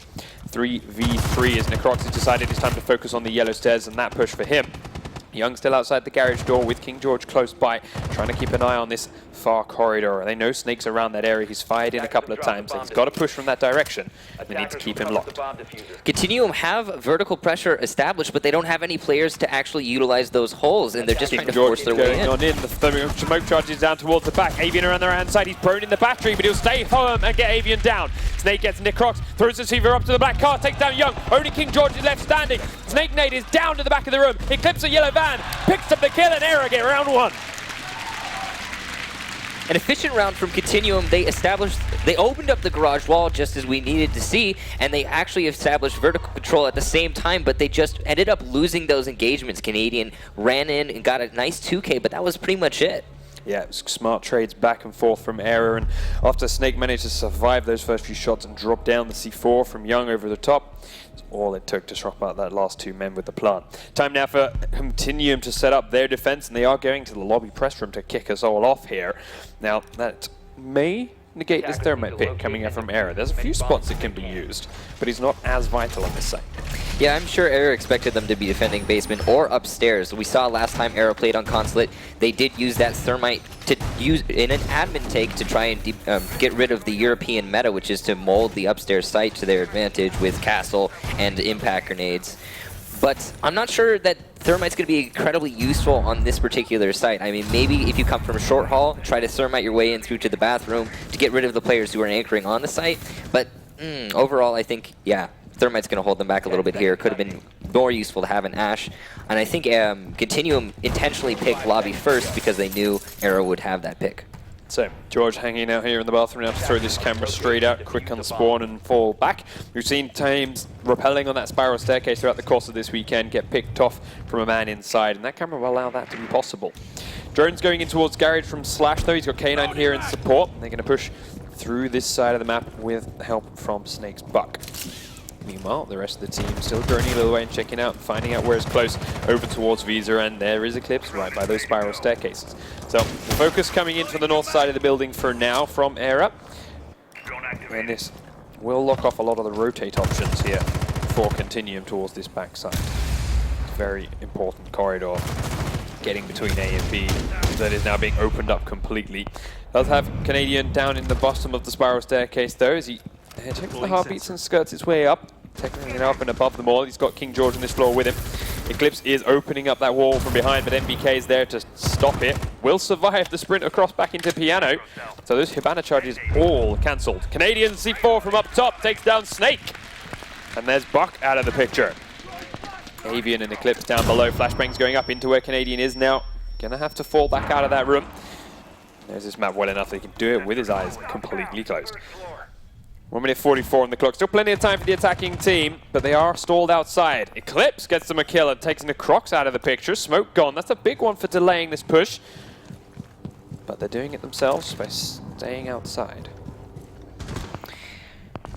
Yeah, Era, knowing that if you push into the lobby, Continuum is going to catch you in. There's a trap. Really unsure what they're going to be doing here.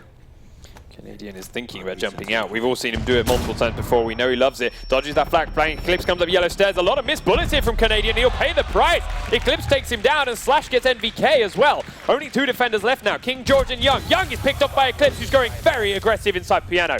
Upstairs now, King George is the last remaining defender against 4. He's going to have to come through the drop. They hear him. Eclipse is holding the angle and Eclipse picks his 3rd of the round. And keeps Era on a roll.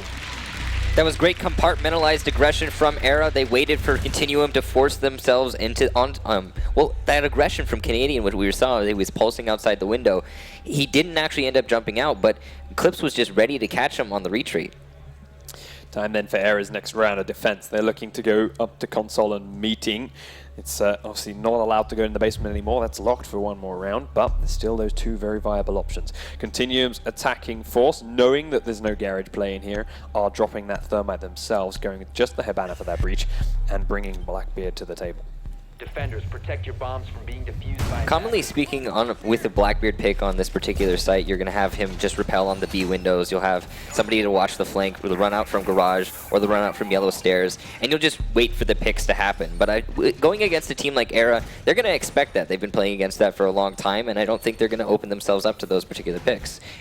Maybe play a little bit more passive in the site, and it's going to be interesting to see how Continuum handles with that. Will they try and go underneath with some grenades? They do have 4 grenades, or will they take from admin instead to try and force their issue with the main hall? You also, of course, see that castle in area here, which we've seen from Snake and his whole roster on console all week long, or weekend long. They are going to use it on the A windows this time. Before we saw them using it on admin, we saw them using it on the B site and locking out the different ends of the map, but putting it on that A balcony this time instead. They know there's a camera. They're looking for it. Yeah, they're trying to hunt. They're checking and making sure there's no one being aggressive onto these windows. The first round it happened, but nothing came from it. And, well, they're deciding to play very, very safe now instead. Canadian will spray open the window to connector and look to rappel up there later on, or just leave it open for the Blackbeard to head to. 2 players over towards admin office for Era, but they're still very mobile. They're moving all over the place at the moment because they know Continuum are playing a very cautious game and taking the time getting into the building. I say that with NBK going against him, which is kind of what NBK does every time we see him play. His team will have one idea in mind. His team will go one way and they'll go slow, and NBK will very aggressively. And Canadian, on the other hand, picks up 2 himself. He does run out of ammo for the 3rd one, but will fall down to Eclipse on the window. Slash has taken NBK out of that yellow stairs, so the damage Canadian has done has been answered. 2 kills apiece right now. And I think this is that confidence that we were expecting to see from Continuum, the confidence the Canadians said they had going against Era. They're pushing a little bit aggressively, and it has been, well, they've been trading out evenly for it. Slash then is low inside the middle corridor, and now there's a Blackbeard on that B window. Eclipse has a shotgun there in connector, and that means he's going to have a challenge to get the Blackbeard, but he won't have a challenge getting King George. He will be traded straight out, but he's already picked up 2 kills this round. Slash getting the Crocs from inside the middle of the corridor over towards yellow stairs. That means Young is alone now. He's going to have to jump up on the desk. He does get Slash downed. Desert Eagle is what he's going to have to use to finish him, but as he sprints across the gap, Snake misses the important shot. Knows that he's pinned in the corner. Young does have the diffuser. It's a Blackbeard. A long-range fight like this, the Ump's damage is not going to go through that shield very quickly, and Young has had enough time now to switch on a fresh one. Drops the diffuser. Can't plant it in that cupboard, but Snake knows where he is. There's a camera in the room. Judging from the way Snake's playing, he just peek around and he sticks out, and Snake pulls off the unthinkable. Takes down Blackbeard, and Era, who, as we talked about, lost 5-1 on this map not a day ago. Yeah, are up 3-0. This map was definitely slanted in Continuum's favor from the get-go, but it seems like Era just really know what they're doing against Continuum. It's possible that because of the amount of times Continuum have played this particular map, they've done their studying, and this is similar to what we saw Elevate versus Vitality earlier. Consulate was such a played map by Vitality that Elevate just, they knew. They practiced it. They were ready for it. So then, continuing back onto defense. Not happy with how that lobby went, understandably. They lost it, going to go down towards the basement level. Mind game's not working here on Era, and they did make sure to bring the thermite all over again. And to Thatcher as well. No Twitch this time. Last time they played on Consulate on their basement attack, they brought a Twitch, and because of that, they could not get their way into the garage, and they ended up losing the round. Or losing a number of rounds, for that matter. Quite a few, yeah. So not making that same mistake again. We do have Young playing close to the garage wall with no batteries pre-placed, so I suspect we'll see an active play from him as well. See if he can pick up 1 or 2 charges like Avian did on their turn down there. Now, of course, don't remember that after this round, regardless of the result, Era can also go back down towards the garage. So Canadian and friends are going to have to think about how that went. 5 seconds left. And learn from it. Up onto the top floor, he was spotted in a drone. You can see it under the chairs there. He doesn't know this, but he will be opening up a couple of those windows and looking for ways to peek out later in the round if an opportunity shows itself. But we'll now just stay mobile. The drones are approaching the building from Era, and now the players are going up closely too. King George underneath that window sees it get punched open, sprays a few bullets on in, but he is low. So Snake's Buck is not going to pick up a kill this time round. 2 minutes 40, they're already up onto the garage wall. The first charge is placed and burning through, and it will not be picked up by Young. First garage wall open for the attacking Era squad. And absolutely no time wasted on the clock either. 2 minutes, 30 seconds. That's a lot of time to work on this garage. And it looks like they're going to try and force out vertical control as well, but there is King George at the top floor ready to try and stop him. Yeah, and Snake's on the roof, but those smokes went out very, very early there. So I might expect using them just to cross over and get the second half of the wall open. Are they just going to try and run into the garage? I wasn't sure if it's just a quick rush plant, but I mean, it's a big, big risk, which... We saw that from Dexterity, and it did not work for them. He used it to just cross across and get that second charge off, so now both thermite charges used, the wall on the garage very much open, and it allows Avian here to sit there and fire on into pipes, knowing Necrox is nearby. Meanwhile, upstairs, the guys on the roof are now going to be preyed on by Canadian, who takes down K9. It's a good kill, but K9's job's been done. The Thatcher charges were used, the garage wall is open, so not the biggest kill that could have been picked up here. Attackers recovered the bomb diffuser. Alright, minute 30 to go, and it looks like Era are shaping up for something to move here. Smoke charges are already being used aggressively. Grenades going now towards the back of the white van. They do tag Young up, can't kill him. He's dropped down towards it now, and while they did have Hibana looking below and looking at the feet, he's back up to the white van to safety. Drone's coming in to look and confirm, see if he's still there, find out if he's dead or downed. We'll confirm that he's still there. Sprint goes in, now Eclipse changes his mind. Shots are rattling through. Era's entire strategy seems to be this right now. They're going to go for it. In they come. Necrox is going to fall by pipe. Back of the white van. Eclipse has grabbed a second. Slash is on 1-2. Now Eclipse jumping out. Canadian and King George are aggressively all over the place. NVK now inside with a Slash in a 1v1. Inside the A site, NVK holds firm. Slash doesn't have the diffuser, but he's outside the garage door. They have 45 seconds to go here. Don't know whether Slash has any drones to play with, but he's going to have an idea. There's a few inside. He doesn't need it. NVK picks him up as he strafes across the garage, and Continuum have a round. First round to Continuum, as you said. That was an interesting round from Era. They just decided to force their way in through the garage. Unfortunately, a missed nade ended up costing them the round, not being able to get that bandit. And because they couldn't get that bandit, the fact that there was barbed wire in front of the white van made it so they could not feasibly push into the garage. And when you've got a strat that hinges around pushing straight into the garage and you just aren't capable of doing that, you're going to lose the round. Yeah, that barbed wire also, as you say, locking them out there allowed King George to jump out from above to get around behind and do some serious damage as well. Down now then, Eragu to the basement once more themselves, but they are not on that match point that they would have liked. So, as the attacking lineup from Continuum fits the same setup. But no Thatcher, unfortunately. Now, that means that Avian's going to have a lot easier of a time of active banditing the wall. Of course, we did see last time Continuum pulled out that nade on the drone hole, but it just didn't work for them on the first go. They also had NBK Sledge upstairs inside the piano room, yeah, but he was didn't feel really safe, aggressively. didn't feel comfortable, and wasn't making as many holes in the floor as he perhaps needed to stop that bandit. Right. This time, however, they've got Buck in the mix as well, and I would like to see perhaps him going into piano room and really opening that floor. All the grenades, too. 6 grenades on the floor. Lots of explosives, lots of hard destruction, lots of soft destruction, pretty much all of it. Yeah, they're going to make a lot of holes all over the place. 3 rounds to 1, though, still in favor of Eros. They've got a little bit of breathing room, but they're setting up their defense inside and starting to settle in as the attack will come forth. Snake, the last man down, but he is now back into the basement with the rest of his team as the drones start to scan the top floor. And Continue do not waste any time getting inside. Once they've droned these early entrances, once they know that the majority of the obvious hiding spots to watch those first doors is clear, they'll get straight on in and then take the fight as they And while Era did open up those drop downs to try and scare Continuum, they know better. All 5 of the defending operators are in the basement, and they move with confidence in that knowledge. So Canadian in towards piano already, checking for drones, checking for hiders, checking for cameras. And once it gets picked off by our friend, he will make his way forward. Grenade has already come through the drone hole towards where Bandit is sitting and taken out some of the barbed wire, taking out anything they might have found in there. Canadian now starts to make a few keyholes in the floor below him towards some of the predictable spots, towards some of the known hiding spots within inside garage. But for now, Continuum's whole attack has slowed down a little bit as he tries to find these openings. NBK is on the yellow stairs and is watching towards the garage wall. That's going to give King George a chance to go forward and plant on it. He's picking that same left wall. It will go on open. NBK holding that angle means there's no chance for Bandit to get up close, and one of the two garage walls will be opened up.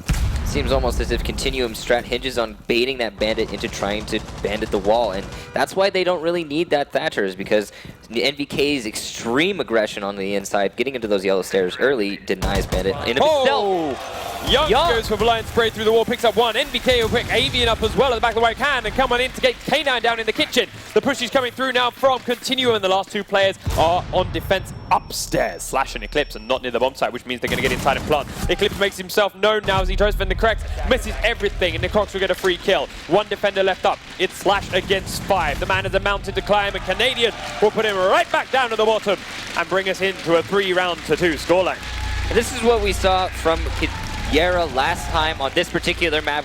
On that late roam, those two guys coming up from behind, just unable to hit their shots and ultimately not contributing to the team at all. But they weren't. The main thing from that round I take away is that they weren't holding yellow stairs. NVK just walked down. Yeah, the best thing I say from Continuum there is they found out and they knew where everybody was within that garage without sending too many drones in. Like, their drones were going deep and their drones were then getting stopped by the first man they came across. They didn't really check the back rooms. They didn't really check the back of the garage. They couldn't make it that far. But they just knew from what they had cleared, what they had peeked, what they had seen, where these defenders must have been. And then it was like, all right, we got a minute to go, time to kill them. And they just step on in. And as you say, MBK wasn't stopped coming down the yellow stairs, and he made his way through the garage, cleaning up everyone as they showed him. And then with the late two roamers, they had the knowledge to know that those guys were going to be there. They'd watched the previous VODs from earlier in the weekend, and they weren't scared, they weren't afraid, and they were very ready for those guys to come.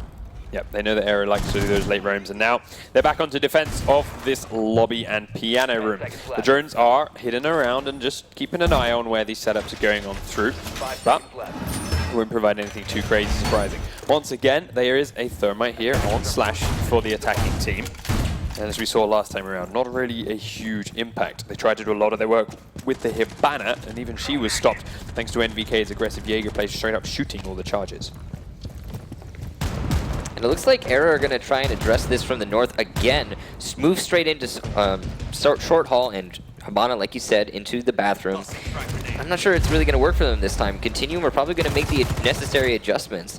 How else would you address this? Maybe come in from Visa? You can't do front door because, as you saw, there's the C4 coming up from the basement. So the options are pretty slim on this lobby attack. It is one of the less defended bomb sites.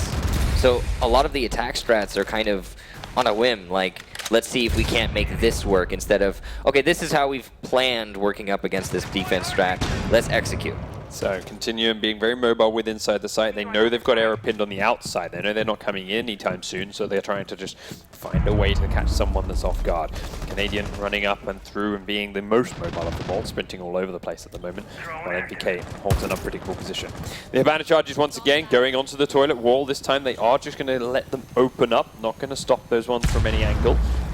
That means Young is in a slightly precarious position now. Sprints across the gap, takes a little bit of damage from this Blackbeard, but Avian can only hit his chest. Can't deal the killing blow. So Young in that corner now, and he knows about it. Avian just going to try and hold him there as more Hibana charges go up. Young comes around, shots into the shield. Avian can't land the killing blow again, and Young, while unhealthy, is alive. Minute 26 to go, and like before, Era are stuck outside here. Eclipse has walked straight into a trap, Slashes at the top of the staircase. Doesn't push further. NVK stays safe. Now Slash is there and they're trying to fight it more, but NVK chooses the sensible option and plays passive and runs very far back. Slash, though, in through garage, goes out for safety as Young has been down now by a grenade in towards the toilet. They don't know this for 100% sure, but they're pretty confident. In fact, he's dropped through the hatch. The grenade opened it up, I believe, and he's dropped down through. King George is there. K9 has taken out Young now down by the garage. And the numbers are starting to level out. 4v4 and 50 seconds on the clock. Era going to have a good idea of where some of these defenders are now, but it's going to be an explosive push when they come through. The defenders are starting to rotate back towards the sites and get ready for the push to come in. Still got a couple of people underneath with cameras and C4s, as you mentioned. But those are big risk-reward plays when you're at this time on the clock. If you miss it, you've got to rotate all the way up, and that can take quite a bit of time. Canadian out the front door, sees Slash, but he's ready for it, and the shots are in, and Slash will repel inside as he grabs the kill. Snake's above, but King George takes down K9 to make it a 3v3. King George still below. Slash is planting inside the A site. MBK's above it, and Necrox is over by Visa. Slash just back out through the window now, and they are holding their angles. MBK creeping across into Piano. Avian is there, but Avian will get taken up by Necrox. Knifed on the way through. Slash has finished MBK off now, so the last two players are outside Piano. The bomb is inside Piano. Necrox and King George both have to come from the same side of the map, and they need to find a way through. Slash prone behind the barrel, and it's not going to be enough. Slash gets the kill onto Necrox. Out the top goes King George. He finds Snake Nade. Does he know where Slash is? He can see him. Spraying through the trees. He dead down him. He's going to go for it. He's got to get to the diffuser in time, though. He's going to be a long run to get there. And remember, it's a 7-second defuse. He's going to have to be very, very close on this. He's holding it, but I don't think he has time. It's going to be a couple of punches through. This could be match point here for Era. And it is an attacker win.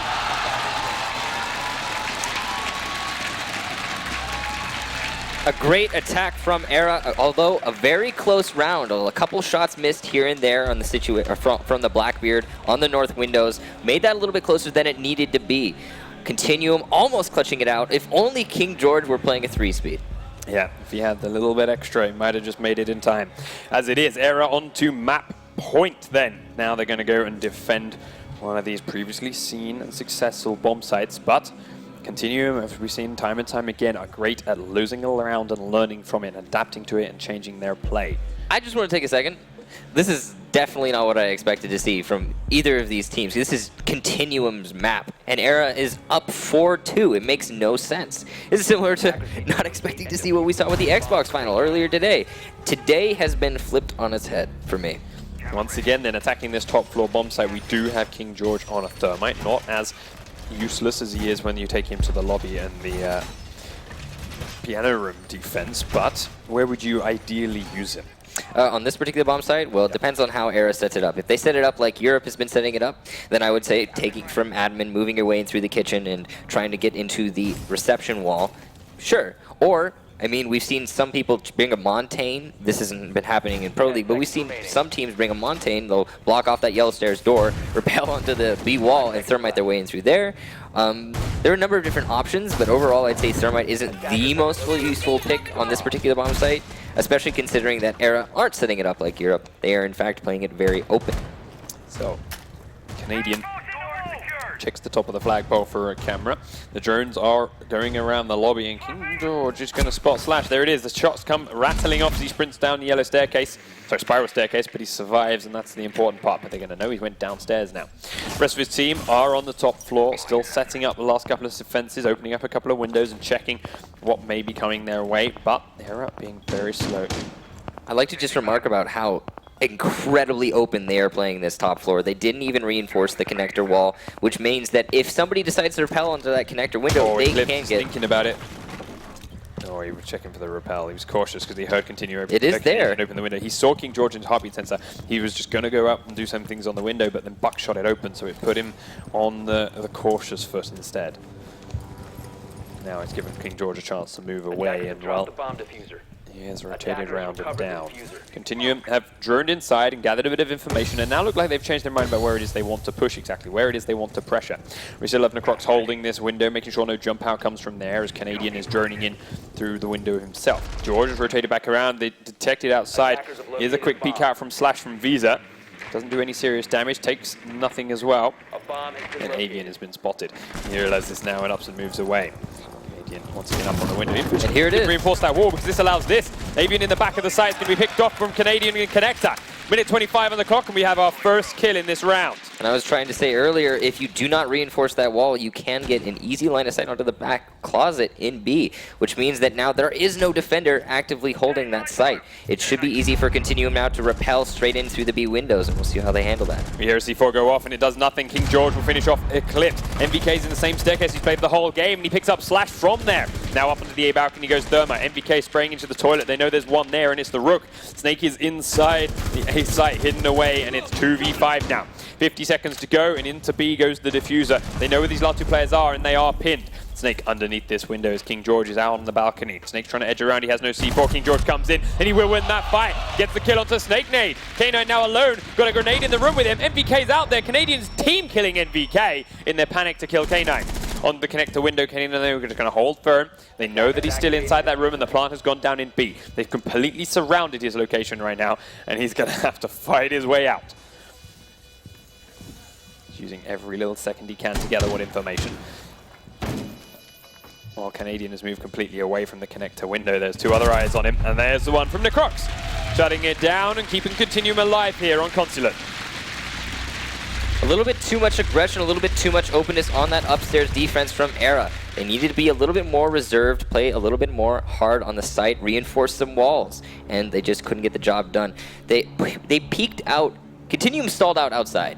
They were trying to push in. They couldn't find themselves an opening. And Era unfortunately got a little bit too aggressive and kind of just handed it to them on a silver platter.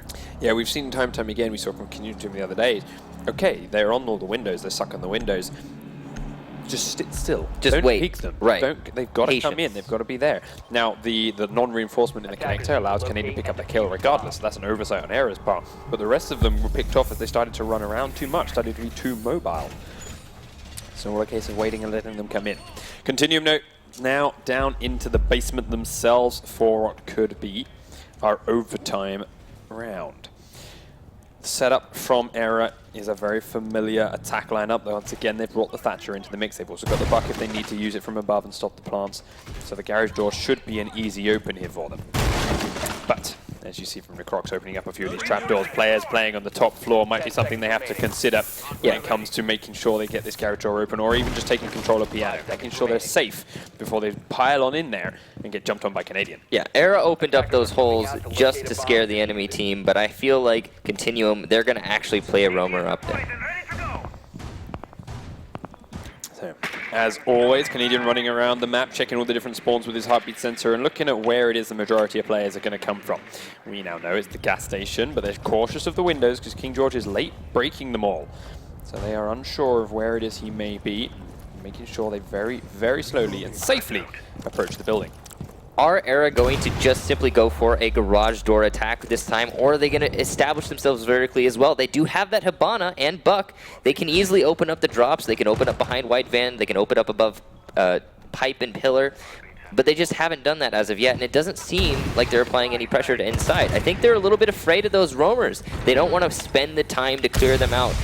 One garage wall open, then the flashbangs went in. It was enough so that Young could no longer battery trick the wall in the correct spot. Didn't pick the right one. And that means one of them is open. Slash now cautious, baiting out with the sound of that thermite charge to try and see if they're going to pick yellow car, or white car rather, and nope, Young aren't going to do it. He's going to hide on in. So the garage is completely open now. Era have a good sight line into most of the bomb site. But can they do anything with it? Minute 45 on the clock now. And they're going to drone in and find out what's waiting for them. Unsurprisingly, one by White Van. That's nothing there. There's no one over by Pipes right now. There is a Canadian, however, up on top of this balcony. Misses the first few shots from his jump out. Does take a little bit of damage, but gets back in safely now. And rejoins King George. Remember, those trapdoors open gives them a nice, easy rotate back down. And with a minute 20 to go, every second the Era waits outside means they rotate back down. It's going to be more and more dangerous. Smoke grenades go towards the back of the White Van to help take out the trophy system. Nade will come over from Snake, and it's taken out by the next trophy system that was there and waiting. Era's plan did seem to be that straight through the garage door like it was before, but now as the nades aren't working, the smoke grenades are still coming, it seems like they're realizing it might not be the best idea. Starting to fall back a little bit, re-drone it, be very cautious and be very tentative with their in and then they're out and they're not sure. MBK getting aggressive, peeking out towards the Blackbeard, does survive it, stays safe himself. 50 seconds to go now. MBK and friends are holding firm until Slash will open up the killing onto Canadian. One of the roamers is down as he tries to come back downstairs. King George, I remember, jumped down from above before, and that threat is still here. 38 seconds, and we're still waiting. Slash throws another smoke grenade in towards the back of the van. Avian peeking forward again. The diffuser is in Slash's hand, but as Avian will fall, Young gets taken out by Slash. Sorry, Young takes out Slash. Back of those white vans, MVK is low again, the diffuser's being picked up now. Blackbeard is down, Snake goes in, takes down Young, but King George will trade down Eclipse. NVK and King George the last two now, Snake picks up a double. Snake picks up a third now, and it's King George alone against two. Avian could be getting revived outside, but the diffuser is hanging on. Avian is up, so it is now 1v3. Going to come slowly down the back spiral staircase. He's going to try and go in after the plant. He cannot stop it now. It's too far along. Avian inside the kitchen. Just sees him around the corner. Putting on another shield. He can't miss his face. Hidden behind the ACOG. Avian gives Era map number 1. A completely unexpected yet deserved victory from Era. And that last round in particular, an interesting strat coming out from Era. Force your way in through the garage. We know they have 2 roamers. Let's just not deal with them. And it worked out perfectly. Unexpected map number 1. Consulate then in favor of Era, the map that they have not had a good weekend on. Now, it's a gamble, but there's a chance you build strats for these maps. You build an idea for these maps and then keep them hidden for the whole weekend. It's not what they did. They played very similarly to the way they have done the last couple of games they've been losing on, but they very much learned from those losses. They are making sure they can get that garage over, making sure they bring the right operators to do it successfully. Right. And from there on out, they were landing every single shot. Yeah, and it's worth noting that that was, in fact, Continuum's map pick, which means we're going to be going now to Era's map pick, which is Border. Now, I don't know which team is going to be a little bit more slotted for this because we haven't seen a whole lot of it from either one of them. No, it's going to be a very interesting one to watch. It's another one with multiple viable bomb sites in it, too. Right. So choosing where to go from these two going to be a very surprising game from either way. In essence, on Border, you could actually go to pretty much any bomb site. A lot of people thought that Tellers was completely undefendable, but Dexterity proved differently. You just have to be a little bit creative, given that it is still technically a new map to the Pro League. Yeah, the beauty of Rainbow Six. And I mean, speaking of new maps to the Pro League, Skyscraper, if needed, will be our 3rd map. You can't get much newer than that one. Back to Border, though, we're looking for the Armory Lockers first as the most likely go-to. Canadian. Absolutely. Continuum looking a little bit broken here at the moment, and that's not a good sign with 2 maps left to play. There's a lot of pressure on here. I mean, Continuum have to live up to the fact that they are last season's champions. They have to live up to the fact that 2 of the players on Continuum were previously on Era. There's a lot riding on that, and you can really kind of feel that in the atmosphere. To make sure all the player setups are perfect going into the next match. Era to Continuum on Border. Well, it's a map with a lot of long-range firefights.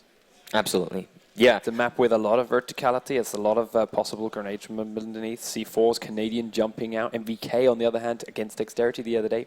Very aggressive opening round, picking up 4 kills. Yeah, it's the sort of map that we've seen the teams handle differently. We've seen teams have that aggression, like you said, with MVK.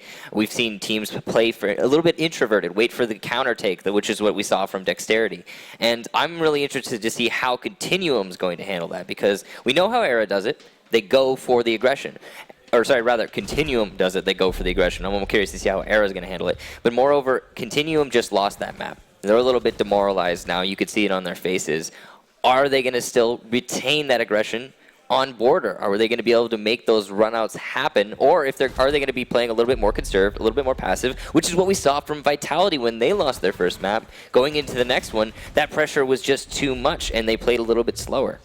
Snake with that C4 after the first kill that helps secure the opening round here for Era. A couple of very nice moments, split-second decision-making.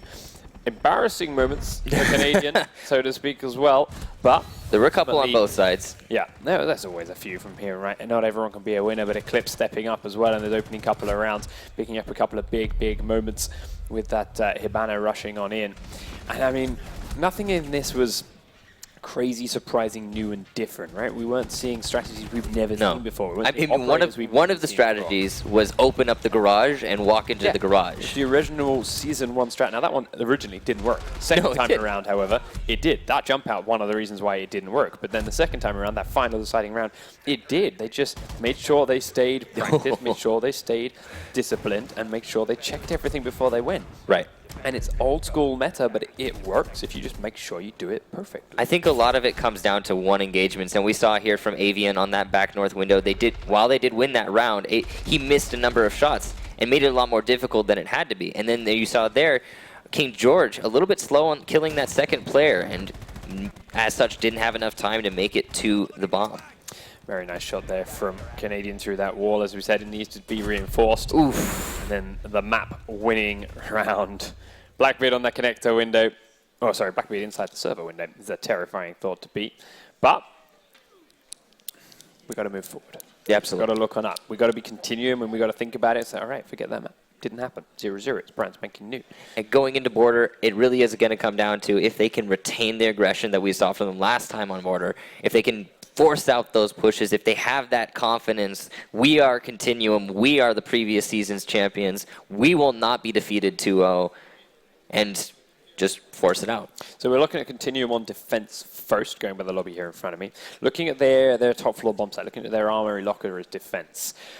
Where do they focus? Where should you be pushing to find their weakness? Yeah, Continuum on defense. Where do Era push? Where's the weakness? What do you exploit? Well, Era, they have been known to push both sides of the site. They can do either or. They can come from offices. They can push their way in through the B wall. They can come from offices and simply push their way from, well, they can come from offices and monitor and then push their way in through the B door. They can come from monitors and go straight into the A wall. There's a lot of different options. And I think going up against a team like Continuum, it's really a difficult choice to make. I expect to see from Continuum probably a pulse underneath to deny both bomb sites, because the only place you can plant in either of the sites, I believe, without actually getting C4'd from underneath, is a little lip on the B site, and it's still kind of exposed and dangerous and considered a kill box, so it's difficult to get there. I'm not really sure where Era is going to focus their attack. Maybe a Montaigne in B. We have seen that before, and it has been successful, but again, it's going to really come down to, I think, the drone phase, finding out where Continuums place their roamers, and then just executing based off that. So we've seen teams in the past sit there with their 5-man defense, sit there in the armory lockers, reinforce the office, and just play that area. Continuum, we know, are not a team to do that. No. Canadians going to be running around all over the place. Likely. Going to be running around too. Canadians going to be downstairs, CCTV all over the shop. How do you deal with that as Era? Do you bring the Montaigne and use that as a drone-Montaigne combination, take it down? Can you just drone him and straight up beat him in a fight? I don't know that you necessarily... Okay, droning and beating him in a fight on aggression? No, I would say that's the wrong decision to make. I'm not sure you necessarily need a Montaigne to get compartmentalized aggression as the attacking team, but it can be helpful. I think what it's going to come down to is grouping up, spawning at the same exact spot, and moving in together as a team rather than being spread out. Maybe some 3 of you spawn at the front entrance, 3 of you spawn all the way at the elevated part of the map. No, all 5 spawn at the same spot. Trade spawn peaks back and move in like that. All right. So while we get this issue sorted out on the main stage, make sure all players are good to go. We're going to run to a short commercial break. When we come back, map number 2 between Era and Continuum will be underway, and we'll be one step closer to finding out who our world champion is.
All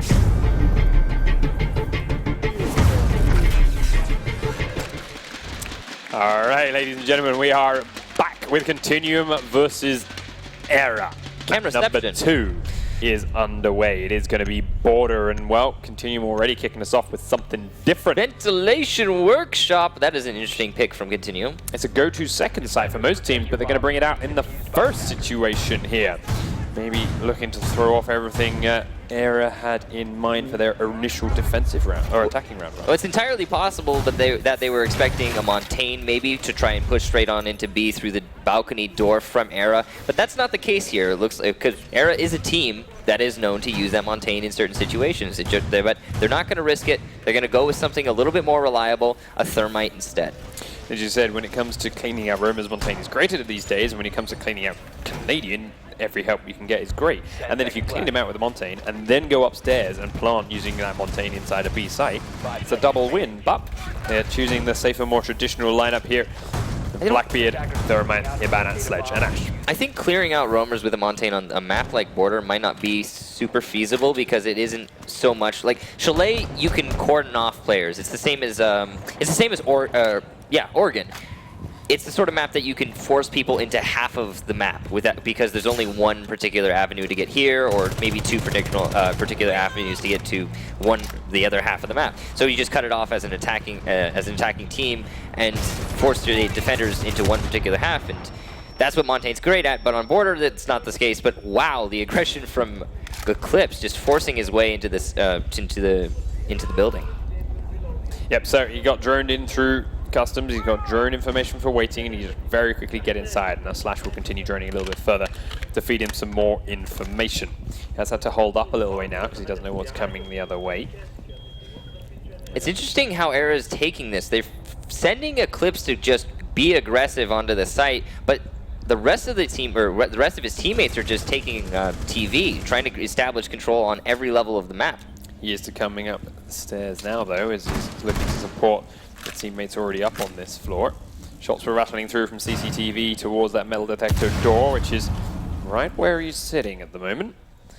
I feel like they are looking to try and pin these two Jaeger Bandit combos inside the armory lockers. I feel like if Eclipse can just keep these two players upstairs and the rest of the team can force their way into A, the attacking team is going to have a lot of opportunities here in a 4v3 situation. So he's holding this angle. He has also got the entire team up on this floor with him at the moment.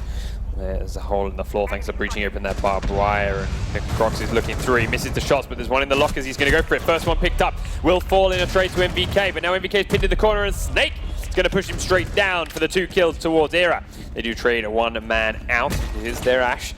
But he uses charges, he's broken his barbed wire, and they got the job done. Now the entirety of the attacking team are up and above the bomb sites. Smoke grenades going off below, and King George has already taken a beat of damage from up and above through the floor as well.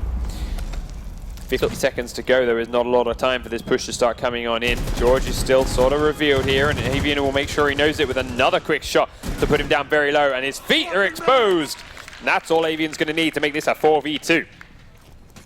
A great beginning of the round for Era here. They just decided to get rid of those defending operators roaming upstairs. They wasted exactly no time. Eclipse coming in incredibly fast as a distraction, and the rest of the team following up. Thermite charges going off to open the hatches. Necrox is inside B at the moment, and Sledge wants to go in aggressively. He's confident because it's a 4v2, so he thinks he's safe to come in here. Blackbeard's coming in through one way. Necrox will kill him and flick across to get a second one.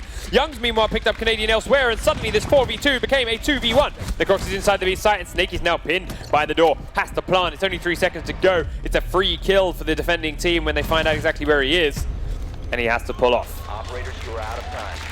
A great start of the round for Era and a fantastic finish by Continuum. Necrox in that corner, getting that quick 2K, and then Young picking up the third, balancing out for Continuum. Now the first round, which we thought was going to go for Era at the very beginning there, ending up going for Continuum, a 2 versus 4. Great start by Era, getting in very quickly, getting in very fast, getting control of the top floor, but then they held out, they stalled out. When they came to attacking the downstairs site, they didn't have a lot of time left, and they lost track of the 2 defenders that were left alive. It feels like as if Era had taken just one more second to throw down their drone and find out where the last 2 defenders were, they probably would have won that round. Yeah.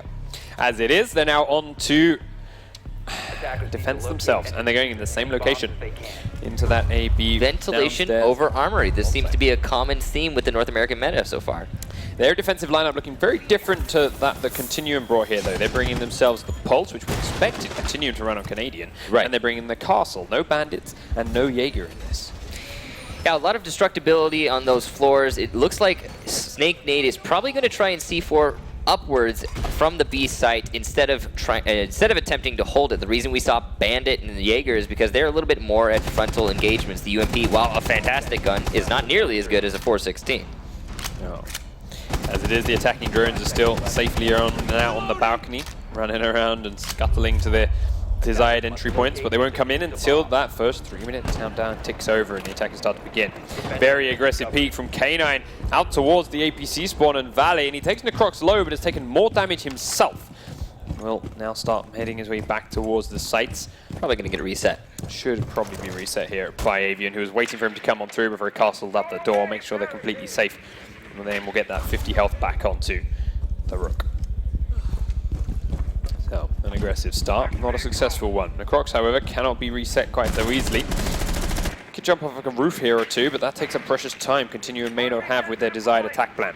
They are starting to look towards and clean out this top floor as well themselves, but they're up against a slightly different operator combo. The Bandit and the Jaeger don't have a great idea of where their attacks are coming from. Yes, they can use cameras and they can use teammates' information, but the Pulse that's sitting up here can get real-time information to find out exactly where they're coming. He's also got two teammates in the way of Smoke and in Valkyrie. Shots wrestling through, then as MBK opens up the wall to the backside of the small office, firing in towards the locker's location itself. Flash down and pinned. There's some support here for NBK, but everyone on Era is safely backing away and dropping down towards the site. Minute 40 to go on the clock, and while Continuum don't know that this top floor is clear, they're going to have to take their time to make sure of it. Going to have to take their time to edge their way through because they think there's still defenders pinned in and tucked in lockers. And in reality, they're all back down on the bomb site.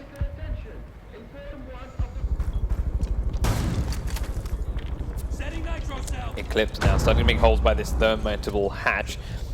If someone comes on over to it, he'll be ready for him. If they come to Sledgy, he'll be ready for him. Tucks away just as they run over the top of that hole. But now Continuum realizing the room is clear. The C4 from below, though, will take Canadian down. There's the revive coming off. Snake going to call that out, realizing what it is he's looking, as the hatches start to get opened up by Hibana. One hatch already open from that small side office of lockers, though. Canadian is hovering above it, and again being tracked by Snake. More and more information being fed towards his team, but he doesn't know where the other 4 attackers are. So it's going to be an explosive final few seconds when this goes. 45 seconds on the clock, and Continuum are pretty much blind within the site. The drones haven't been able to get there anytime soon. They haven't been able to peek in safely anytime soon. And they're starting to rotate around to some different angles before they look for their push. Snake's feet are going to be spotted from behind, and MBK will pick up the first kill around. 30 seconds to go.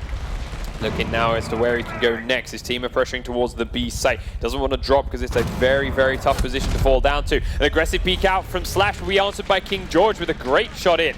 Flashbang's coming in to the B side from Blackbeard, and he's now going to go on in. Avian tucked around one corner. Eclipse is going to the outside peek, but Avian picked up 2 as well before King George will answer him himself.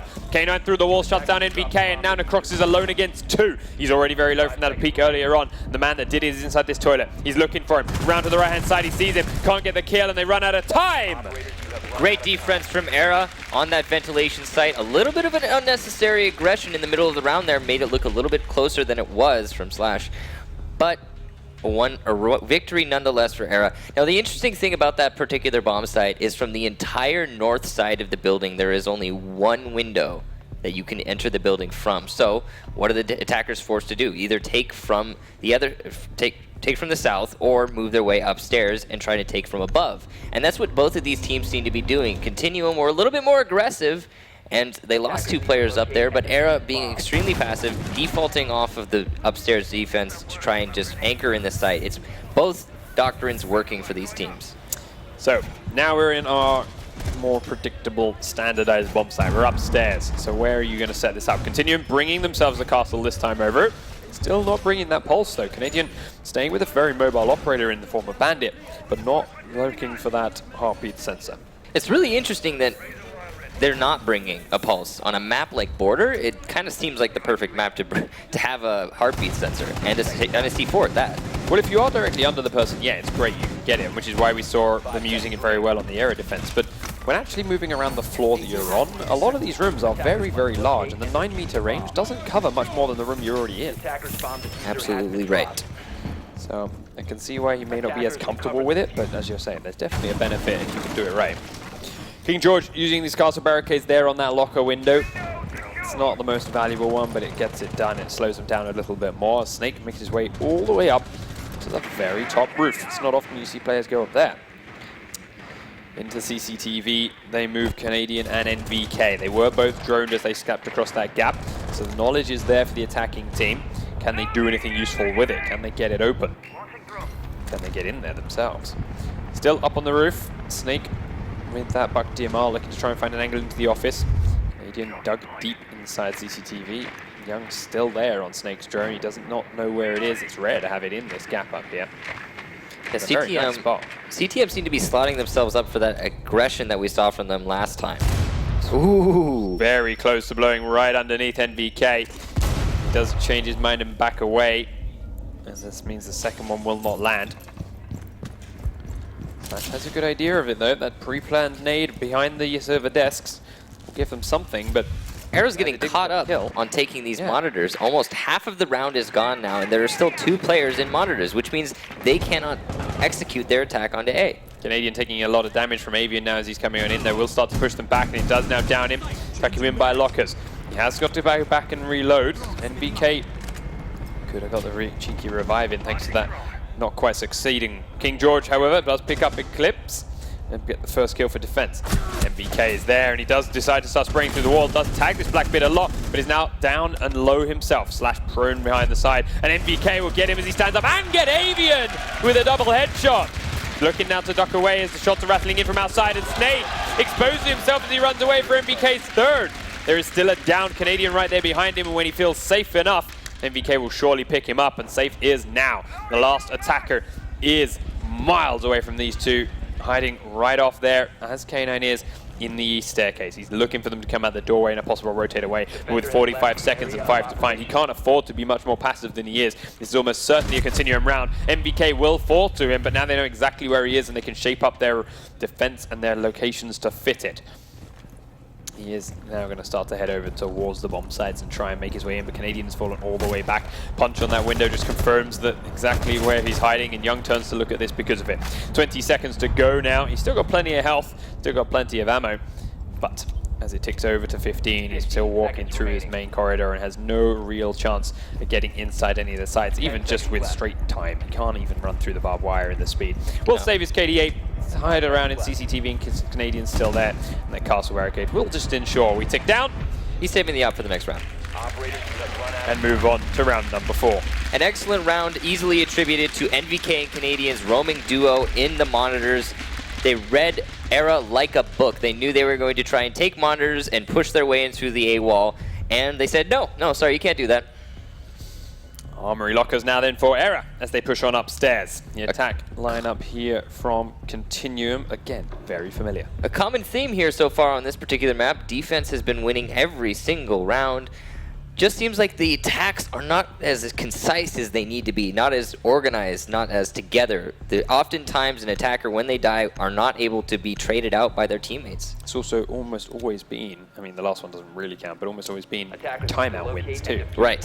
As the attacks, as you say, not clean and concise. A lot of caution. Not fast enough, and everyone's very, very cautious. Everyone feeling confident in the way they're playing this map. I feel, this might be a little bit weird to say, but I feel like Montaigne on both of these teams would be incredibly useful, just giving them that confidence to push straight into the enemy defenders. I would really have liked to see it here from Continuum, if I'm completely honest.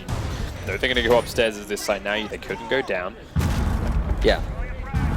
And interesting here, we have a Rook and a Dock on Era Eternity, 2 1 speeds. That's not something we see every day. And even on top of that, a Castle and a Mute. This is the probably the oddest lineup we've seen so far in this entire weekend.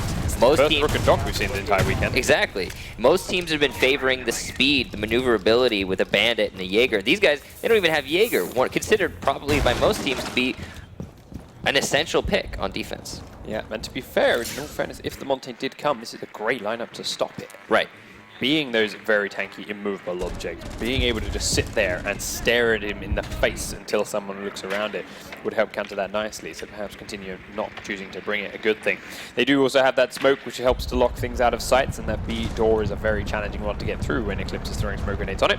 So Continuum choosing instead to be a little more mobile. Cadian on that Ash, and Eclipse will open things up with MVK jumped out of the office and aggressively got him down inside that east staircase to kick the ball rolling here for Era's defense. Remember that aggression we talked about from Continuum? Well, there it is from Era. Both of these teams extremely aggressive. Jammers all around as holes are being made inside the wall towards main corridor. Sightlines being pushed through for everyone. Canadian underneath that wall there will breach charge the floor to make sure there's a lack of mute charges or batteries or whatever it may be to stop them thermiting the wall open. And now Necrox can head on forward over there and they can start putting some real pressure in. King George holding the diffuser at the moment. And he is often safe. Putting some Claymore downstairs, make sure no one's going to run outside that front door while they're repelling and trying to put some pressure in towards A. And Necrox is now deciding it's time to start opening up some holes and actually push onto lockers. Still a minute 30 to go though, but as we've said, that's not particularly quick, especially not from what we've seen these guys be doing throughout the course of the rest of the weekend. And it might take them quite a long time, even once they do get the wall open, to really make their way in here and attempt to plant. Avian sprints through the gap, and Canadian not quite awake enough to land the shots. Not a single bullet lands. Whoa. Jammer will be picked off, with Canadian very brazenly peeks on in. Avian though, as he tries to pull back into the small office, is picked up by Young here, and Canadian with an answer onto Slash, and this is starting to take shape for Continuum. They are on a minute, and Canadian gets another one onto Snake. Two defenders left, one Eclipse, one K9, a Rook and a Smoke, and they're off inside office. K9 looking to slug his way forward. Eclipse is jumping in through the metal detectors inside that small office now. Canadian's looking for him. Eclipse is prone behind the bomb. Makes a hole in the wall towards the door, and Canadian's thinking about it. Peeks it the other way as the smoke comes up. Knows exactly where he is now. Misses a couple of shots but falls down to safety. The SMG-11 is not enough as Canadian will lose out that, or win that fight before losing to K9. Young outside on the ventilation. Cuts K9 down and puts Continuum up again. Finally, we have an attack win. Yeah, and a good one at that. That Blackbeard on the B window, cutting off the rotators, ended up getting 2 kills in the end there, was fantastic. Era just couldn't stop the A-wall aggression. And the way that Continuum stopped that was by having those players in monitors. Era, great reaction from the crowd here. Oh, downstairs again, go Continuum. Looking for that ventilation workshop again. Last time they won it through a timeout. They run it through holding firm. And great round from the Crocs as they tried to jump on in the last couple of seconds. He picked up an important double kill. And while Continuum did just win the first attack round of this map, if the trend continues, especially on this ventilation, I think most of these ventilation defenses have been incredibly one-sided. If the trend continues, this is going to put them at match point for the second map. Oh. Now would also put us staring down the barrel of Skyscraper, which I'm kind of excited to see. As it is, they are finishing their last couple of rounds of setup. They have brought themselves Castle to the table and locking up a couple of important walls with him. NVK and Canadian, though, back on the Bandit Jaeger combo, and I suspect we'll be finding them on the floors above. 5 seconds left. Are we going to see from Era that same exact aggression on those roamers, not letting them sit up there for very long, just trading them out 2 for 1, and then moving your way into the site? Because after they got rid of the roamers, the round was definitely in their favor. They just couldn't end up pushing into the site they couldn't get rid of those anchors. They didn't drone out. They didn't take enough time. It was a 2 versus 4 that they lost last time. NVK using single fire there for a moment to try and peek on out, but didn't see anyone, so switches straight back and heads back inside the site. Or rather above the site to a safe location. Snake using... Do you even click, bro? Yeah, apparently so. To push on in. Open up that wall before Sledge will go on over. I feel like it may have been a waste of ammo if you're going to send Sledge straight in afterwards though and just hammer it open. But allows him to get a little bit of control in that. Just like before, Eclipse went very quickly in on the floor below, is now coming up the metal staircase and looking for an opportunity in a all clear to open up the front door. And BK does get droned out inside that side office now, and they are cautious about it. Eclipse waiting for the call. Where does he need to go? Where does he want to put it? Because this time NPK and Canadian aren't actually above the site specifically anymore. They've moved over in towards the office on the right-hand side. And while Avian and K9 are droning it and getting that information, they are losing more and more time to it.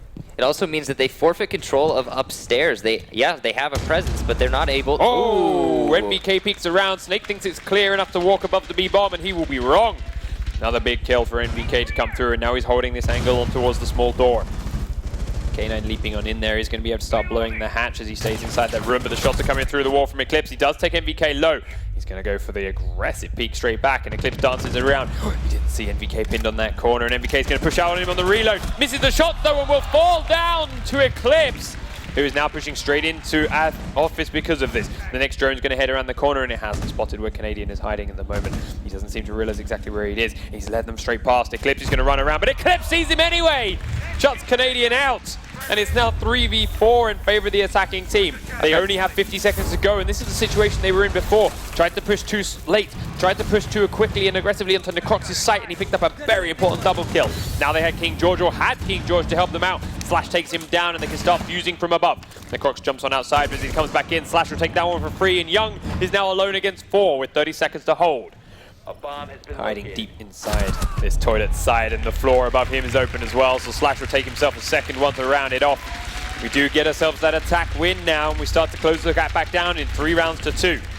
That was a great round from everyone on Era. Great job taking control of upstairs, but you could easily attribute that entire round to Eclipse, dealing with both of those roamers. Fantastic round from him indeed. Ventilation Workshop looking right back on us again. This is definitely the theme for this game from the pair of the two. No crazy bomb sites yet. Be surprised if they bring them out any moment later on as well. Now it's time for the Continuum to go back onto attack. Canadian's still unsure about what it is he wants to play. Does settle on Ash. He's had a couple of important rounds with that, but it's been a little bit hit and miss in some situations. He fought through the floor last time they attacked this specific site. Yeah, Ash is definitely an operator you have to have a lot of confidence in yourself to play. Now, again, ventilation, no aggression capable from the north. Everything has to come from the south of the building now. What we've seen from both of these teams is they try to take above and they try to work their way down. What I'd like to see, maybe, possibly, is to come from the west, the east and the south, and try to move your way in through the bathroom into A site. Something just a little bit different, maybe unexpected from Era. Era setting up the defenses on the floor above, using their castle blow. Era, remember, set 3 players on this floor when they held it last time, but then they very quickly fell back after they were droned, after they were spotted. They exchanged from fire. They went, okay, we've got continuous attention, down the trapdoor, back out, get safety, and they let them burn a minute of their own time with no real threat there anymore. This time around, are they going to do a similar thing? Are they going to stay and fight a little bit longer? I would like to see some more aggression from them.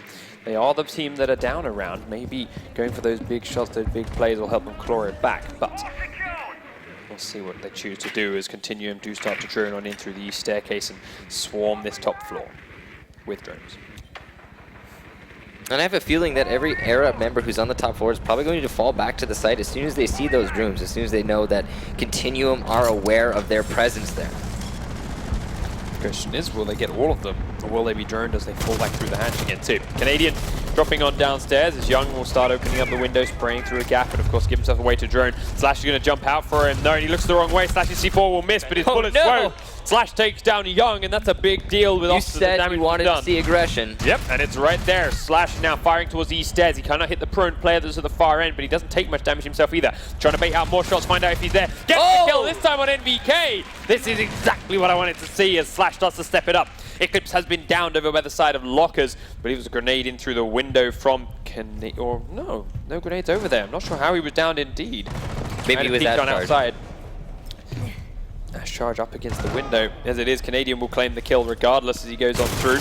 It is still 3v4 though, as the attackers have lost a lot of players as Slashes play upstairs. They have chosen to try and ignore those rumors, and they are paying the price now. Yeah, and no progress at all has been made towards the site. Whoa, King George getting really aggressive. Snake's there, but Slash will trade him straight back. And it's now 2 left. Oh, Slash finally taken out as Necrox is still on this floor. Canadians below, and we're in a 2v2 now with 1:14 to go. There's actually a lot of time for this to work out here for Continuum. Charge is going off. Necrox on that hatch. Down below him, Canadian is holding inside toilets, inside the site. Avian is there too, and Canadian is the man with the diffuser off and up by this end. Very long range angle there held by K9 all the way through the site. Avian tucked on in, and now it's time for Continuum to decide where and what they want to do. 50 seconds on the clock. Neither of these guys seem to have any drones left. They're not trying to find where these last two are. Got camera take now. K9 in the back has been taken out by Canadian now, and it's a 1v2 with Avian here to try and hold off the match point to continue with trying to plant. He's watching the front side towards B, and he's made the right call as they are rotating back and around. He sees Canadian, but he can't land the headshot that he needed. Now the second one's there, and they're going to get through and into the side. He's in, and they weren't ready, but Necrox trades it back. Continuum are on match point. A great clutch by Necrox and Canadian, and Continuum in general, a 2 versus 4. Very smart play from the pair of those two. 2v4 as you said, but once it came down to the 2v2, they grouped up, they singled it out, they met themselves in a 2v1, they won that 2v1, they pushed around and made sure they stuck very close together. So they were ready for that trade kill whenever it needed to come through, and they picked it up to get the round.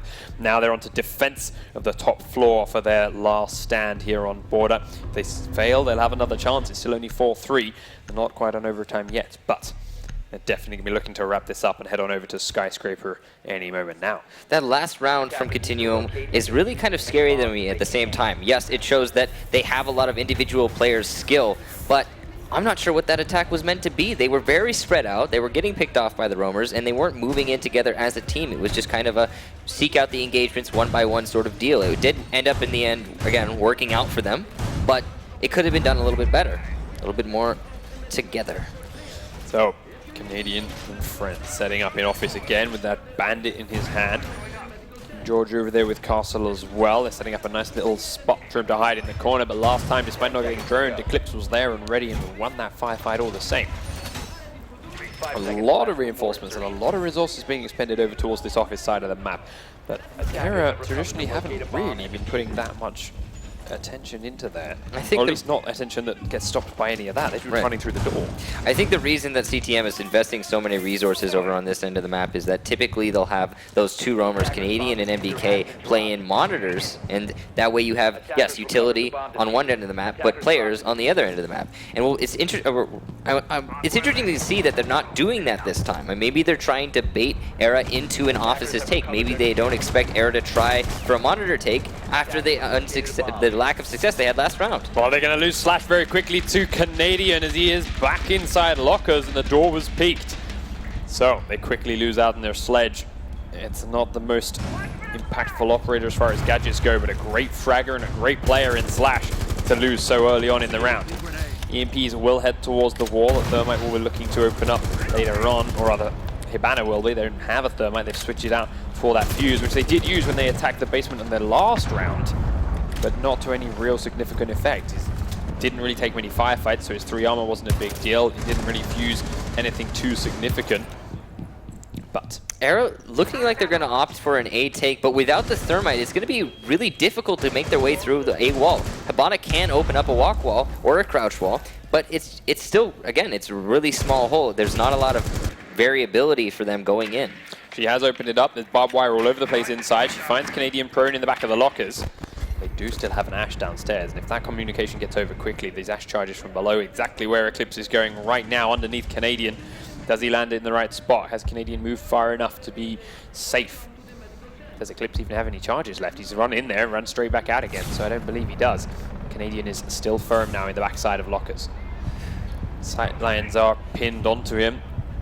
Avian throws the flashbangs in. They've already taken out the trophies. Canadian is holding very tight. They can see just about a pixel of each other. Canadian, though, stays in as K9's drone jumps in and lands on his head, so he has to sniffle over and kill that out. Avian throws another flashbang in, which will land right on Canadian, and that's going to give him a chance to rush on in. King George, though, will hope the cover and take Snake down. Avian comes around, and King George grabs that one too. Cautious of the window, but there's no one there. Era going to lose another player, and K9 is now the last man standing. He's got to kill 4 remaining standing players, and he starts with Canadian in a quick shot to lockers. There's one down over the far side. The others are all now over towards B looking for him. Sees the one. Young's there, but it's not going to be enough. The Croc rounds off map 2. We'll be heading to Skyscraper. An excellent job by CTM in that last round. Holding their site, holding true. Era, unfortunately, unable to push into the site in any concise manner. Get a little bit too spread out and losing their engagements overall. And that Ash from underneath, not using her Ash charges. Very interesting. I can only think she must have run out, or they wanted to try and save them maybe for the barbed wire on the inside of that. There was a lot of barbed wire. But then they just sprinted her in over the barbed wire anyway. So if you were using it for that, why didn't you take the time to actually do it? I'm very confused. We'll have to look back and double check it later on. But That is Border in the bag with some very, not groundbreaking, different strategies and ideas on how to hold. I think very simple. Simple is the word. Holding ventilations, which is, from my opinion, look. There we are looking at that coin flip on the screen right now. Of course, overtime, third map, so to speak. We do need to decide who starts on what side. Each have had a chance to start an attack and defense in the previous 2 maps. The previous ones were chosen. All going to come down of our start and finish sides on this one. Let's see who's calling it. Coin goes up. Canadian called it. No idea whether that's heads or tails. I'm going to guess it's heads because there's a skull on it. We'll find out in a moment where it is they choose to start. But they are still thinking on it. They haven't got it in mind. They don't know. I think on a map like Skyscraper, I would opt to start on defense, given that it's a map that, you know, you have to have a little bit of knowledge on to execute an attack. Woo indeed. Woo indeed. Canadian definitely got the crowd behind him this time over. So as they set it on up, yes. Let's talk about those few moments on Border that you were talking about, those simple strategies. So, simple strategies on Border. It is, again, it's this rather new map of not super practice, and that's why we saw, I think, a lot of defensive wins, because you have all these particular, you know, strats holding these sites, and putting together an attack strat to get rid of, like, to take care of it is something that you have to have practice on, and clearly both of these teams didn't really have that. Going into Skyscraper, it's an even newer map. I think that defense side is going to be heavily favored for the same reasons. All right, well, we'll find out whether or not that pays off. It was, of course, the server chosen map. It was the third remaining one. No one giving away the fact that it's a preferred one for him. No one choosing it and saying we've got something for this. It makes sense that neither of these teams banned it. It is pretty practiced in the North American scene. So, as they are sitting, it is Continuum starting on defense. That makes sense. Called out that should be the advantage. That's the possible team to have the leg up with the lack of perhaps knowledge or strats they may have for this. It's going to be interesting to see if they're going to try and take Barbecue or if they're going to try and hold T-Room. I really want to know, because what's the difference between the two? So, okay, Barbecue you hold from in the site and above. T-Room you hold from purely in the site. Holding from below is possible, but it's not typically seen. But here's some highlights from the last map on Border. Yeah, this big round there from Necrox hiding inside that B side, picking up 2. This attack from Continuum above on this one, which was again low and not very action-packed for the first 2 minutes, and all explodes within the 30 seconds after MVK picked up that first round. And these rounds like this that he pulls out time and time again, dodging through those bullets on the window and picking up a very quick triple kill to save Canadian. Yeah, it seems like almost simple mistakes on Era's part and excellent skill and execution from Continuum are why they were winning a lot of those rounds on Border. Not being able to take care of one single roamer in monitors as 3 people, including a Blackbeard, that's pretty embarrassing. Yeah, it's a tough one to go through, but as a result, it does head over into that 5-2 scoreline that we saw from Continuum to take the win. And well, it means they will go in with the momentum behind them towards Skyscraper. You talked a little bit about the Barbecue aggression. And Grill. You talked about how Barbecue and Grill can be held from above, how both that and the tea room, the karaoke room, are centered around Geisha, how that is a very important room to deal with the trapdoor in there with the destructible floor. What about the other 2 sites? They're not typically seen a whole lot.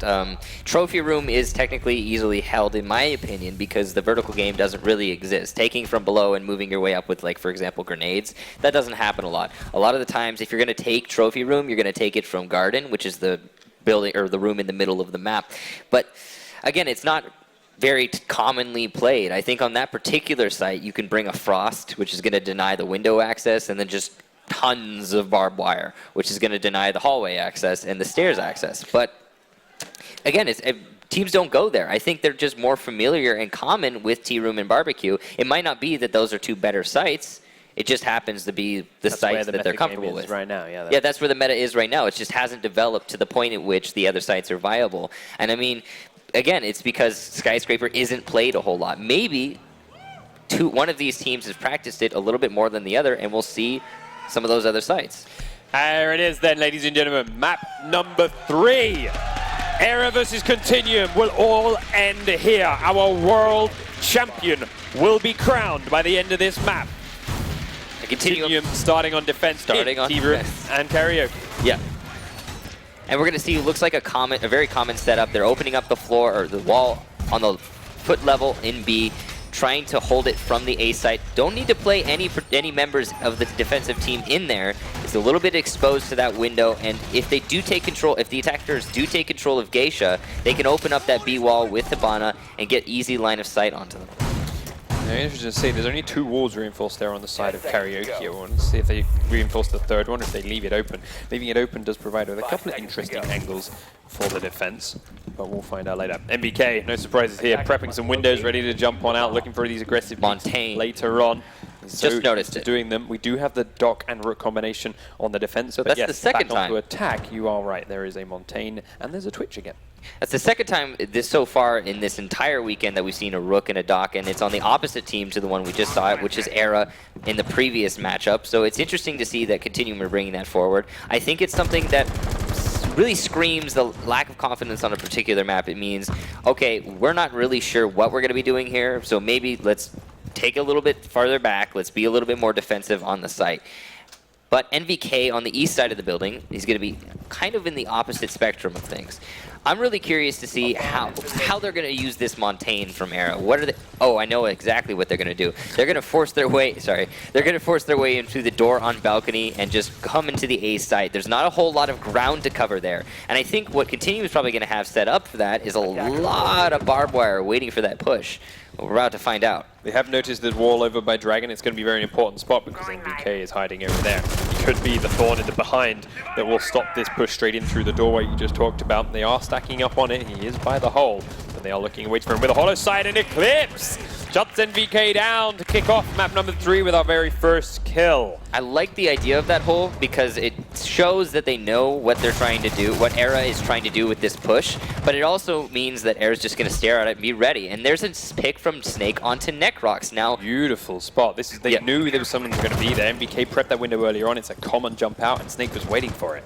And now it's 5 versus 2 with 5 versus 3 on Continuum, and they haven't even started their push yet. 5 versus 2 now. Canadian's taken out, and the push is underway. Inside the A site now, Montaigne will sit. Goes to the back of the room, and he finds Young waiting in the corner and takes him out. Only King George left. He's already very, very low, and there's 4 players waiting around that corner for him. Very nice attack from Era to get us rolling. A little bit too much aggression from CTM. I almost feel like they should have played a little bit more very conserved on that particular map. It is Karaoke, you can easily anchor and Era, they know what they're doing with that Montaigne, pushing straight into the A site. There's nothing that Continuum brought to stop them. No C4, no barbed wire. I mean, one piece of barbed wire. I was expecting a little bit more, especially considering you could tell that they were ready and they knew that Era was going to make that push with that hole on the other side of the building. Era then onto defense themselves now, and look at this. They are bringing that Team Room Karaoke to the table too, but they have brought a lot more C4 to the table in the Valkyrie and the Pulse combination. Instead of a Dock. And then no Montaigne from Continuum. Obviously, they're not really going to go for that same exact push. I'm thinking they're going to try and take Geisha, probably.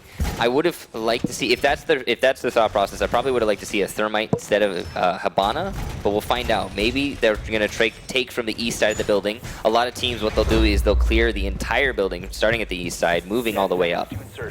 Now, shield placed to cover that Geisha doorway from the person in A. Leave them a hole in the wall, let them peek out. It's a nice idea. That's a really interesting rotation hole we just saw there in A. I'm not sure that leaving that window open is actually going to be to the advantage of the defenders, but I'm sure they must have a plan for it.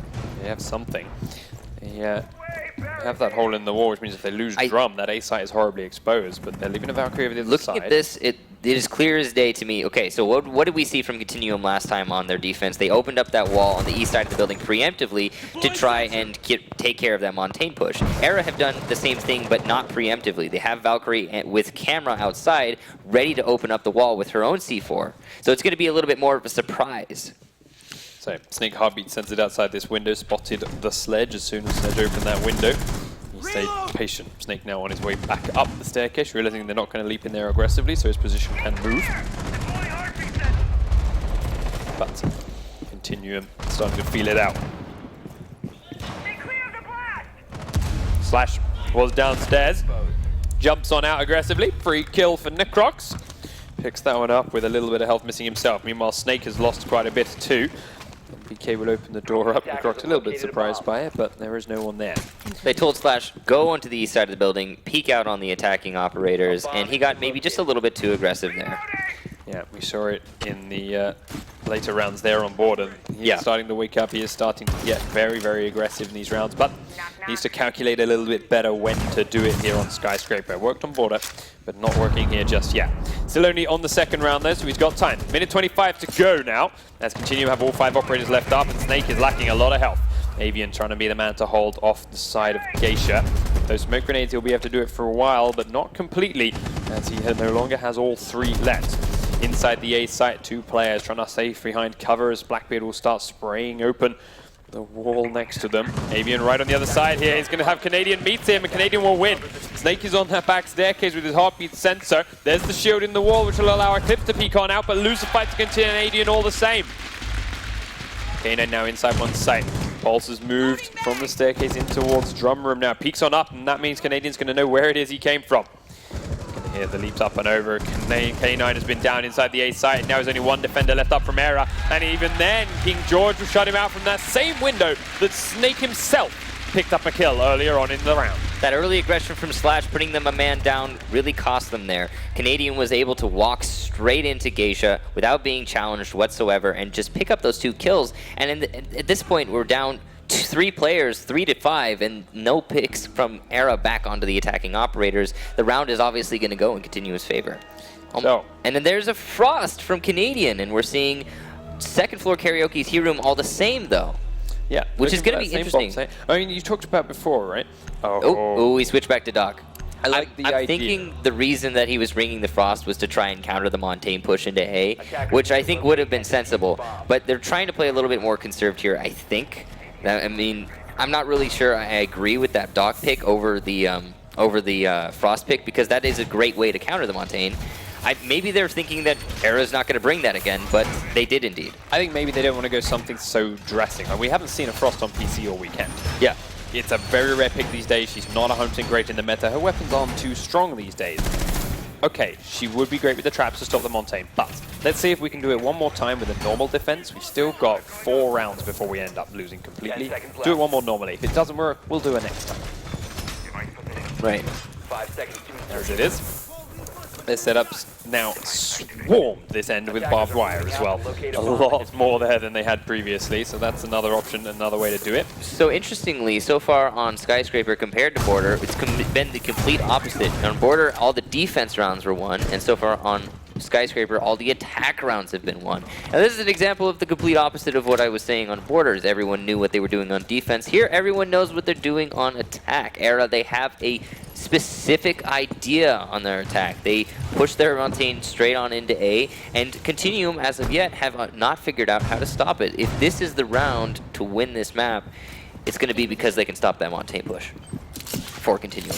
Claymore's placed in front of windows. Jump out's going to be denied because of those, and that leaves Era chance to swoop tape back. Heading towards the B window. Blackbeard will open it up and then once again begin to be able to spray straight on through towards the different sites. These rotating holes are still safe. The rest of Era, once again, using that Montaigne over by this A door. But now, as I said, they're greeted by a lot more barbed wire, greeted by a lot more resources from the defending team, trying to keep them outside. Very static defense so far from Continuum. MVK not aggressively peeking the other side like he did before. They are waiting for these attackers to reveal themselves. They've got a good number on what it is the attack's going to be, where it's going to come from. And as a result, they're just waiting for it to take shape. CTM knows that if they just wait for the Montaigne to come in, all they have to do is establish a crossfire to stop that push. Here it is. Through the wall, it takes down Canadian from behind. Immediately looks towards behind in case someone peeks out from there in MVK. Slash goes in afterwards, but he's smoked straight back out again. K9 deciding now's the time to drone a little bit more. More barbed wire inside, and Young won't be able to shut down the drone as he checks more of this A site. Back off as he leaves it there. Eclipse has come over and joined. Bounces off the Claymore with that drone. K9 cautious of behind, has another Claymore behind him as well, and now Eclipse is looking to prone on in. Montaigne is pushing farther and further into the A site. And Young is being pinned right back in the far corner because of it. Grenades rattling over impact nades, trying to shake Slash out, but he's still got a lot of health, and he's being allowed to walk closer and closer to this pinned Rook. Hipfire will tag him once. Has to reload though, and now that's an issue here for Slash. MVK has finally peeked out and taken down Eclipse. Young's going to push forward for him, doesn't get the stumble, and Slash is going to get the knife kill, but the smoke's immediately there from Necrox to shut him out. 3v3 now. Snake, K9 and Avian are still up. King George, MVK and Necrox in for defense with 20 seconds to go, and I believe one smoke charge left. Continue, we're in a good place for this. However, they are all pinned over the south side of the building while the attackers are all coming from the north. The diffuser is in K9's hand and he's looking to go in towards the A site. In he goes, but MVK's managed to sneak his way in and take out the diffuser. 7 seconds on the clock. They've got to pick it up and plant behind all the kills. Snake comes on in and MVK is there for it. Avian, now the last man, doesn't have time, and Continuum will hold again. A great hold by Continuum. Arrow only getting one pick before pushing their Montaigne all the way into the site. None of the attackers followed up the Montaigne and his push, and as such, Continuum, all they had to do was wait for the inevitable push from the soft targets coming in through the windows. I think a lot of that round victory for Continuum had to do with the barbed wire. So, time now for Arrow to mix things up a little way. Looking towards the downstairs site now. Barbecue and kitchen. Their operator selection is still similar. No castle this time though. They bring in Jaeger instead.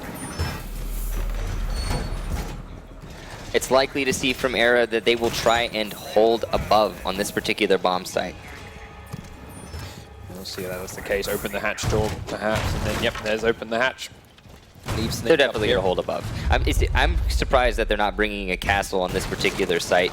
If you're going to hold above, you're going to try and hold Geisha, right? And it's nice to have that castle barricade on the window to slow them down at least. Slash helping with a few reinforcements upstairs. George will lose his Twitch drone to the armor bag. I think the armor bag was destroyed by Avian shotgun there too, actually. So a small win for the attacking team. Not all the armor was taken from that. Last few cameras going on outside then for Slash, and he will check down towards some of the spawns. Nobody in that specific direction though, as everyone from Continuum spawning over the other side of the map. The attacking lineup still lacking a Montaigne here for Continuum. As you mentioned before, might not really get a their bit more confidence in their play without on this map. Canadian takes out the default camera and is straight up opening windows into the sites. So a window that is easily covered from inside though, and I don't expect to see him jump in too quickly. And MVK is there watching it in case it would jump out. There are two very common ways that Continuum could take this particular site. They could come from the southeast, the door next to MVK right there, and push their way straight on into the kitchen. Or they could try and take above and push their way down into the kitchen through the drop. Era are being herded back in towards the sites. From the floor below, the player upstairs is going to have to make a big impact here. Snake is that man, and he's got Slash and Eclipse up there with him. They need to pick their time back down fast. They need to pick their time back down right. Otherwise, they will just lose control of the site and be cleaned off on their rotate back through. As it is, though, this is a great angle here from K9 all the way across the bar, and he's going to have a couple of people possibly step into his sight line. Going to hate whether or not he can land the shots that will make the difference. Slash is still rattling off some fire upstairs. You can hear his MPX going off. But no one's taking any serious damage. No one's really seemed too bothered by what it is he's shooting at. Canadian repelling on that window looks into Geisha, but again, hasn't got eyes on anything and is just now cautious between the two different windows. Slash is here now, looking towards what we know to be Necrox, somewhere outside on this balcony. A lot of these CTM players have fantastic lines of sight into where they think a defender might be, but unfortunately, Era is playing a little bit too conservatively, not peeking out at all. They're just trying to whittle down the time as much as possible, and so far they've been successful. Only 1 minute left on the clock here for CTM's attack, and only the first pick coming out. Avian down inside the site, but MVK will then take off Snake. Avian is down inside the smoke, and MVK is not 100% sure, so they're still cautious by going inside. Kanan's still holding this angle, does only tag MVK as he moves into the site. Avian's been finished now by Canadian, and it is 5 attackers v3. Eclipse, though, will trade back by taking Young out, and start to even the numbers up a bit more, but Slash takes off Necrox. Slash though will finish King George as well from above, and is now in the defender favor. Canadian inside the site gets the kill on the Jaeger, trying to rush the diffuser before he's taken out from above. MVK now has to get back out to safety, and he can before Slash finishes him off. 1v2 with the diffuser down. Slash drops from below, and now both defenders are by the site and by the bomb. Slash going to push forward. K9 looking for this different angle. They're both coming from a very, very similar spot. MVK could pick up a double here. K9's going to start holding on the diffuse, and he can hold this all the way through. MVK is the one that's got to make the move, and Slash knows where he's coming from. He turns away the last second. He does get down. He comes off the diffuser. MVK is going to lose the fight anyway. K9 will hold the diffuse and will level out the scoreline 2-2. A great fourth round by Era, but unfortunately I feel like a little bit of a stumble by Continuum. They tried to just simply force their way through delivery all the way into the site. They didn't take any of the vertical control. There were too many defending operators upstairs, and they had free line of sight onto the attacking operators.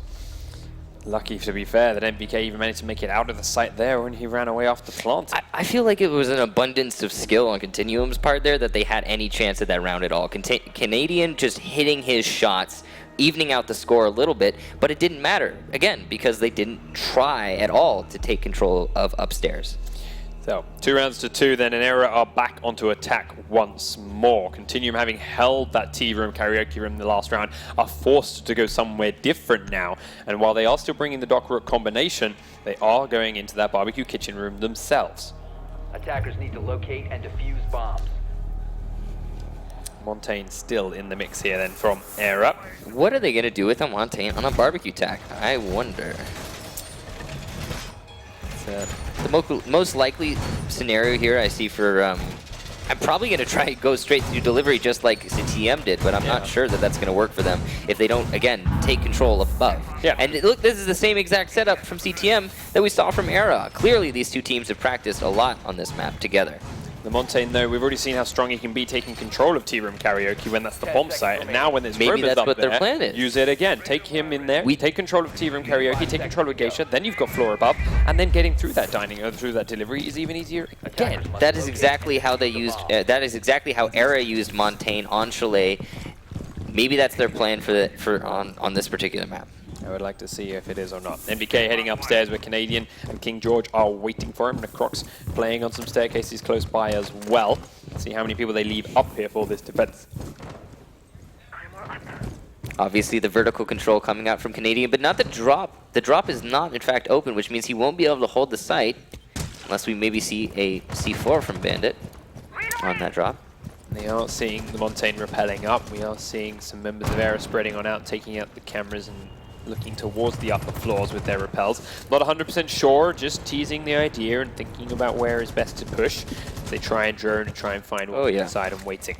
Yeah, they are definitely going to be clearing out those roamers with the Montaigne. Yep. Straight in towards the tea room door he heads. The smoke grenades, though, from the staircase are peeping him a little bit further out, but getting those smoke grenades out very early on like this are not going to be something that Eclipse or that Era really mind doing. Eclipse is actually stuck inside that smoke quite a bit and nearly downed him. One more tick would have all it took. Lucky throw from Necrox getting it that deep. Now it has allowed him to puck deeper inside a site as well. Montaigne makes to make sure he's checked every single corner. Otherwise, Necrox could surprise here. Also, one tick from the next smoke grenade could have finished off Eclipse, but it is used up before Eclipse is close enough. So he's safe from that one. But still, being that low health is a risk now as they try and push in through this floor. They are bringing the rest of Era with them now, though, as K9 and Snake join in, and Avian is repelled on the karaoke window. Crocs hiding inside T. Spray goes to one corner, he's around the other side. He does get down and Slash will take off the kill, but Snake is now low from that exchange too. They are taking chunks out of Era as they come through here. But they are alive and they still have weapons in their hands, so they're still a threat. Canadian spotted now over in drum room by that Montaigne. Does see his feet disappear around the corner. Eclipse has been downed. I believe he used his drone to do it so they can reset him back up. Snake just darts across the gap. Canadian doesn't get the shot off. That gives Snake alive, but Avian will finish King George here, so the attackers are winning off these fights. They are whittling down the defenders. This Montaigne push on the roamers is happening, but there's only 45 seconds left on the clock, and they need to get towards the site. Again, Canadian misses that shot and will pay the price this time as K9 shuts him out. Attackers have located a bomb. Down and behind those fallen over tables. MVK underneath the hatch, sees Snake darting left and right, but can't land a shot on it. Montaigne's still up and above. Young is now playing very, very patiently. 28 seconds to go and the plant still has to get put down, but what site do they choose to put it on? Well, right now there's a majority of players actually heading towards A. Twitch drone chasing MVK, who's very, very low. That was an important bullet to get on right. Young over by the fallen over tables. He's now being pushed by multiple players. He's got two people coming his way. He's going to find one of them. Will he get the second one? He has down Snake Nate. Young is alive, still in there. Slash is here. The plant is going through inside the site, but MBK Young's the last one. Just shoot him. Young is alone. He's going for the shots through the revolver. He is out of ammo now.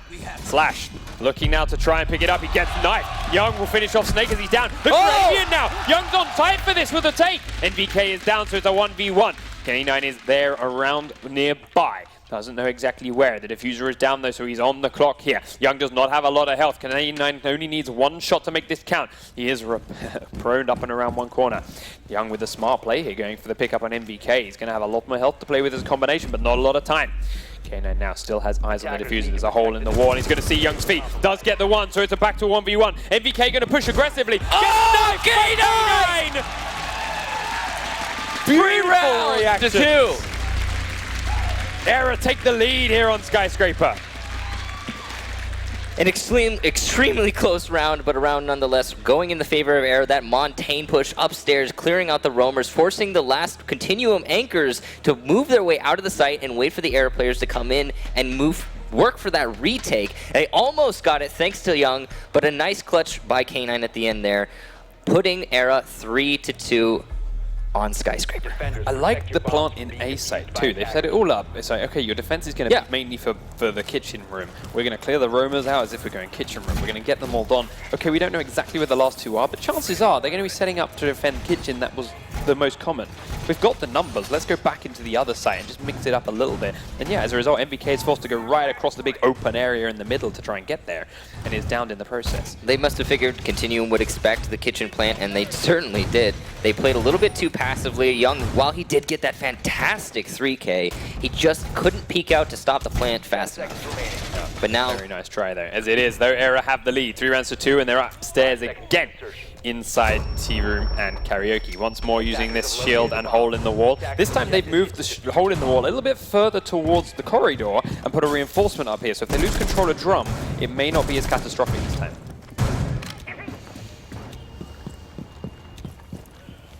So they have got themselves a Frost in the mix here as well, to mix things up a little bit further. There's still no Montaigne coming out from Continuum for their push though, so falling for the Frost traps should be...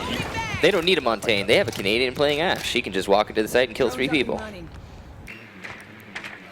And unfortunately, Canadian missing his drone just a little bit. A little bit awkward after you... That's good. That that actually, you can cough that up to a minor mistake, but he just wasted about 25 seconds. Yeah, no, it's a big deal to do that. Gets it up this time over. Goes back down to a safer spot to actually use it from. And then we'll begin to check Geisha room. So, Hibana charge is going off onto the wall on the far side of Karaoke, which will allow Young now to get a sideline across in towards the A site again. Avian is low now, I think because of the explosion actually. No one else has actually managed to have a sightline to shoot in. But they're down to 1:50 already as the clock is ticking low. Era still sitting firm inside the site. Not sure 100% as if this Frost has been spotted yet. They may not know that Frost traps are something they have to expect. That might come back to bite them if it's too late in the round. MBK heads in through the doorway as the Claymore is placed at the window of the A-bomb. And this shot through the back of the wall from MVK is not going to hit Slash this time over. King George still repelling out slide, and MVK will use this to get in on the staircase. Looks through the hole in the wall. No one quite there. Slash is going to pre-spray through it, but doesn't land anything close to MVK. He's now going to use the hole made to try and get a grenade up and through. It does go up, does come back down. It does finish Slash off with the help from Young. Very nice grenade to get the first kill over to the attacking team. Now though, Snake is still herding off at a long way from the site. He knows Necrox is close by, but Canadian has been down, making this currently a 4v4. MBK at the back staircase coming up. Necrox though picks up a double before Snake can come out from behind and trade him out. 2 defenders left up, K9 and Snake. Snake using C4 by Dragon to get himself out, but there's 4 attackers left as Canadian has been revived. Canadian, here we go, as you talked about, pushing straight in. MBK has finished off Snake, and now K9 is on his own. Pinned inside the A site, they know where he is. Great flick up, take down MBK. Looks now for Canadian towards Geisha, but the plant is going down inside the A site. It's only going to be on a limited clock in a moment, as that is now completed, and there's 2 players left outside. Tucks on inside and tries to wait and see and hope somebody will aggressively peek him, but it's not going to happen. Continuum are looking to level out this scoreline right here, right now. Out on the balcony, King George is holding one angle. Blackbeard and Young is repelled and looking straight into the site for the other, and K9 still over in Geisha, holding very, very statically. Looking at every little angle other than where the players are, making sure they're absolutely clear and empty. Sprays towards the window at an empty space at the moment. Young is choosing to come back now, and there it is. Continuum, 3 rounds to 3. Continuum cycled the way around the entire site, challenged all of the roamers and won all of their engagements, and ended up taking that round. Just a little bit too much aggression, I feel, from Era. They could have anchored a little bit harder on the site and probably would have had better chance of winning that round. All right, back up to the OG now as Continuum are on defense with Era on attack in the opening round. Again, Karaoke Tea Room. They have, as of yet, not been able to stop this Montaigne push. They did fill it with barbed wire last time. It came very, and there's the dock again. Got on in, and yeah, they're still not bringing that frost to the table, which they teased, but decided against. The same push is going to come out here from Era. Continuum have played it twice now. What have you learned, and what are you going to do differently third time around? Third time's the charm. They have to have made some sort of counter plan to that Montaigne push at this point. Hopefully, for their sake, they do. I mean, they're a team that learns. Continuum is a counter-strat team. They are good at adapting in the middle of the match, and certainly something like a Montaigne push straight in from the balcony door into A is not going to be stumping them, and at least not 3 times in a row, certainly. As they finish their last few setups, again, level holes here, and the clock's being made inside a side room. Snake and Eclipse have fun with their drones. The round will kick off. Again, everyone's been pretty passive at the start of these rounds. For Consulate, and some cases on Border, we saw some very aggressive spawn peaks. We saw people sticking their heads out of windows, running out of the wall there. We saw Rook and K9 on one occasion on Border. Here on Skyscraper, though, no one feeling confident enough with that and staying very much inside the building at the start of the round. We've also seen a lot of these here. Claymores on windows, Claymores on doors, so many placed. And none of them actually being needed. No one's jumping out. No one... Better safe than sorry. Willing to do that. No one confident enough with the way the other team plays outside. No one willing to take their life into the hands of a possible, is it on or is it not, their Claymore situation. An extremely passive defense from Continuum. Almost, I don't think they have any roamers. And Era just setting themselves up for that same push that they've been working on this whole time. MBK is downstairs, but oh yeah, there he is. Too far from the bomb. It's just on playing on the west stairs. Yeah, exactly. So if needed, he can drop down and rotate right up the other side quickly, but also very, very close to the site for a rotate up to that if needed there. He's going to receive the brunt of a Montaigne push here. He pretty much is going to be the linchpin in this defense. If he gets pushed off those stairs... The Crocs there before, which is great at doing that with his smoke grenades. Right. But he could only delay them until actually this particular point in the round. Era was a lot more aggressive with their Montaigne push last round. There's only half the round left, and they haven't actually gotten into the building, only just breaking the first barbed wire now. Avian shooting the window underneath MBK. Flash is going to the top of the staircase, but MBK can't get the shots behind him. Only one bullet lands, and that's just enough to let him know he's there, but not do anything serious. MBK now taking damage from Avian on the window and is now very, very low in that position. And with Snake at the top behind Slash, peeking back up from there is going to be a dangerous play from him. So Avian's going to hold this angle for a little way and see if he gets lucky with NBK again later on. But it has slowed down the attack from Era even further, and like before you said, they're outside still a minute on the clock. Despite doing this push successfully 3 times, they've slowed down, sorry, twice. They've slowed down here on the 3rd attempt. Where is that confidence that we've seen from them all those previous times? Why are they taking so much time with this particular push? Are they worried about MBK on the stairs, who's playing incredibly passively? Flash is inside, Eclipse will grab on to King George, but Necrox's smoke takes down Snake this time. The push comes up from Eclipse now through Drum. The shots are going to rattle past him from the roof but not land. The Montaigne is down. Canadian comes in, takes out Slash. NVK will be picked off by K9 and Eclipse takes out Necrox. The Rook and Doc combination is still alive against 3 now. They're very tanky and very healthy. The shots are coming up from the stairs. Eclipse has finished off the Doc. He does try and revive himself, but it will not work. Eclipse out one side, Blackbeard out the other. They know exactly where Young is pinned and he does not have a lot of health. The shock drone is heading forward. He does take one zap that softens him up a bit further. Eclipse is looking to push on in. Does go around the corner. He stands on up and Eclipse will take Young out. Took him a long time, but they still win the round. 4 rounds to 3 now for Era. Young almost with a clutch. That's the second time he's come inches away from pulling the round back into Continuum's favor. The Montaigne still working up on that T room though for Era. I feel as if Continuum, what they really truly need to do, they would be winning this map hands down if they could just stop that Montaigne push. That's 3 out of the 4 rounds now, I think, for Era because of that one particular strat. Era now to barbecue and kitchen for what could be the World Championship defense. They're setting up like before. However, like before, they're going to have roomers upstairs. Continuum did nothing about those rooms on their last attack. They have to do something. They have to try and take out Geisha. At least apply pressure. Maybe put Young on the Geisha window just to deny them access to that drop. That's all you really got to do. You've got to apply at least superficial pressure to Geisha. Yeah, just make them feel a bit scared, if nothing else. Even if their life is never actually in danger. Or better yet, kill the guy. You could do that as well. That would be great too. That would be a really good way of applying pressure. As it is though, the last few setup defenses are out for Era. Snake now the man upstairs. The slash is no longer there. He will possibly rotate up later on though, but again, these are matching defense holds as far as reinforcements and holds being made as a Continuum setup. Snake playing off on the far side, looking for where these spawns may be. It looks like Continuums is setting up to do another delivery take, but again, they have to apply pressure above. If they just simply walk their way into delivery, they're going to have to rely on Canadian, again, going big and getting those opening frags. So he did catch a couple of heartbeats rappelling up this side, seals off the doors. The Claymore will then come down from the Crocs. They are pressuring the top. Here we go. Now. Finally, we're seeing this from Continuum, and they did it sort of quickly. 40 seconds. Taken off the clock before they got up here. Trophy system taken out inside by the grenades from Canadian. Slash is inside that room. Eclipse is close by. And Snake is underneath. Ooh, Canadian sees the head. Slash will stay very hidden now that he knows that's there. Canadian though uses up so much ammo that Slash was comfortable enough to peek. And on the reload he comes out again. Canadian gets the kill onto Slash, keeping Continuum's hopes alive. There are more roamers up here though, so they need to find the rest of them. And MBK is being tracked by Snake's heartbeat sensor inside drum. King George coming through from underneath with Young as they're looking to push through delivery, and they will be the pushing towards the bomb site once the top floor has been confirmed clean by the rest of the team. Continuum's drone from MVK comes on through, spots Eclipse, and will spot the pulse on the stairs too. MVK now fighting with Eclipse. Eclipse will not land any serious damage. MVK, however, will be downed on the second peak.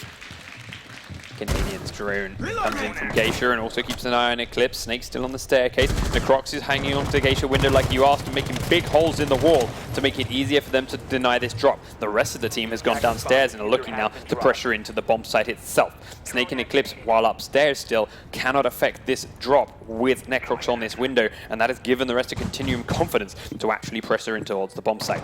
Down the back staircase now, Eclipse has decided to come, and realizing this is what's coming on through as a minute ticks past on the clock. He's going for the flank. King George taking out Avian inside the site. At the window now, he's pressuring in towards B, and therefore he's going to go round and join Young again. That's the superficial pressure you talked about, opening up that wall, but not actually playing it. Takes away the options for the defenders. 3 defenders left up. Eclipse's flank has slowed down with that kill onto Avian, so he's staying close to the bar, but he was heard there with the noise he made by King George. You can see him checking this door cautiously as he heads past. Sprints back across, but Eclipse will miss the shot and give his position away again. Young now coming through the hole in the wall. Sightlines onto it, looking across towards the bar, looks a bit too far, but Eclipse again lives to fight another day. Shots rattling off from both of them, but nothing serious. Pulse coming down the staircase will be picked up by Canadian from the hole in the wall. King George is planting inside the site now. Continuum really looking good for this round, but Eclipse is pushing into the site. We'll find the planter, but can't get the kill. K9's now 1v4. We could be looking down at overtime here. They know where he is. Necroxys are repelling and can see him as spraying through the window. He's got mere seconds before the clock will tick down on this diffuser, and he has no more time left to defuse it. They are all outside the different windows. The shots are coming through from delivery from Young. He will grab the kill. We will head to overtime. 3 more rounds to decide the World Championship. That was a great round from Continuum, and fantastic round from Canadian in particular, getting those early picks, especially onto Slash, but even more so a worse round for Era. Slash with that unnecessary aggression in Geisha room. You have to stay alive up there. Your job is not necessarily to challenge the Geisha window, it's just to deny them access to kitchen. And when you die early in there, Necrox, as you saw there, he was repelling. You couldn't rotate back into Geisha, and as such, the vertical control was lost. How are you going to stop them from walking into the site? There's no one in there, or there's no one in the site, there's no one in Geisha above. There's nothing stopping them from planting. All right, with the overtime rules, we're about to see exactly the same round again from Era. Hopefully Slash will just be a little bit more passive in that geisha room this time. I feel like that's all he needs to do. They were already getting low on the timing for that push. They already gone down to about a minute before they'd actually killed him out. If he just hangs in there and forces them to come to him for a couple of extra seconds, they could be looking really, really good to hold that side this time over. Putting him on a second match point, series point, championship point after this round. Holes being made in the floor here by Avian. They did leave those sealed last time around, so he's opening them up now, giving Slash a way to help from above while he stays on in. Cameras and reinforcements all still being done the same as before. Holes in the wall from Kanan. There's a smaller one than last time, this time over. Pinning it a little bit more down towards the side. Young using, of course, that very hole to get that final kill in the last round. With it being in this slightly smaller position, maybe not as easy for him to do it. Yeah, Snake Nade staying much closer to the side this time over, using that heartbeat sensor again through the delivery wall. Slash is there with him, but Eclipse is still the man upstairs alone this time round. Slash figuring if he cannot hold upstairs, he'll just hand it over to someone else who can. Well, the thing is, last time they played all three of them upstairs, so handing it over to someone who can, it's just... Well, I'm guessing they're trying to play a little bit more of the later of the round, just holding the site in of itself, because they know Continuum now is going to try and get aggressive on that upstairs, and maybe they just don't want to challenge him. Yeah, possibly so. The drones are collecting every other corner of the map right now, though, making sure everything is clean and safe. Snake in the safety of that small room next to delivery, but can heartbeat sensor the entirety of it from where he stands. Has now been droned out and confirmed by King George, so he'll have to reposition and think about a different place in a moment. Young, though, peeking to check the corner. Upstairs, Slash has gone to join Eclipse, but he went up the back staircase and now has to come all the way back down again. So once again, Geisha is now lost, really, to Era's defense. They never tried to hold it, and they've got to be expecting that aggression again, and they just don't want to deal with it. They're not worried about the verticality because they can technically hold Kitchen all the way from Barbecue. They don't have to play anyone in the site. So even if the attackers take control and start looking down, they might not see anyone as there's no one in there. They are playing 3 players inside that bar seating area over their tables. Up the staircase at the back again, they send one more player inside the site itself with smoke grenades, so he will be the man to hold off B for as long as possible. Minute and 10 on the clock, and well, Continuum are starting to herd them off to one way and start to drone out their current locations. Not ready to grab them yet. Eclipse, though, steps up after getting drone. It's the first kill here for Continuum. Flash now alone upstairs. Canadian repelling over by A still. Era have all been droned now. The last 3 over by the flipped over tables. Slash caught upstairs here by Necroc, spraying through a couple of walls towards MBK, where he may be a little bit up and above the head. MBK edging forward. Snake's taking Continuum back, Canadian back in return here. That is the Ash that was repelling outside gone. Looking towards the door is Slash. Oh, he switched on the cameras at the last second. It's not on the right one, and MBK is going to get aggressive because of it. Young is low. Young grabs Necroc, and Avian will fall. MBK grabs Slash. Snake is now 1v4. Finds Young, cannot get the kill. Continuum are on to championship point with that win here in overtime. Continuum have read the momentum of Era, and they've said, all right, listen, if you're going to get aggressive, we're just going to wait for you. And they're doing exactly that. Unnecessary aggression coming up from Era, allowing Continuum to just set up their crosshairs and pick off the players. I also feel like those last 2 defenses of Barbecue Kitchen have been thrown away by Era because they keep giving up Geisha. First round was by an unnecessary aggression. Second round, they just never went near it. You don't necessarily have to hold Geisha as a defender because you can hold Kitchen Site and almost exclusively from Barbecue, but it makes your job a whole lot easier. All you need to do is just have a player sit in that site and, sit in Geisha and stay alive. And we saw Slash get aggressive and get picked, and then we just saw them completely forfeit it, like you said. But now we're back to T-Room again. Era with their Montaigne. Will they be able to be stopped? Which Continuum haven't been able to exactly stop every time it's come their way. But they're doing it again with the same operators again. I mean, operators, okay, I get it. You know, maybe a little bit more extra barbed wire on that dock is what they're going for with that. But Frost runs barbed wire too. Yeah, Frost runs barbed wire too, and then you have the Frost traps to slow them down even more. And so far, they haven't put forward any actual particular plan, seemingly, to stop the Montaigne. They've got to establish something, some sort of, I don't know. The closest they got was Necrox's smoke grenades from that kitchen staircase. Yeah, but that only delayed them for like half the round. Yeah, but the closest they came. Yeah. And they still gave that up and put MBK there the last time around, who was then murdered from behind by Avian. They have tried slightly different things each time, but neither of them to any real success. All right, but leading into this round, they know for a fact that Montaigne is going to be coming out. It is the 4th time that it's been made, or that this particular push has been made. And if Continuum cannot figure out this one particular push, then they deserve to lose this round and bring it to the 5-5. So, as the first minute has already ticked past, Era are now starting to approach the windows and the doors towards the bomb site. Eclipse is once again up by Terrace, and it will be the one watching the flank. And it's a good place to watch, as there is one player over in this direction. Barbed wire has been put deeper into the site. This time, as you can see, Montaigne is already in through the door. Nothing there to hold him off. No one on the staircase to hold him off this time either. So, I mean, Snake's position down there at that window, currently null and void. Still a player out flanked around over by Dragon and Exhibition, though. So, Slash hedges forward, has that barbed wire in front of him this time, is cautious of where and what it might be hiding. Once again, down in the back of that T-room, prone, there is Young's Rook. Just this time staying very, very passive. The drones are going in to find them, but they are still staying very, very static. Continuum's not risking anything at all on this defense. They don't want to give up any picks to Era, because even though Montaigne can force his way in previous rounds, Era have gotten 1 or 2 picks leading into this particular defense from Continuum. K9 once again at this window. Slash is going in now that Eclipse has got the diffuser and come to join him. Snake's back on the window, watching the lower staircase. Still only a minute to go.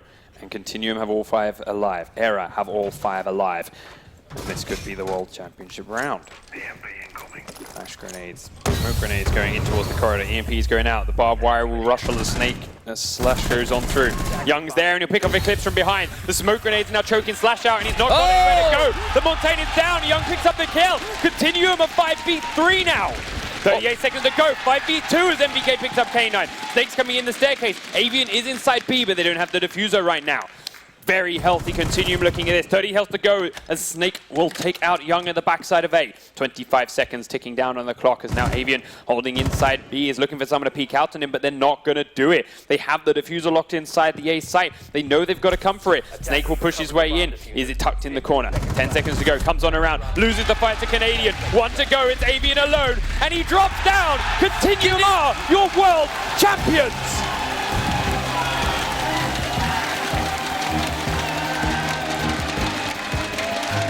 Continuum winning that round, finally figuring out the Montaigne push, realizing that, okay, let's wait for them to get into the barbed wire before we throw our smokes. And now they are the world champions of Rainbow Six Siege PC, continuing the trend from Season 3.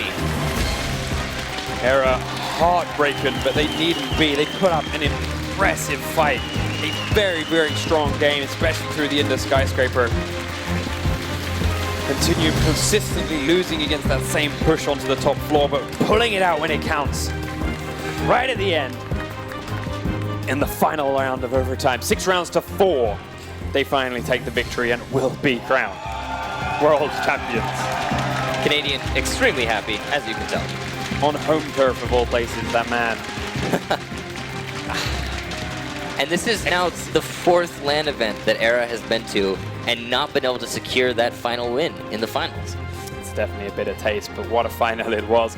All the way through Consulate, 5 rounds to 3 in favor of Era, kicking us off a map that we really did not think they were going to win. They've not had a good run on it this weekend. Continuum have, and they switched it up. They brought out new things. They played really, really well, and they took that first map. Border, 5 rounds to 2 in favor of Continuum. Again, the scoreline looks like it's a bit more spread than it was. It was still a very, very tight map. And Skyscraper, 6 rounds to 4 in favor of Continuum to wrap it up. Yeah, clearly both teams have practiced Skyscraper a lot. I wasn't expecting the Border to be as one-sided as it was, but hey, there it is. And looks like we're going to be moving over. Yeah, they're going to give them a moment, set themselves up. Crowd on their feet again, a well-deserved victory for Canadian here at home. And with that, we will go over to the stage. Congratulations once again to Continuum, your world champions. Matt, please take it away. Packing Kicks taking us there through a World Championship final like the amazing cast as they are. Thank you so much, guys. And here we have, for Rainbow Six Siege, wait for it, let me just address a small thing. when you won Season 3 Pro League, ever since then, you've been calling yourselves the world champions. And I didn't ever really know how to break this to you, but that wasn't actually a world championship. It was Europe and North America. This is a world championship! And you are the world champions. This is it now. There's no doubting it. No one can ask. It is yours. And how does that feel? I don't really have any words. I just really want to pick up this hammer. Then you should pick up this hammer. Go get it.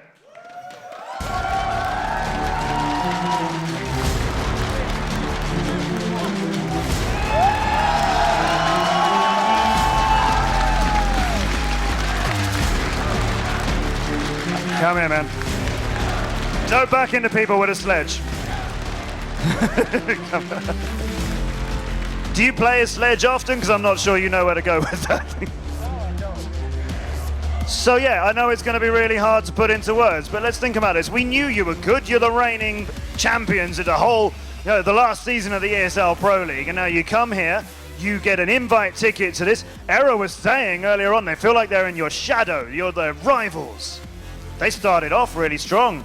At the end of that first map, I was looking at you. You looked like you had to really deal with that loss on the opener. It wasn't necessarily that we were dealing with it. We were surprised. Consulate was what we were expecting to be their weakest map going into it, and they definitely showed that they did their homework and played very disciplined and whatnot, but we all knew we could still win. We knew Border was a good map for us. We knew Skyscraper was a good map for us. We knew that we just had to change the kind of play style we were going with. We were still in that more aggressive mode due to playing decks. And Air is a team that plays really passive and plays off picks a lot. They have strats and everything, and they have well-organized strats, but the execute, they wait for picks. And you could see it on the Skyscraper with literally all 5 hidden corners with barbed wire, and 20 seconds left, they would just walk in through barbed wire. So you were well organized, you knew what was coming, but still, there must be a lot of praise you want to give to your North American friends. Definitely. It was a much more difficult match than I ever expected. This was an insane finals. Yeah, props to them, and I'm glad to see 2 NA teams on top, honestly. You're not alone in that feeling. The world champions then. Never to be disputed. First ever time on PC, and we have a whole incredible second year of Rainbow Six Siege to look forward to. We're going to have more seasons of the ESL Pro League. There's going to be another 6 Invitational. And you are going to be the world champion. So we will see what you bring next time. We've got you in competition. But for now, rightly, you're world champions on PC. It's Continuum.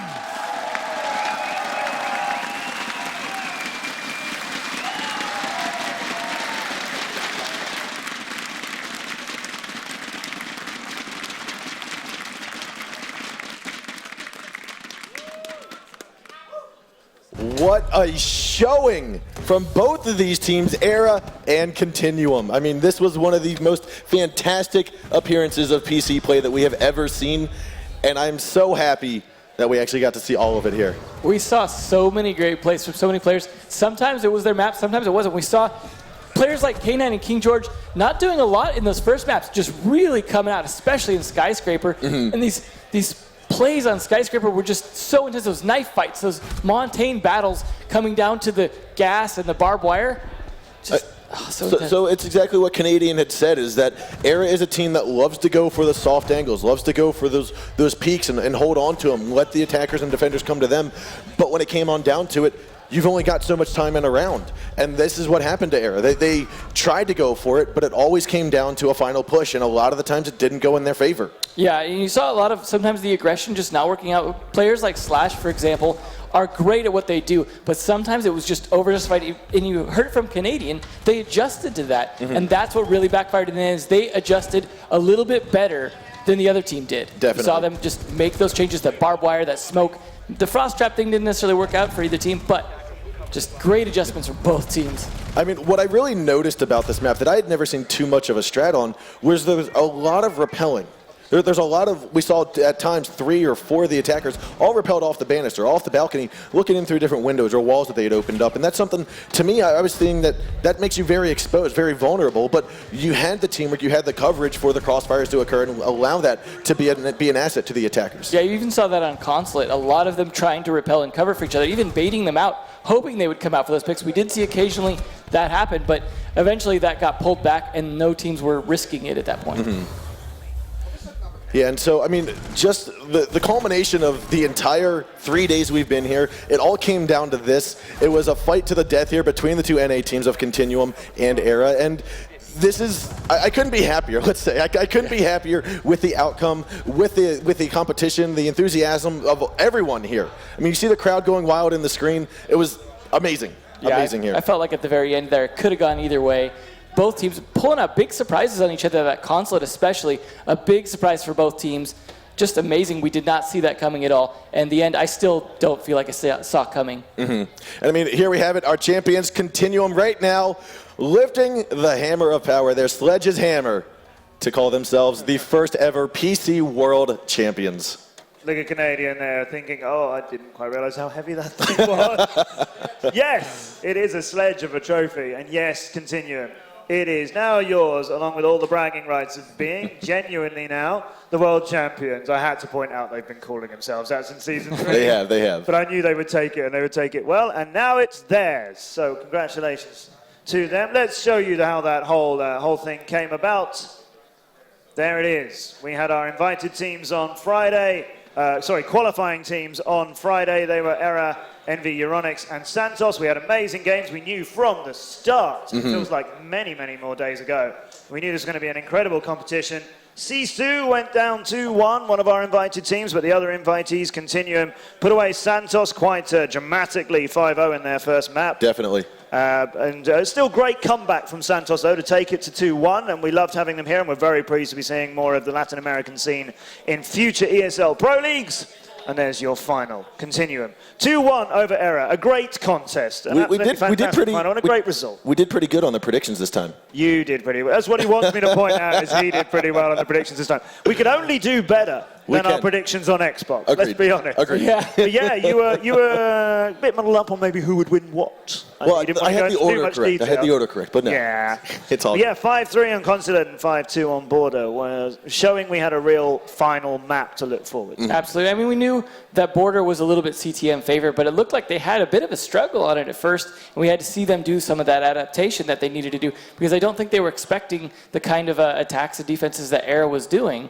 And it was a good start for ERA, but eventually I think they lost some of that momentum, and it just became a little bit of a struggle there. But doing so good on Consulate, I think, still kind of carried. You heard Slash yesterday kind of saying that Consulate was almost a throwaway for them, and we're just sitting up there wondering, is that a bait? Were they using their weaker strategies to kind of bait Continuum into it? And maybe they were. And I think it's that kind of mind game at this high of level that you see from both these teams going back and forth. It was interesting to see even ERA just pushing the same strategy. Not only that they were doing time and time again in this round, but they've been doing it in the qualifiers as well. It's something they'd shown, and you saw that constant iterations from Continuum trying to adapt, and because they finally were able to, there's that woo. Wonder who that could be. Yeah. No, I think that's one of the things to point out about ERA is, like you said, they've shown very similar strats throughout the closed qualifiers and the open qualifiers, and in this weekend, the 3 days of matches here. But I think that goes to highlight how well they can execute those strategies. Yeah. Even if the opponents know it's coming, they still need to be able to defend against it. And ERA has put up time and time again some great showing of all of their strategies and shown that they can be one of the world's best executions. Yeah, and we will look forward to seeing a lot more of them throughout our second year of Rainbow Six. Mm-hmm. Yeah. It's been an incredible first year. You've had all these new maps, you've had all these new operators. We've had 3 amazing seasons of the ESL Pro League on Europe and North America. Welcome now for year 2, Latin America to the Pro League party, because on PC we're going to be doing it throughout EU, NA, and Latin America too. So we'll look forward to bringing you those finals. We've got lots more to look forward to, as we said on the year 2 roadmap earlier. There's going to be 3 more seasons of an ESL Pro League, and guess what? We're going to have a 6th Invitational again. Can't wait. Going to be quite a long wait, but can't wait. So we're going to be doing that. There's going to be 4 more updates, new seasons, and the first of those kicking off the year 2 of Rainbow Six Siege. That is Operation Velvet Shell, and that is yours in 2 days' time. Live will be Coastline for everyone to play on. Season pass holders, of course, you get Jackal and Mira to play with a week ahead of everybody else, and then everyone else, you can have them with Renown. Jackal and Mira on Coastline, going to mix things up a bit as well. I do know people are really interested in the chibis as well. You're imagining it. They're not actually there, these things. No, there was nothing. I want to point out as well that now's a good time. Distract them now, Emzo. Yes. If you want to get into that Velvet Shell, like, before the weekend's over, pick it up at 50% off. Yes, absolutely. It's been the free weekend of Rainbow Six Siege, so get on that. And if you want to buy it now, because on all platforms it is half price during the free weekend. Thank you, everybody who's watched the whole of the Six Invitational. It's been such a genuine pleasure bringing you this, working with these incredible teams and the amazing crew that we have here in production as well. So thank you to everybody behind the stage and behind the scenes in production. Thanks to Emzo, Bloodbath, Panky and Kicks for making my job quite a lot easier by knowing what they're doing. Thanks to all the teams who qualified from all the regions to come here and everybody involved with this.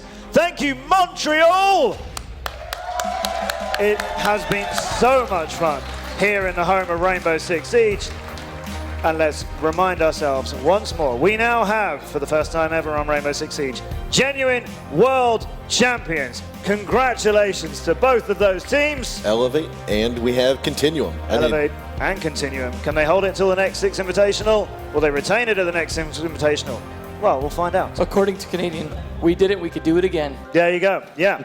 So, have a great year 2 of Rainbow Six Siege. I'll look forward to joining you all again when it's the time to have our next Pro League Finals. You guys will be casting and having a load more fun with the competition. Let's get on to Velvet Shell as soon as we can. From all of us here in Montreal, it's been an absolute pleasure bringing you this. Thank you so much, and we look forward to seeing you again.